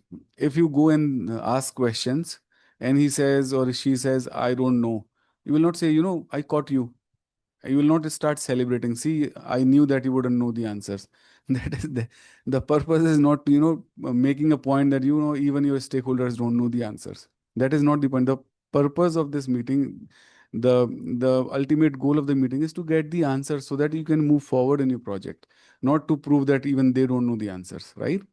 So it's very, very important that you share the agenda in detail, you provide the project background, right? And also, if possible, share the questions also in advance.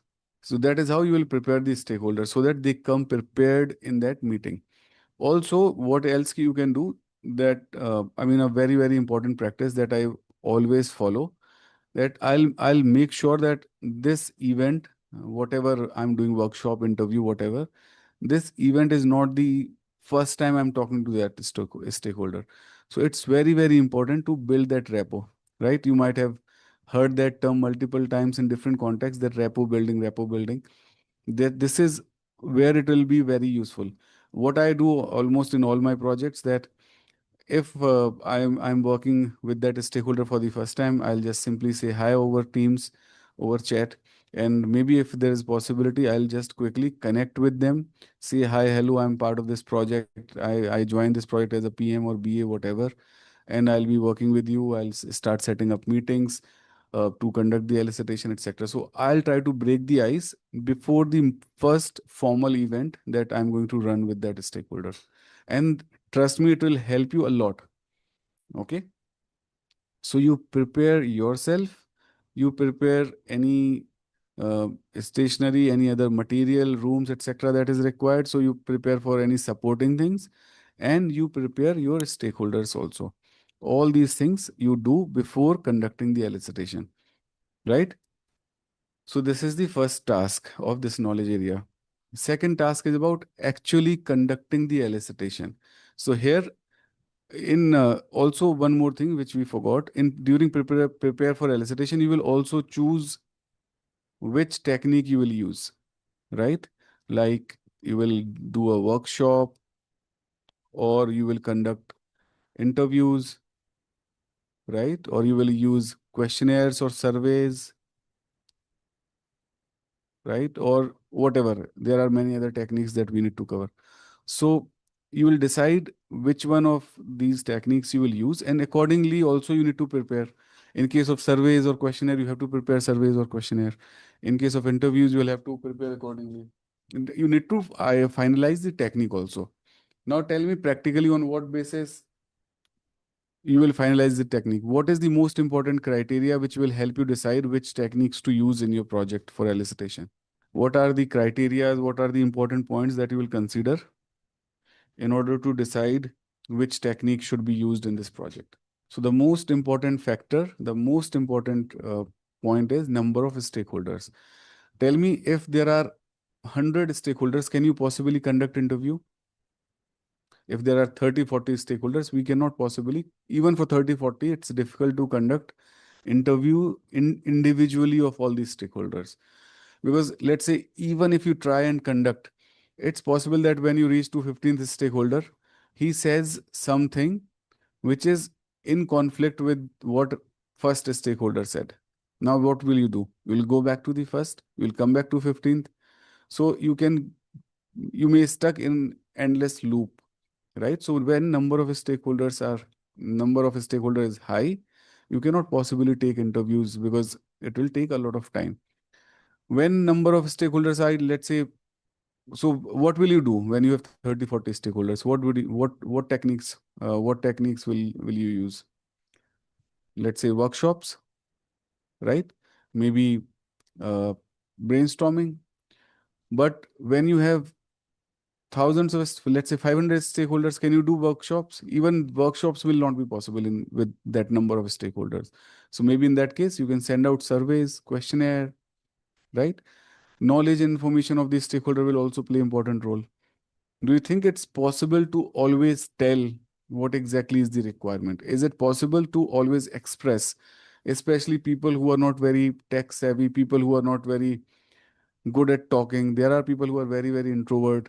So it's possible that you conduct interview, but you do not get all the answers. So what techniques can you use in that case? So in that case, you can send out surveys, or you can do things like, have you heard the term job shadowing, active and passive job shadowing? So what is the purpose of job shadowing? Is to actively or passively look at the person while he's performing his job, right? So when you are doing what you do, I'll come and spend time with you. Maybe I'll just stand there without disturbing you, or maybe I'm allowed to ask questions, and I'll try to see what exactly you are doing. So instead of you explaining me verbally, I can have a first-hand experience looking at you while you perform your job, right? So this is also decided on the basis of what kind of stakeholders you have. Sometimes people who do some, mechanical work, and you know that they'll not be able to explain because it's not easy to explain. So in that case, you go and job shadow them. right? So there are many techniques: workshops, interviews, questionnaires, surveys, market research, job shadowing, which we can utilize. But it depends on mainly on two things: number of stakeholders and how, what kind of stakeholders they are. Can they help you? Do you think they will have clarity to tell you the requirements, or maybe you will have to job shadow them to find out, right? Now imagine that this preparation, when we discussed about prepare your stakeholder, do you think you need to prepare them more when you want to job shadow them? The preparation of the stakeholder bit becomes even more important when you are going to conduct job shadowing. Do you think everyone is comfortable when somebody is standing on their heads while they're performing their jobs? Do you think everyone will be comfortable? I don't think so, right? Even if my wife says, can I come in, if she says, she asks me, can I come here and sit when you are doing this training, I'll not be comfortable. It gets very weird, right? So you need to take the permission from them. You might have to take the permission from their bosses that, I'll spend one day with that person. I'll keep looking at what he or she is doing.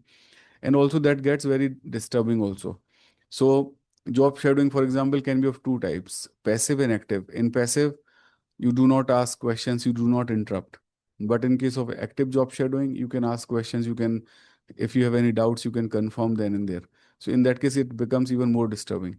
So in that case, it's even more important to prepare your stakeholders before you come and have observed them. So it is called observation or job shadowing, both. So that is preparation, and then you conduct the elicitation. Now, conduct elicitation is simple. Whatever you decided along with the material, you will conduct that, right? So you prepared for workshops, you sent out you sent out the invites and everything. Here, the purpose is just to meet the stakeholder, arrange, and facilitate that discussion and conduct that session, irrespective of what the technique was. If it was interview, you will conduct interview. It was workshop, you will conduct the workshop. The only uh, difference is that in workshop you may have support, like somebody who is taking your notes. What do you call that person? Scribe. And in case of interview also, you may have to take notes. So and the main difference is these things, that in case of workshop you will have multiple stakeholders. In case of interview, you may have just one or two stakeholders. On the other hand, going as per agenda, they are not getting derailed. And also, you need to learn things like how you will make sure everyone is speaking. But just imagine that you want to run workshop or focus group and you invited 20 people. How do you select those 20 people? There are two types of group, right? The grouping: homogeneous groups and heterogeneous. Homogeneous means same kind of background, same kind of expertise. Heterogeneous means different backgrounds, coming from different backgrounds and variety of skill sets. So how do you decide what kind of people or group you need, right? It depends what kind of problems you are trying to solve. If in my house, I'm designing a new house, I will want everyone to be there, right? Electrician, plumber, painter, and everyone. But if the problem is that there is a leakage in my bathroom. I know I'm dealing with a specific problem. I need only the plumbers, not other expertise, right? So this is where you decide what kind of stakeholders you are invited.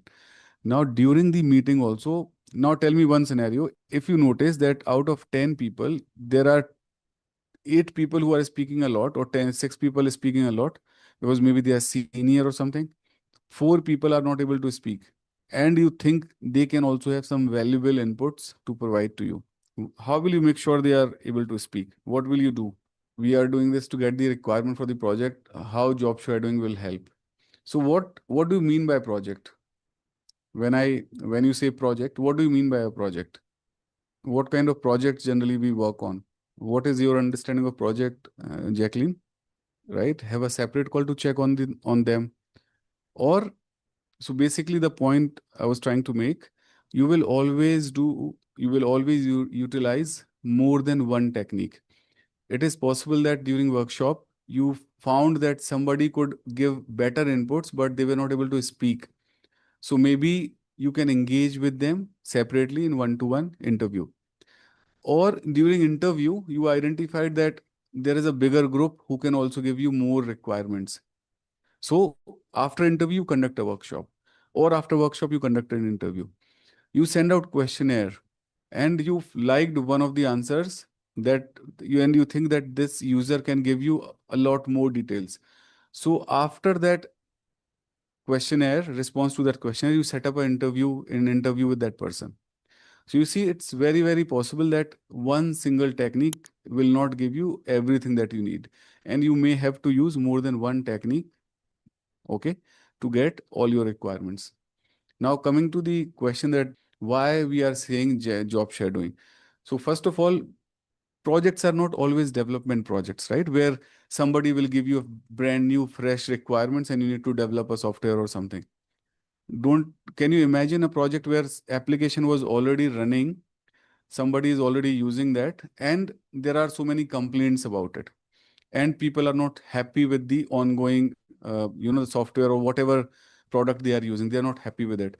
Now the task of a business, your task as a business analyst is to go identify the problem, identify the root cause of the problem, and then propose a solution. And then the purpose of this project is to solve that specific problem from the existing solution.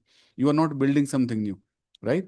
Now, in this case, do you think job shadowing will be helpful? So basically, the purpose of a project is not always to build something new. The purpose of the project could be to fix something which is existing, but it is not working as per the expectation. When you have knowledge areas like strategy analysis will always give you a strategy of the organization. What kind of, what is the business, what is the long-term vision of the organization? In order to fulfill that vision, what kind of projects can be launched? So it's possible that the project that you are getting is initiated from a strategy analysis knowledge area. But there you also have a knowledge area which is evaluation, which keep evaluating the solution which are in use, right? So it is also possible that the project which is getting initiated is coming out of this evaluation. Some problem was identified, and that's why you are launching a project. So projects are launched mainly for two reasons. There is an opportunity that you want to grab in the market, so that's where you launch something new, or there is a problem that you want to fix. Some stakeholders, some customers are continuously complaining about something, and you want to fix it, right? What is the problem with job shadowing? The biggest problem with job shadowing is it is not very helpful when mind related or thinking related activities are there, right? Something is mechanical, it's good to see, it's easy to see and notice what exactly that person is doing. But if that requires a lot of thinking, brain activities, decision making and all, then it will not be very useful. One more important point. If I tell you that I'm coming to your house for lunch or dinner today, or you ask me that, Gav, I'm coming to your house, what I'll do? The first thing, will try to clean up, right? Because especially when you have habit of reading, you have small kids, it's possible that your house is slightly messy. So you will try to fix it up before somebody is coming, any guest is coming. And that's exactly what happens when you ask for job shadowing. What that person will try to do? That person will try to show or demonstrate the best version of himself, right? He will feel like, somebody is coming. He will notice how I work, how I function on day-to-day basis. So he will try to give you the perfect picture of the situation. And in that case, it's possible that, the real problem you might not be able to get. So obviously with all these techniques, there are some pros, there are some cons, right? So that is where you need to apply more than one technique at a time. Okay. So this is where you conduct the elicitation. You try to get the information out of those stakeholders. You use your facilitation skills. Okay. Just after that, what happens when you conduct elicitation? You get a lot of information, right? You receive a lot of data, whatever you call them. You receive a lot of inputs from the stakeholders. What is the immediate next thing that you do?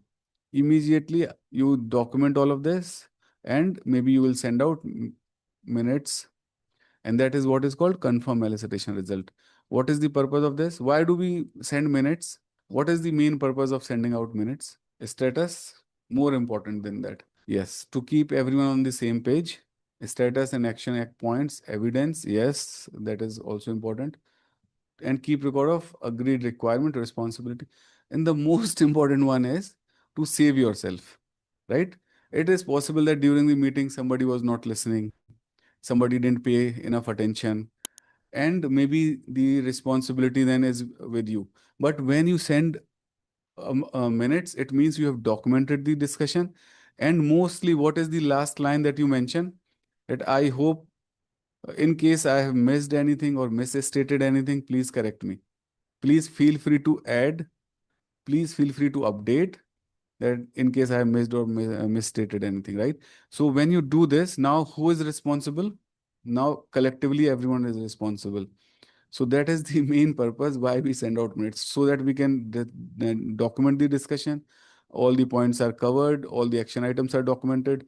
And now everyone, whether you listen during the meeting or not, nobody can give excuse. Now we have the shared accountability of whatever was discussed in this meeting. Everyone is in agreement. So that is why we send out minutes. And that this is the third task. So confirm elicitation results. Who you will send this back to? The same stakeholders who join this.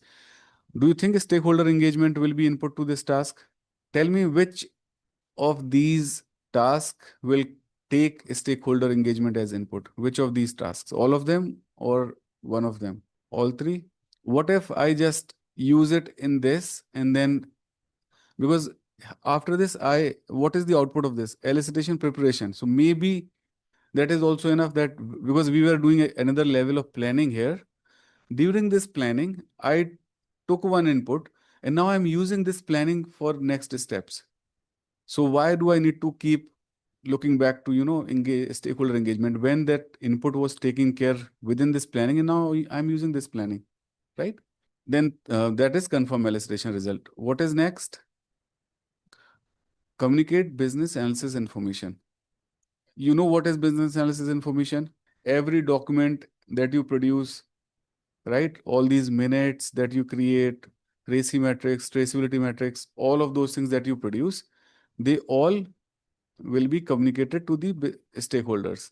And that is the purpose of this task. Whatever documents you produce, communicate them to business stakeholders. So that is the fourth task.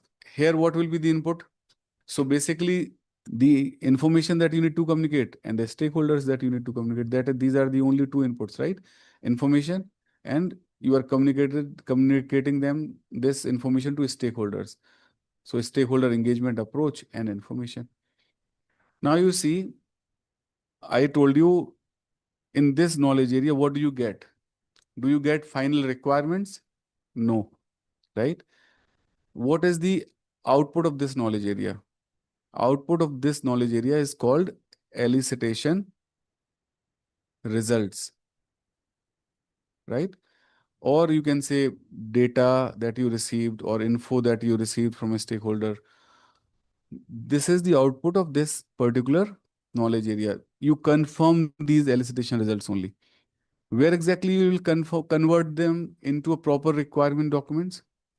In requirement analysis and design definition, a different knowledge area, right? And design definition. So in that knowledge area, you will convert this information, these results, into properly documented, well-written requirements. That's where we create BRD, FRD, design documents, different diagrams. That's where we do all that. But you see, the BRD which you will create in this knowledge area, if you want to share it with a stakeholder, where exactly you will come back to this task in this knowledge area. Why I'm telling you this again? So that you can see clearly that there is no sequence. You perform these three tasks in sequence, you communicated the information, but then you are working in a different knowledge area where you created, let's say, BRD, or you created a flow diagram. Now you want to share it with the stakeholders. You will come back to this particular task in this knowledge area, because this is about communication of your document to stakeholders. And then final task is manage stakeholder collaboration so that you can achieve the common goal of the project. So these are the 5 tasks: prepare for elicitation, conduct elicitation, confirm elicitation results, communicate business analysis information. Very simple 4 tasks. And 5th one is collaborate with your stakeholders throughout the project. And with that, we have come to the end of our CBAP Business Analysis course. If you have any doubts or questions, ask them in the comment section down below. And a team of experts will be happy to help you as soon as possible. Until next time, thank you for watching and keep learning with Simplilearn.